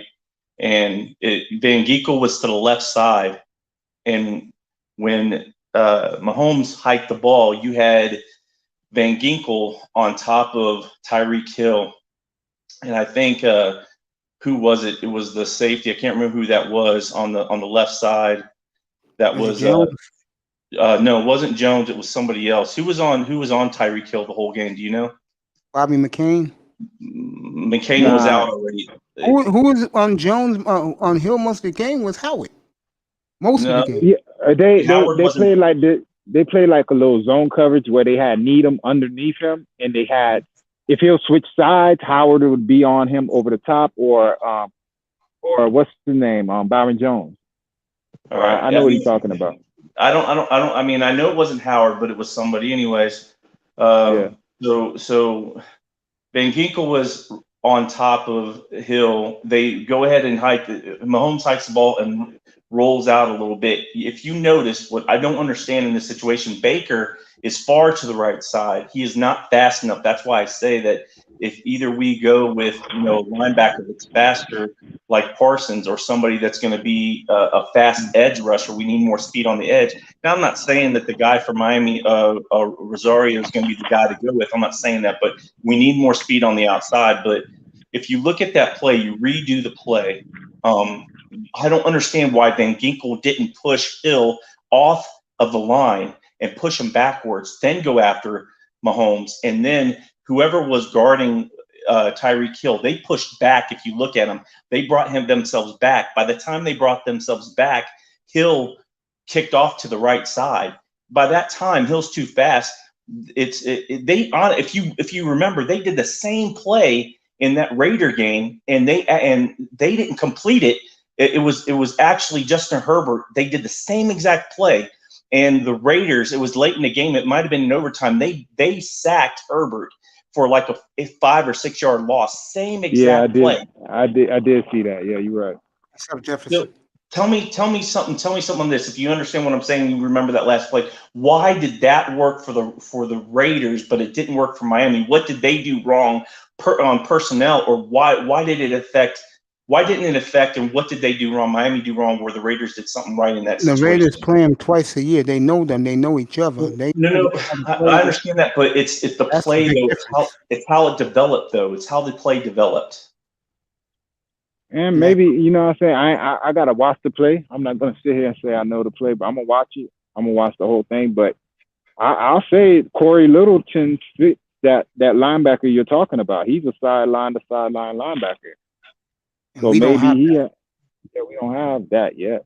We're gonna get it, but we don't have it right now. We don't have that available to us right now. But Corey Littleton, he's a linebacker that could run with. He was running with Kittle. You feel me? When he was with the Rams. I remember when I came up here on Wednesday, and I was talking about all the praise that they were getting nationally. Tua was getting praised by GMs and executives all across the country because they loved the way he stayed in there and competed without no weapons around him. And after I saw the game Wednesday night, I was on the air. I said, I agree with that. I think Tua did a great job by himself on Wednesday. But again, the Tagovailoa problem is they want that 450-yard a week quote. They want Justin Herbert, bro. That's not going to happen with this guy. And I'll keep telling you guys this, and I'm not joking. Look at the Cleveland Browns. If we get it right next year, that's the way we're going to be like on offense. Look at Cleveland. Ground pound, and look at the way Baker has played lately. Baker has matured in front of our eyes. And people... He is matured in front of our eyes, Baker Mayfield. I'm not taking anything away from Odell Beckham Jr. He is a true talent of the game. He really is. I'm not saying he's the greatest I've ever seen, but the plays that he makes are very spectacular. But just my opinion, I just feel that with what they had there, talent-wise, I don't know if he really truly fit in with the Browns with their scheme. That's the reason why I feel it kind of hurt him being there. And then with him being there, trying to get him the ball consistently, I really thought that they both would thrive, him and Landry, but it just didn't seem like it was there Not for gonna him. work. No. I don't know why. Don't get me wrong. I'm not sure why. But then when you see that he's not there, now they're thriving. It's just, I'm not getting it. There's something there. Because the coach is an offensive genius in Kevin Stefanski. It takes time for his offense to be put in. Now Baker knows the entire playbook. They all on the same page. The Browns have playmakers you never heard of on their roster right now that are starting and playing, and they're all clicking. And I think tomorrow, again, I see Tua with these third string guys, they're all gonna flourish tomorrow. I'm telling you. But then, Mace, if that's the case, then why get rid of why get rid of Odell? Then keep him for next year. He should thrive within that system. They'll get rid of him. And I'll take him in Miami right now for a fourth or a fifth. They'll get rid of him. They'll get rid of him. You'll see. Man, you giving Cleveland too much credit. I think that that running game is what's leading that team. And even with that running game, they're not gonna win the Super Bowl, though. They have to updo their defense is now on par. The only person they have in their defense, well, two guys, the corner from Ohio State and the number 95, the pass rusher. I keep forgetting. Oh, Myles Garrett. Other than that, we have a clearly superior defense to them right now. Yeah. Other than That's Garrett, what I mean. Like you giving Baker and them credit, but they're only gonna go but so far. oh no, they're not ready. What for we Super try to Bowl talk yet. about here is that's what I mean. What we try to talk about as Dolphins fans is how we're gonna get this team to that point. You feel me? What we're talking Super Bowl. We'll pass that point next year because the difference with us is we get 3 more wins. We're going to like Cleveland. Cleveland, this was the year for them to make the playoffs, or they was going to blow that up. Us, we are 2 years ahead of schedule, and that's What's crazy big difference. All right, I'm gonna go on record now. I've said it before, but I'm gonna stand on it, bro. Josh Allen, Baker Mayfield, Josh Allen, Josh Rosen already proven what he is, and that's it, bro. Like they're not like that. Like all that shit Josh Allen doing when the pressure gets to him in the playoffs, he's gonna fold. Tannehill, he's gonna fold. Baker, he's gonna fold. Yeah, Only quarterbacks I see in the AFC that won't fold under that is Deshaun Watson, Mahomes. I agree. He's not there no more. Who else in the AFC? I agree. Roethlisberger. That's it, bro. Like the rest of them ain't. Roethlisberger. That's about it, bro. Now you go to the NFC, you got Brady. I think Breeze is shot. Breeze days have come and gone, bro. So Wilson. It's Rodgers, Brady, Tyler, and Wilson. That's it. These are your Super Bowl contenders. And again, I named that in the beginning of my show today.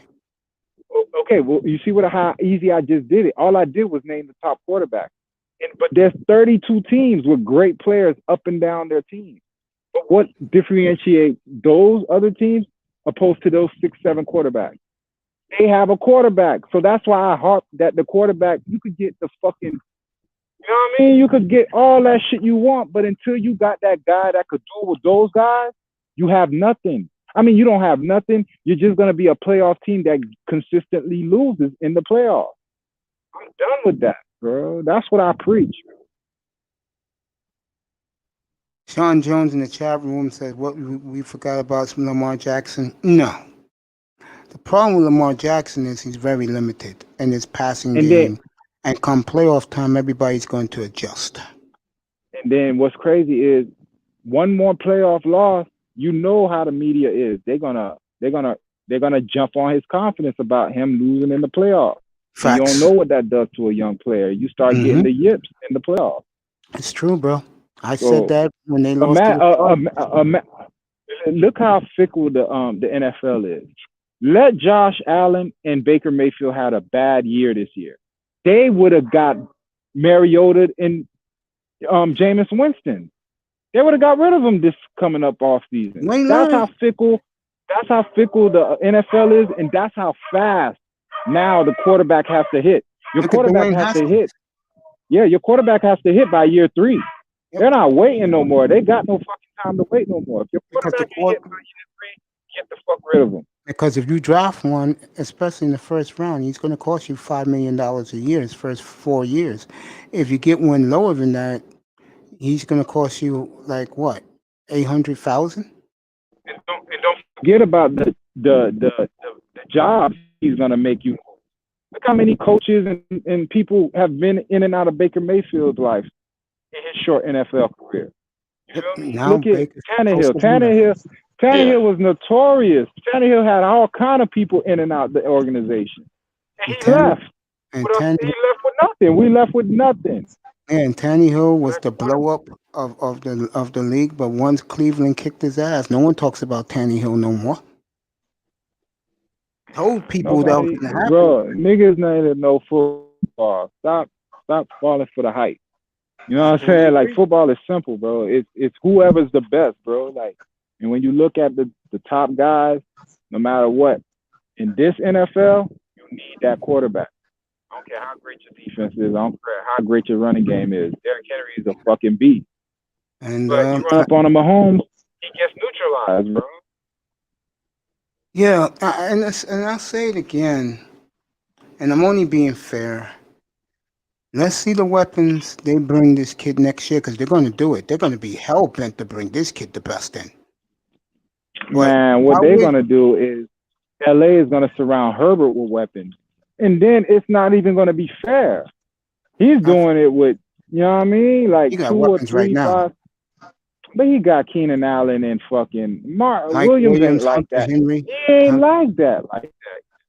Okay, but I see the Dolphins are going to be hell-bent to bring this boy weapons. I'm telling you. Already the media is banging the drum. All right, so what are you going to do? Go into the draft? So let me ask you this. Get a bunch of rookies, and then the rookies are automatically gel with Tua in 1 year? Come on, man. Be realistic.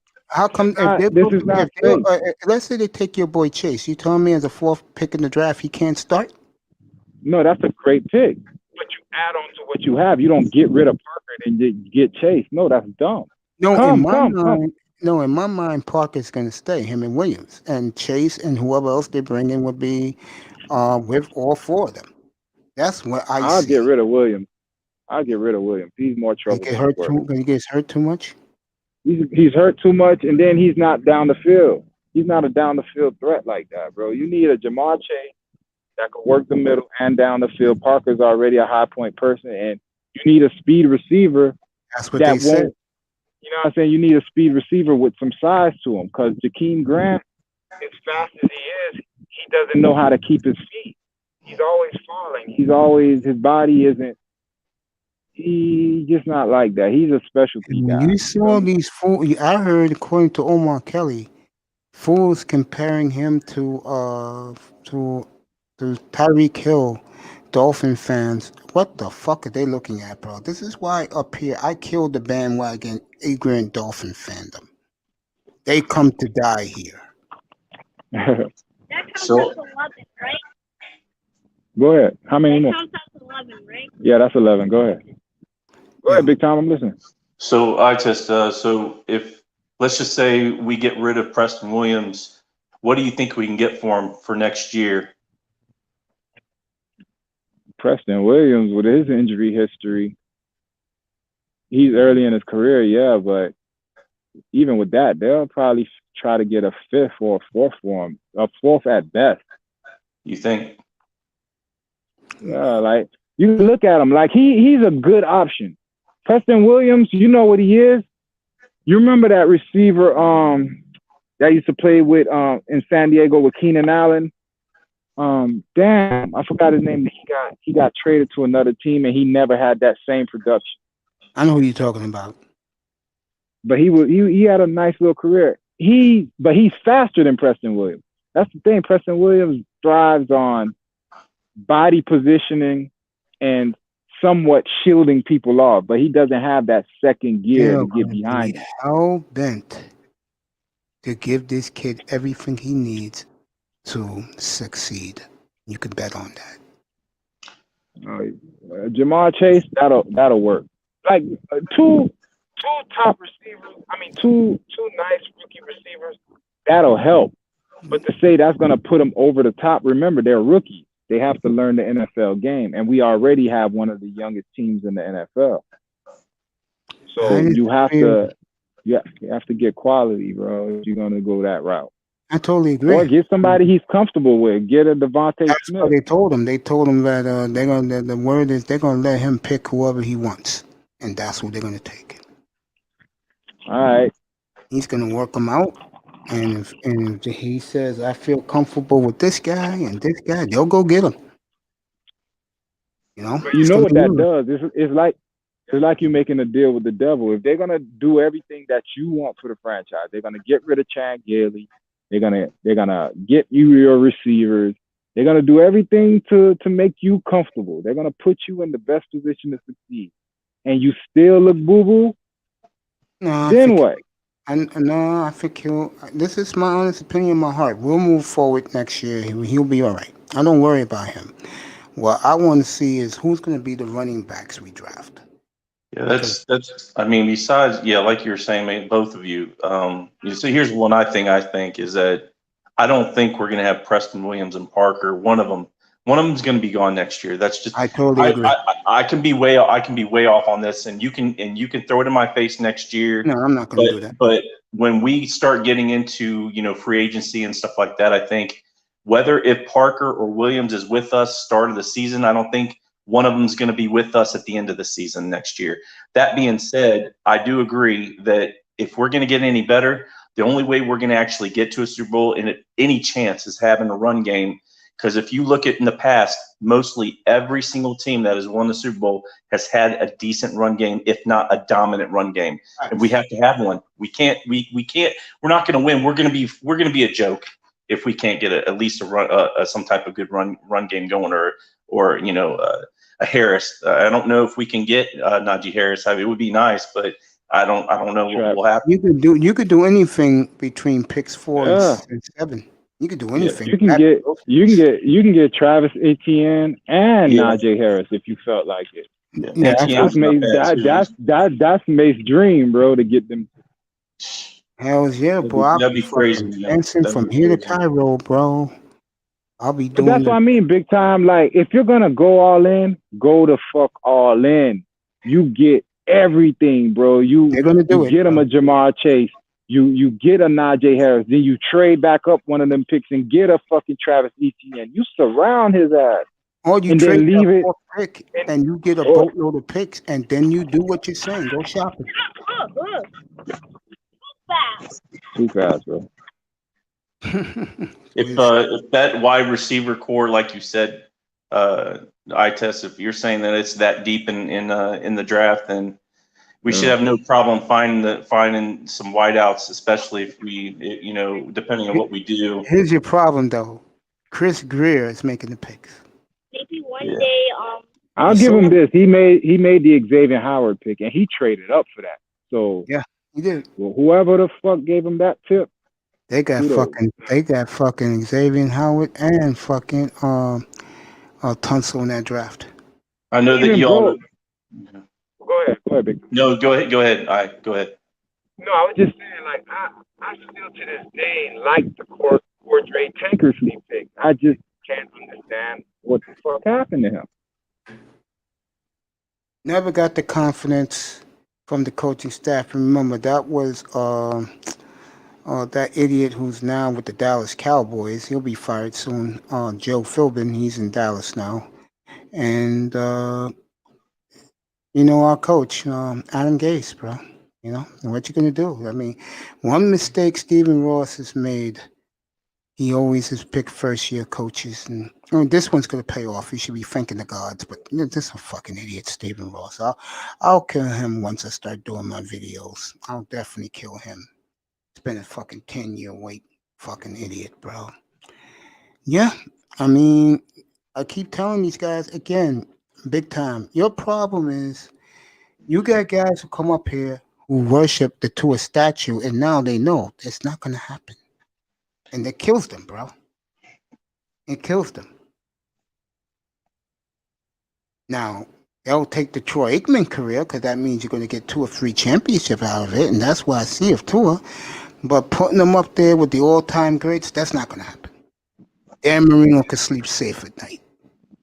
Man, you keep saying Troy Aikman. Troy Aikman had the best line. What do you think Top the all. Dolphins are trying to do?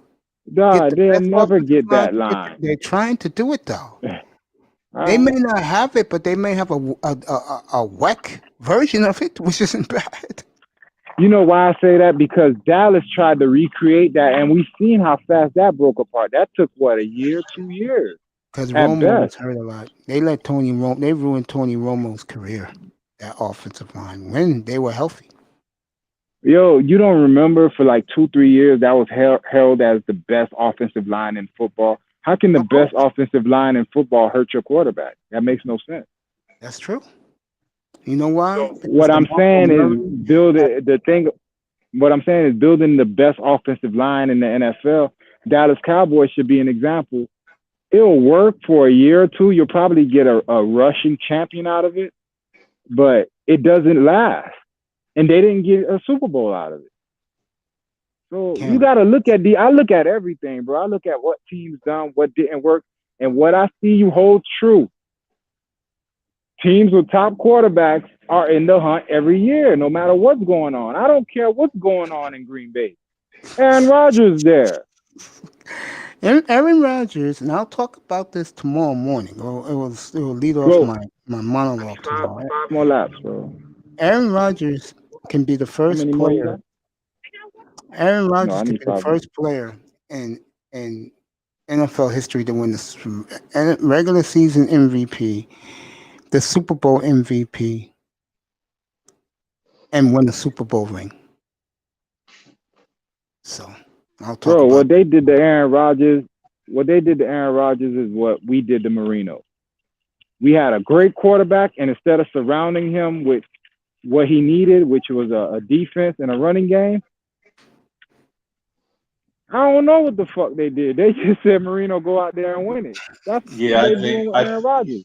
Yeah, I think I'll give you part of that, man. I think that Marino was that special, but I also believe he hurt the team. And he's even said in an interview stating that, especially, with Shula, just letting him go out and do what he needs to do when you're behind. You let Marino do what he did best, which was sling the ball and win the game for you. But we never had a running game. And I like I said, if you go back in interviews, you'll sit there and know that Marino knew that he could have gotten a running game, but he did not want to play the game like that. He did not want to play the game like that. Unfortunately, it is what it is. But hey, switching real quick though, Xavier Howard, man, I tell you what, man, that kid, he is. I mean, I don't know what y'all think about Xavier Howard, but that kid is crazy. He's crazy good, and you might throw some dust on what I'm going to say, but that catch that he made against Kansas City, that interception in the end zone. I know that this player is gone already, but man, that catch was Grimes that caught a ball like that a few years back.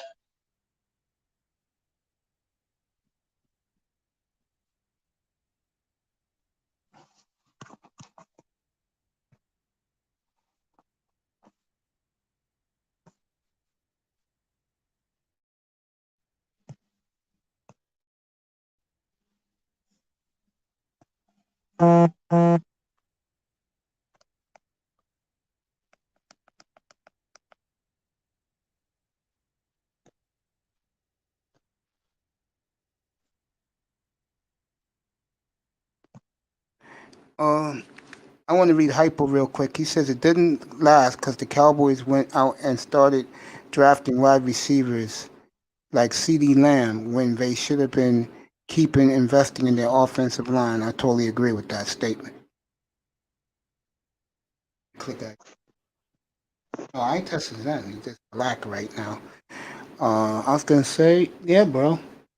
I mean, I'll go off the air at 4:15. Watch this Notre Dame game. No, Again, Dallas drafted Tyler Biadasz this past draft, yo. What are you talking about? That was the okay. best offensive lineman in the country last year. Dallas, according to eye test, is getting reinforcements. Okay. They kept a line. Like I remember when their line was good, they went and got Lyle Collins. I remember the Yeah, they Dolphins took him wanted from Lyle us. Collins. Yeah. We had his Yeah, friends on the team, but he took wearing the star on his helmet, and then look how his career hasn't turned out. you feel me? So Dallas continuously went and got top offensive dog. They just went and got Tyler Biadasz again, like I said, A the fifth best round O pick. lineman in the country. But what's crazy, he was the best O line. He won the O line in the country award that year. And Creed Humphreys, who's coming out this year, he's in the draft, so you can get him. But I don't believe in that, bro. I think you need your quarterback, and then you build around that.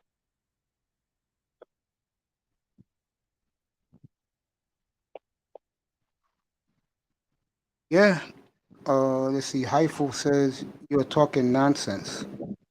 So Heifel, if that's the point, brother, who was the best offensive lineman in this draft? Remember, that's his opinion. He does the draft, bro. That's not the consensus. Let us know who you think was the best lineman in this past draft. I mean, the kid from the Jets looked damn good. Yeah, Mekhi Becton type work. I like Mekhi Becton. Okay, that's I don't give you guys pushback, bro. You know that. 4 o'clock Eastern time. I'm gonna go up to 4:15 Eastern time.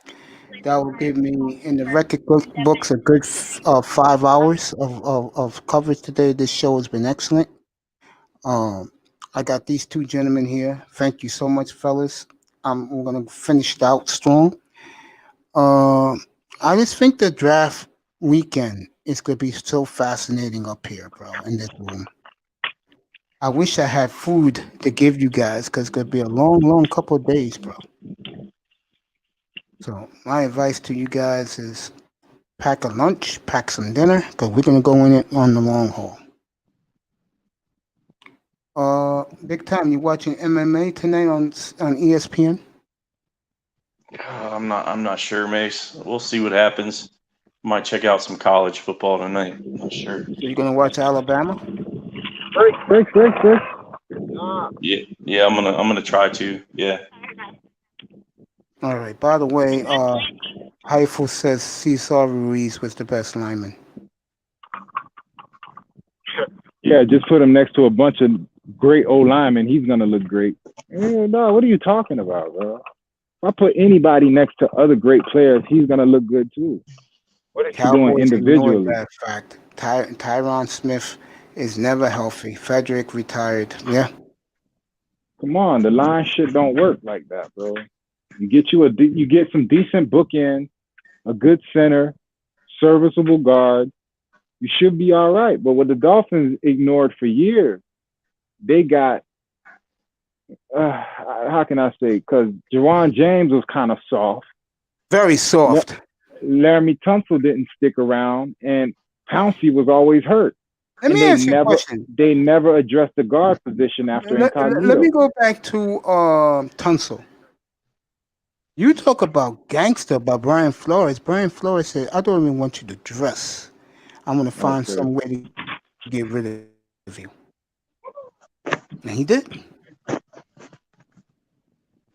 mean, he's not worth his contract. I wouldn't have paid him what the Texans paid him. So from that aspect, it makes sense. But Cowboys ignored okay. And now he says, how many elite wide receivers have Super Bowl rings? Let me see. Jerry Rice has a ring. Paul Warfield has rings.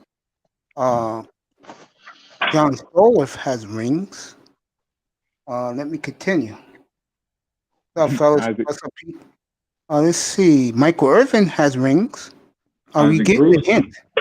Isaac Bruce, Torrey Holt. Yeah, Isaac Bruce, Torrey Holt. My man, who I think is very underrated, but he's going to make the Hall of Fame. I see his face. I forgot his name now. It tells you how well my mind's been for the last 10 years. Hines Ward. There you go. Hines Ward got 2 rings. Do I need to name more?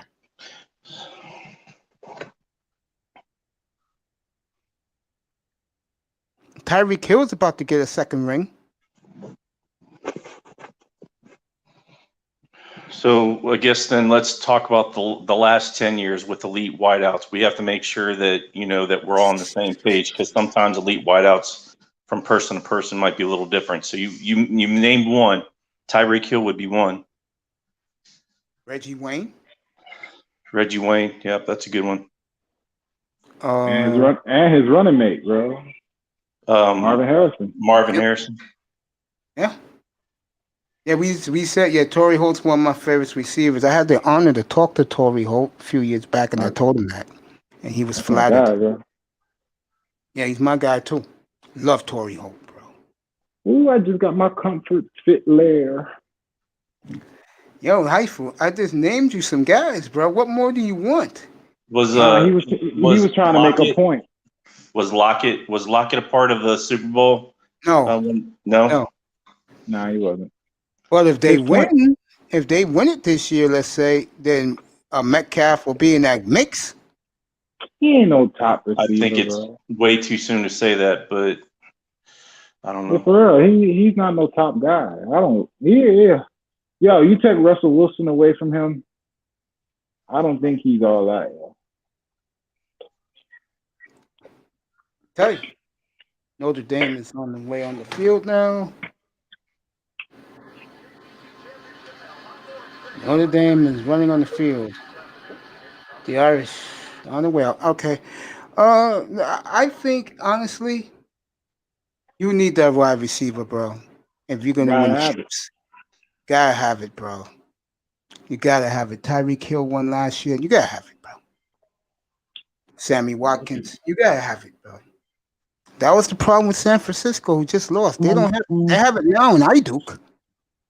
Yeah, Ayuk, bro. Ooh, he would have caught that fucking post. Ayuk is gonna be a superstar in the NFL. I think the Niners have it. Period, bro. That's just me. You agree with that, Itus? You already know I do. And then we got a bunch of players that's hurt. Jalen Hurd. People don't even know about Jalen Hurd. He kept Alvin Kamara off the field when they were at Tennessee. I just love me some Kyle Shanahan because I love this daddy so much. You a goon, bro. Like what he's doing right now with that team. Come on. He ain't got nobody on it. Everybody hurt. Trust me, if Tyreek Hill was on this Dolphin team, Pete, the coaching staff will find a way to use him. King Grant, please. King Grant, bro, to me, all he could do is return kicks. That's it. Yeah. Drops the ball everywhere. And I'll say this right now. He won't be on this team next year. As a returner, he has value. So this new regime, hearing the cries and the whispers, especially from the fan base, they're going to be hell-bent to say, now this man got his boys. Let's hear you talk shit about him now. What's up, Beasley? What's up, Bees? He was disconnected as I'm getting ready to wrap up. I'm going to watch this college football game. Oh, matter of fact, I'll keep going because I'll see what happens. Well, I am excited to see the game. Hey, man. What's up, Bees? What's going on, big time? What's going on, mate? What's going on, ITS, motherfucker?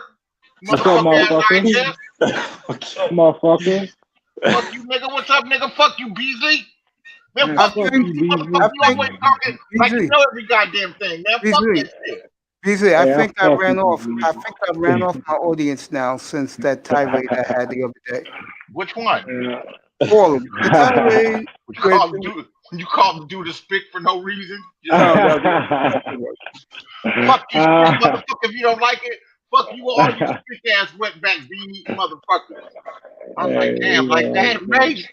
Yeah, I ran them all off, bro. Pete's up here. I think I ran them all off, bro. Hey, it's only for the real, bro. Raw and uncut, like you said, bro. That's Raw right, and uncut. Nigga. That's what you should call the show, Raw and Uncut. Raw and Uncut. That way through the door, bro, they know what's going on in here. Yeah, but if you say gay on here, he'll say, "Be cool, man. Be cool. You trying to get my shit shut down, man?" Yeah, he don't know what he wants. He be like, fuck the bitches, then he be like, oh baby girl. Mwah, mwah. I'm I like, love what the that fuck part. is I love you that. on that He shit? says, "You black bitches, you ain't shit. You go ahead and fuck them white boys.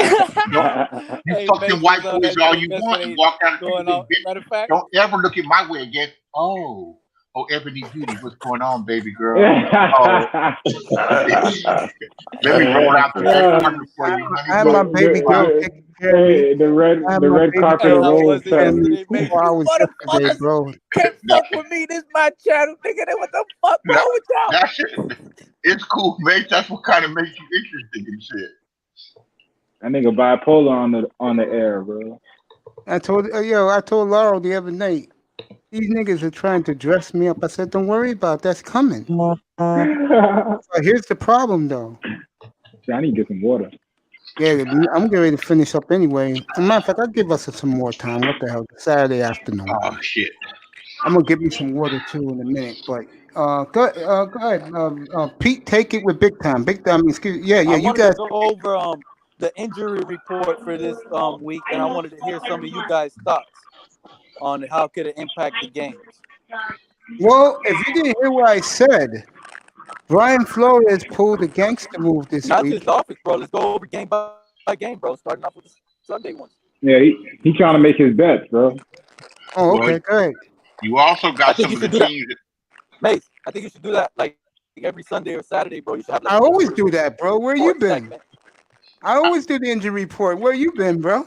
I Yeah, he like do your that. avatar life as a gambler. That's a Kandinsky, isn't it? I always give the injury report. I give the weather, I give the injury report, and I give who's announcing the games. Paul Warfield. No, What he about just Paul Warfield? He sucks. I'm not gonna look at that, bro. I know well, it wasn't Pete. It was Esteban. He said Paul Warfield. Please, I said get the fuck off my panel, bro. Yeah. he fucking sick. That's crazy. I haven't heard Listen, that word in years, guys, bro. bro. Sick. Stop saying that. I got two of them on my panel right now, bro. What you trying to do, Beasley? No, that's you, nigga. I don't be talking like that, man. You I already do. I apologize because Yeah. I'm a New York guy, fellas. In New York, that's how we talk against each other. When we are beef with each other, we use the race card against each other. It's I a know, New York. and nobody really be getting too offended most of the time. No, Fuck you, it's a New motherfucker. York thing, big time. Seriously, big time. It's a big thing here. I've been into it with cab drivers. They're like, man, fuck you. Then you can calm down and have a regular Yeah, fuck you, conversation. nigga. That's how we are here. They call me a nigga. I call them when I call them. I call them. I guess if they calling you nigga trying to be comfortable, yeah, no, bitch, wet back. Yeah, I guess you could do that shit. I guess. Notre Dame has already crossed midfield on Clemson's defense. This kid Book looks Now real. that's a game right there. This kid Book looks real. I don't think Notre Dame can fuck with Clemson. Clemson is no joke. This kid Book looks a pro potential. I'm looking at him right now. I haven't seen this kid in a couple of years. He looks real. What about the kid from Alabama, number 22? He's from a local team. Oh, I don't know him. I'll see Bama. Najee Harris. Oh yeah. He was the number one pick in high school, and the high school ain't that far from me. Oh, the kid from Northern California. Yeah, I know him. The running back. Yeah. He's good, bro. You know, on Friday, and this is a little 100,000 town, 100,000 people town. You know, in the suburbs. But on Friday nights and before, they would have like ESPN news vans out there to pop them. Yeah. Hey, Where Mace, you go you said to? you got What? the Dolphins winning tomorrow, right? Yes, outright. Yeah, And you said big too. yeah.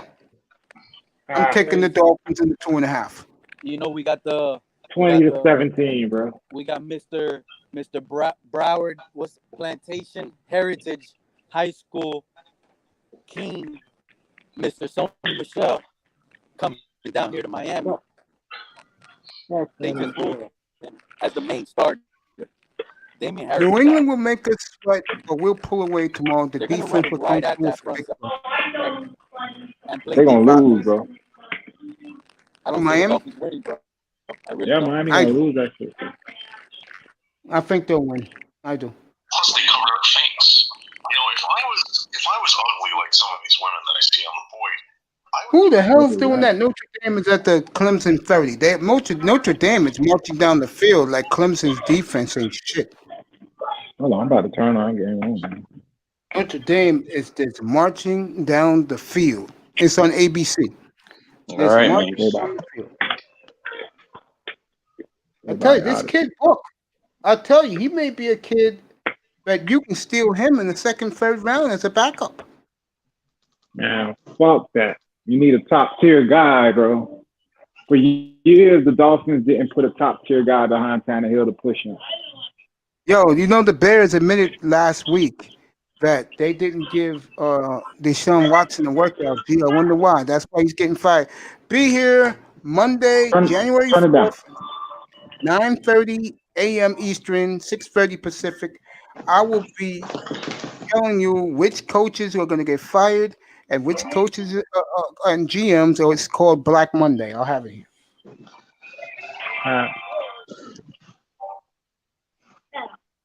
That was the biggest play of the game defensively so far for Clemson. Notre Dame lost 5 yards. Running back got stopped, got tripped up. All right, okay, he's trying to run. He got, I'm telling you right now, he got 8 yards back. So it's 3rd and 7 for Notre Dame. This quarterback is pretty decent. Beezy, still there, buddy? Yeah, I'm here. Yeah, man. I agree with you 1,000%.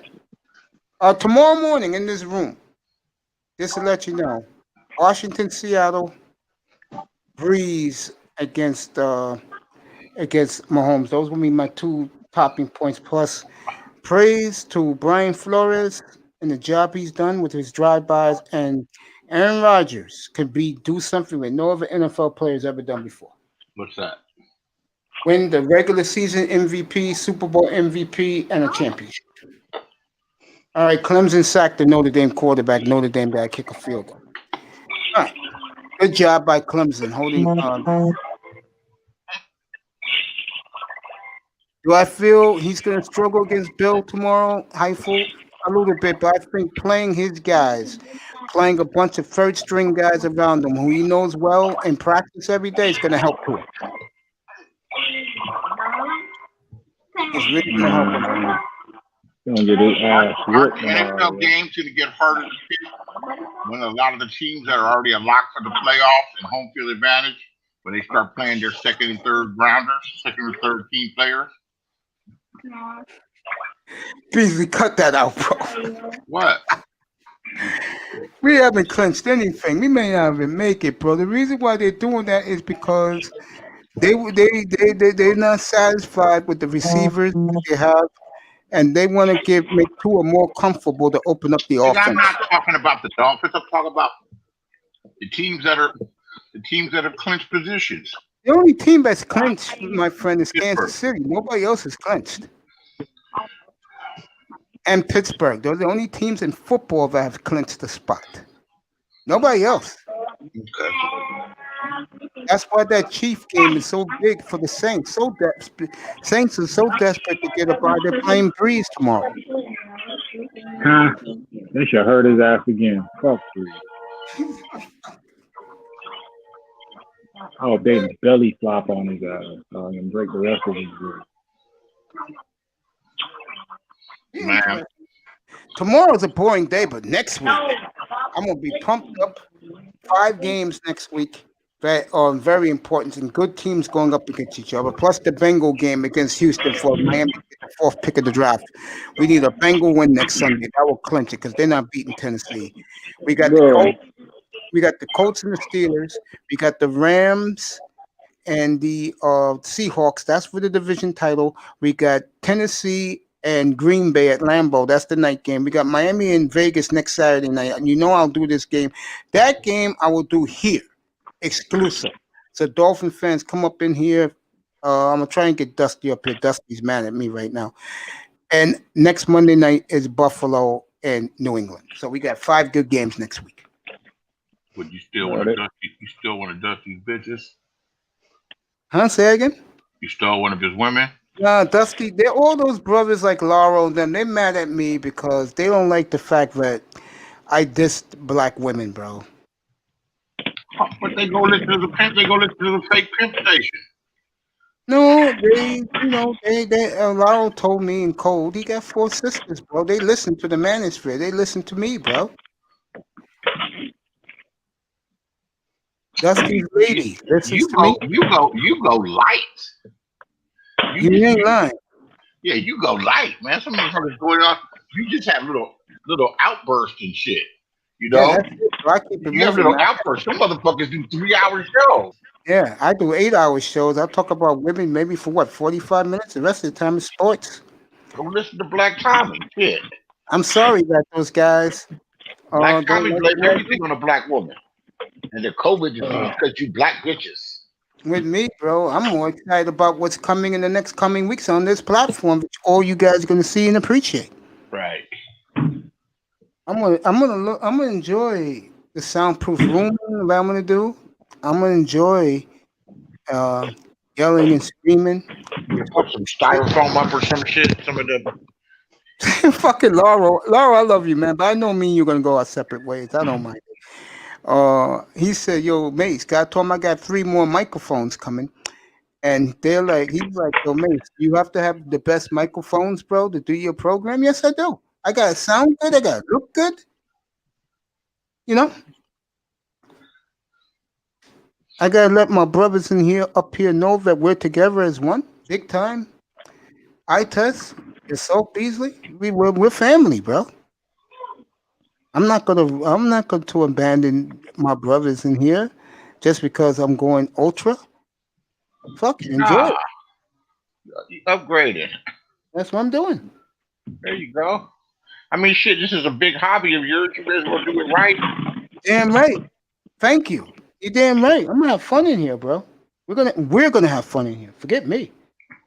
No, and it's good for an old motherfucker like you to have an open mind to try new There technology. you go, nigga. That's right.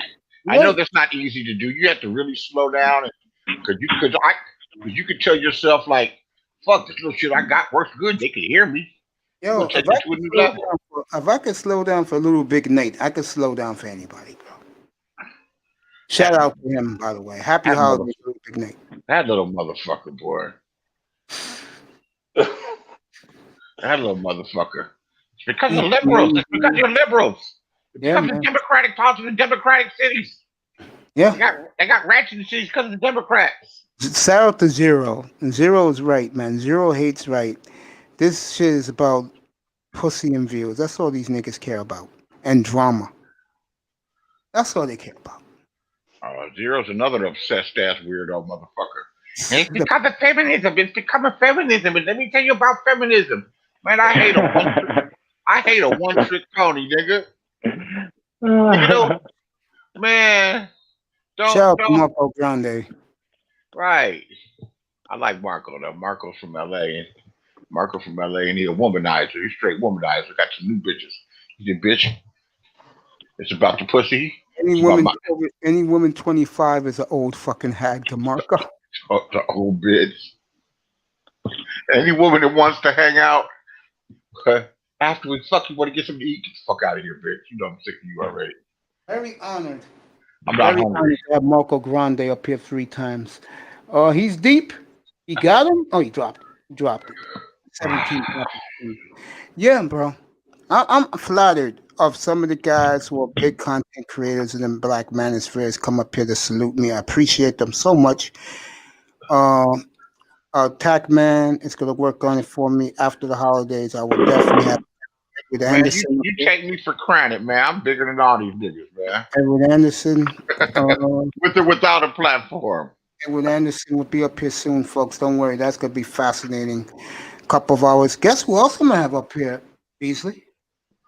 Jessica X. No, I'm not going to have Jessica. This will blow your mind. I will have Rashida Strober up here after the holidays. Black ass Rashida. That's I just will what we have need. her up here. You know what I'm going to do on purpose, Beasley? What you gonna do? I'm going to push her buttons. That ain't hard to do. Her buttons stay pushed. Her button stay pushed. Mr. Fantastic will be up here. We're gonna talk his NBA. That's Rashida's brother. I like Mr. Fantastic with his cool ass. I remember when he was trying to tell Rashida he thinks he's very attractive. Rashida just went all fucking ballistic on him. I'm not an attractive motherfucker. I'm black as the ace of spades. And the whole world hates me because of it. So, folks, if you're from the Manosphere, those are the guests I have upcoming early in the new year. Check your local listings. You'll get the back signal when I'm going to have them. I'm going to have my nephew put a thumbnail up. I'm going to have each one of them as my guests, and I'm looking forward to that. I got to reach out to Strober, but Mahogany so he can get her up here for me. That will be a cool to get Strober. And I promise you guys, there will be no kiss up with Rashida Strober with me. I will go not hard, but I will push her buttons. Why not kiss her? Might get you some of that good chocolate loving. No.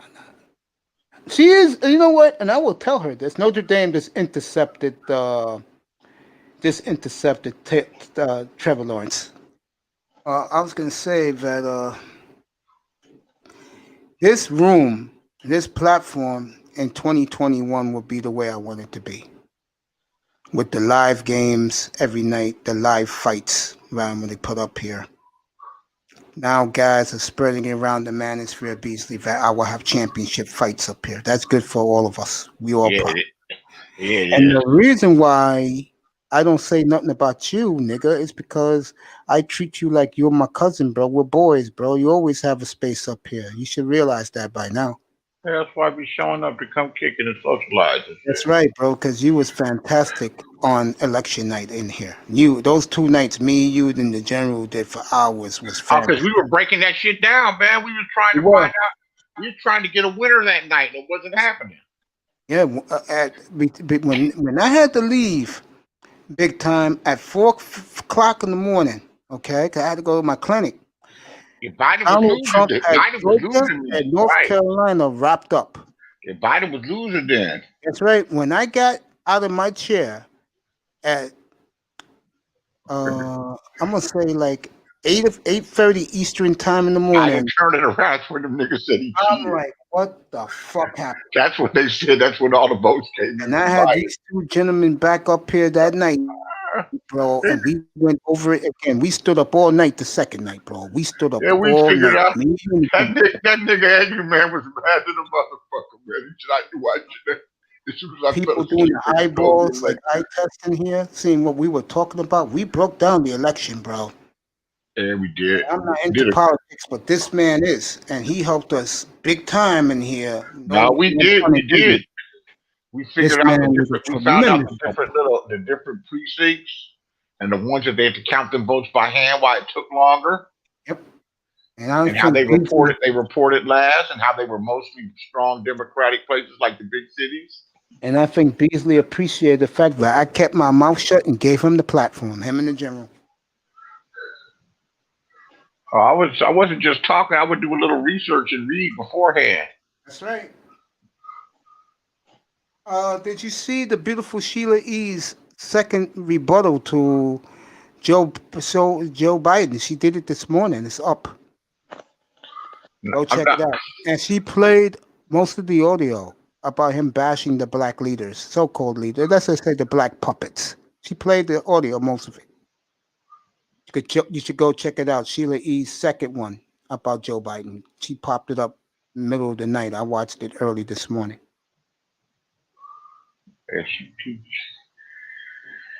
She had. First, I thought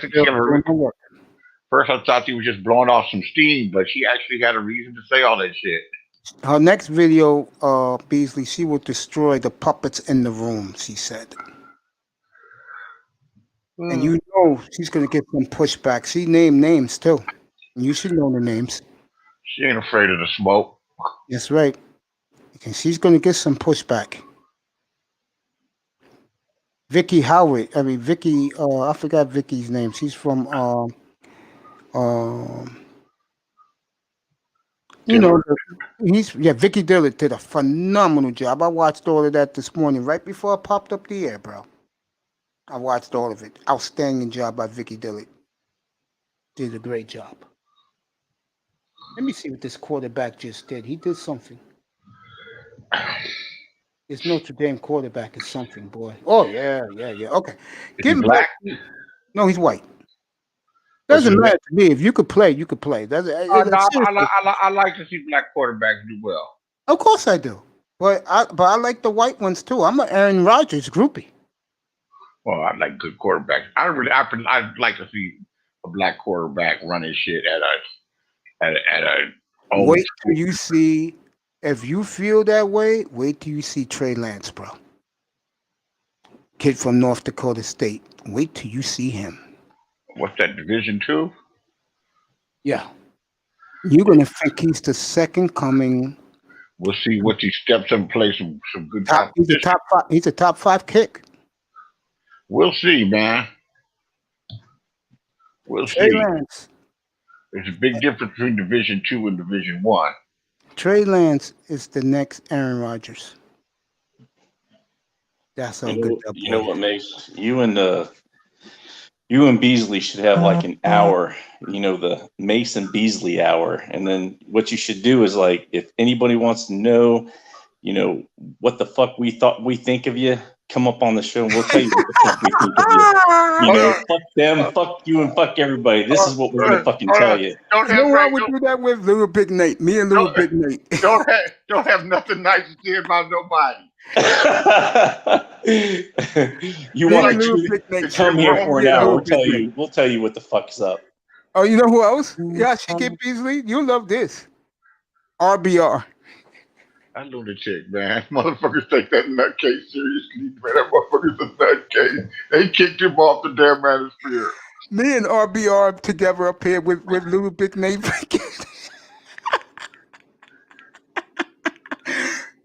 I'll say RBR. Can you do the proceedings? You fucking niggas are in here. You hear us talking the truth about the white man. You motherfuckers better start hitting the like button and hitting this niggas cash app.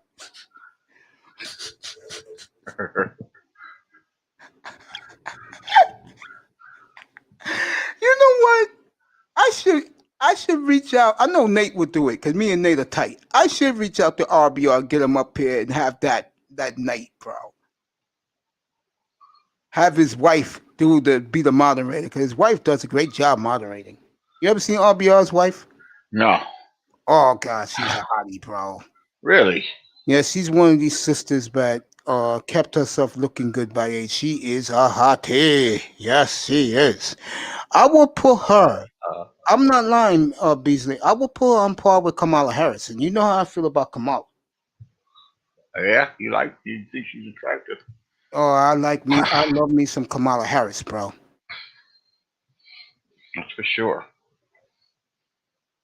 Honey Bun, you're not putting me behind bars for no reason, but I'll listen to you. I don't believe in you, but I'll listen to you.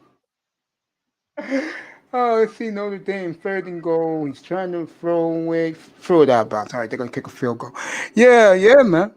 That's how I roll, bro. You know that. I'm going to try and get him up, do a threesome. Us 3 together, just bashing niggas all night. And the man, that will be must-see platform, bro.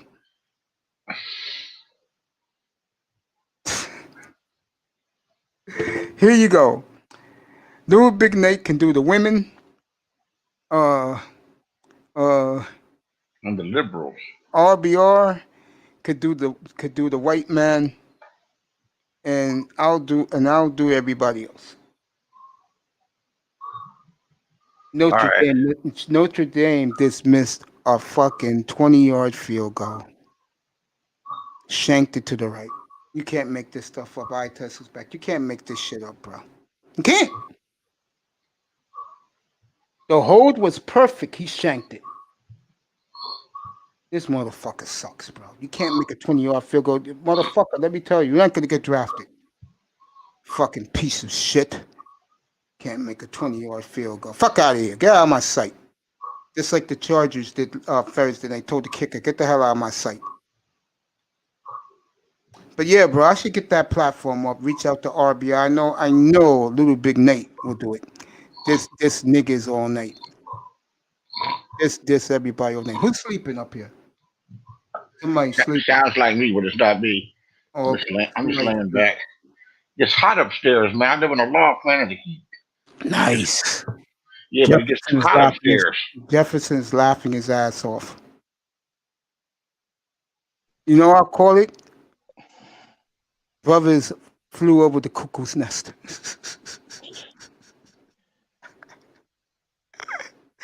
Beasley, where you figured that thumbnail? Brothers flew over the cuckoo's nest. Nah, I don't like that much. Why not, man? Three off-cocked black men, bitter black men, is going off. Nah. But in all seriousness, RBR's wife. Beasley and Mace keep it 100 with the public. I give RBR's wife an 8. I do. RBR's got a great looking woman, bro. I'll compliment him next time first time I'll meet him. He got a good looking wife, bro. I've come across her a few times in the manosphere. And the woman knows what she's talking about. She got good head on her shoulders. And I'll tell you something else she does well. She reels that nigga in. She does. One night, he was on O'Shea's platform. You know, typical RBR going crazy. And his wife said, didn't I tell you to get the hell off that goddamn telephone or get the hell off that fucking platform? Get the hell out. I gotta get fucking. Oh, that shit was so embarrassing, bro. And everybody was laughing at RBR, bro. That's a guy who I do not see eye to eye with, by the way. Beasley, I do. Little Big Nate, definitely. I see eye to eye. I see eye to eye to those guys, but to everyone else, bro, no. Yo, Bees, I'm gonna head out now. I'm gonna watch the football game, fellas. Just for you, I'll be back at 8 o'clock, 8:15. I'll come back and do a night show. We all reconvene and talk whatever we want to talk about. I don't give a fuck, bro. Catch you later, Gator. I love you, baby. I Tess, any last words, bro? No, I'm gonna. I'll be back at 8:15. Just come back up, bro. All right, baby. What about you, Big Time? Any last words? Mason Beasley, keeping it 100. That's it, man. Wait till I get Little Big Nate up here. You think we're crazy? Wait till he comes up here, bro. I like you and Beasley. You know the reason why is because I like how Beasley can keep it 100 with you, and then yet still you don't get mad at Beasley, and he keeps you sane, but yet he'll tell you when you're full of shit. And I think he's the only one that probably could sit there and tell you. Little Big Nate can. I've had him up here 3 times. I like Beasley though. When I listen to him, he brings a lot to the table, and he doesn't bullshit you. So I like that. But you know what else? No. You know who else is good in here? When he comes up, the general. Yeah, I like the general too. I do. Yeah, we're all the same age, so we understand each other. That's why I let them get away with what they can. They can put me in line. I'm not gonna really do pushback. We're all the same age, and we grew up in the same time. So I understand him. He understands me, and vice versa. I mean, Beasley can come in here and troll me, but he knows that he has my respect, so he doesn't do it. Out of respect out of me, because his claim to fame in these YouTube streets is he's a big troller, and he gets into confrontations with people. But the thing is that he can come back. He comes back and he doesn't give a shit. Yeah, like him and Ism. He hates Ism, bro. You either like him or you don't. He's who he is, and I like that. And so I like that. But yeah, he hates Ism, bro. He doesn't understand, but Ism is a cool dude. But he's an older guy. He doesn't like to put up with shit like that. Trevor Lawrence got him wide open. He got him touchdown. Clemson. That was a pretty good 70-yard touchdown. That's what you want Tua to do, right? We don't got that receiver yet. We'll have him next spring, I promise you. We will have that type of kid in our receiving core for your guy Tua to do that, because Tua did it well at Alabama. I saw it with my own eyes. The interception that he had. I got flack when I sat there and said when Tua threw that ball, he didn't really put very much on it because he's been overthrowing his wideouts, and he underthrew Ford. He underthrew Grant, and the payback that I got back, or the back that I got from him, is that he should have caught that ball anyways. That's true, but if he would have just just tossed it out there like he had been, it would have been a touchdown. So it's like, I said, bro, I've been saying this from the beginning, brother. Have faith in your boy Mace. That's why I keep you on my platform, because I respect the hell out of you, bro. We don't have that type of talent on offense. Yo, even EM said it after the game. EM said, yo, Mace, you're right. We may have to double down on receiver. That came out EM's mouth, and he's sticking with that.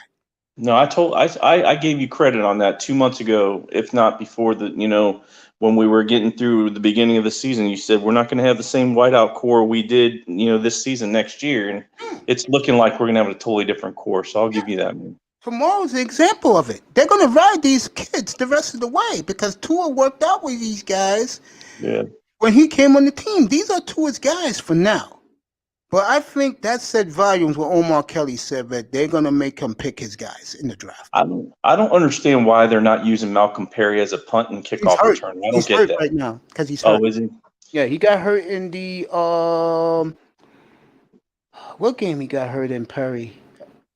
I think who we played after Denver. He got hurt in the Bengal game.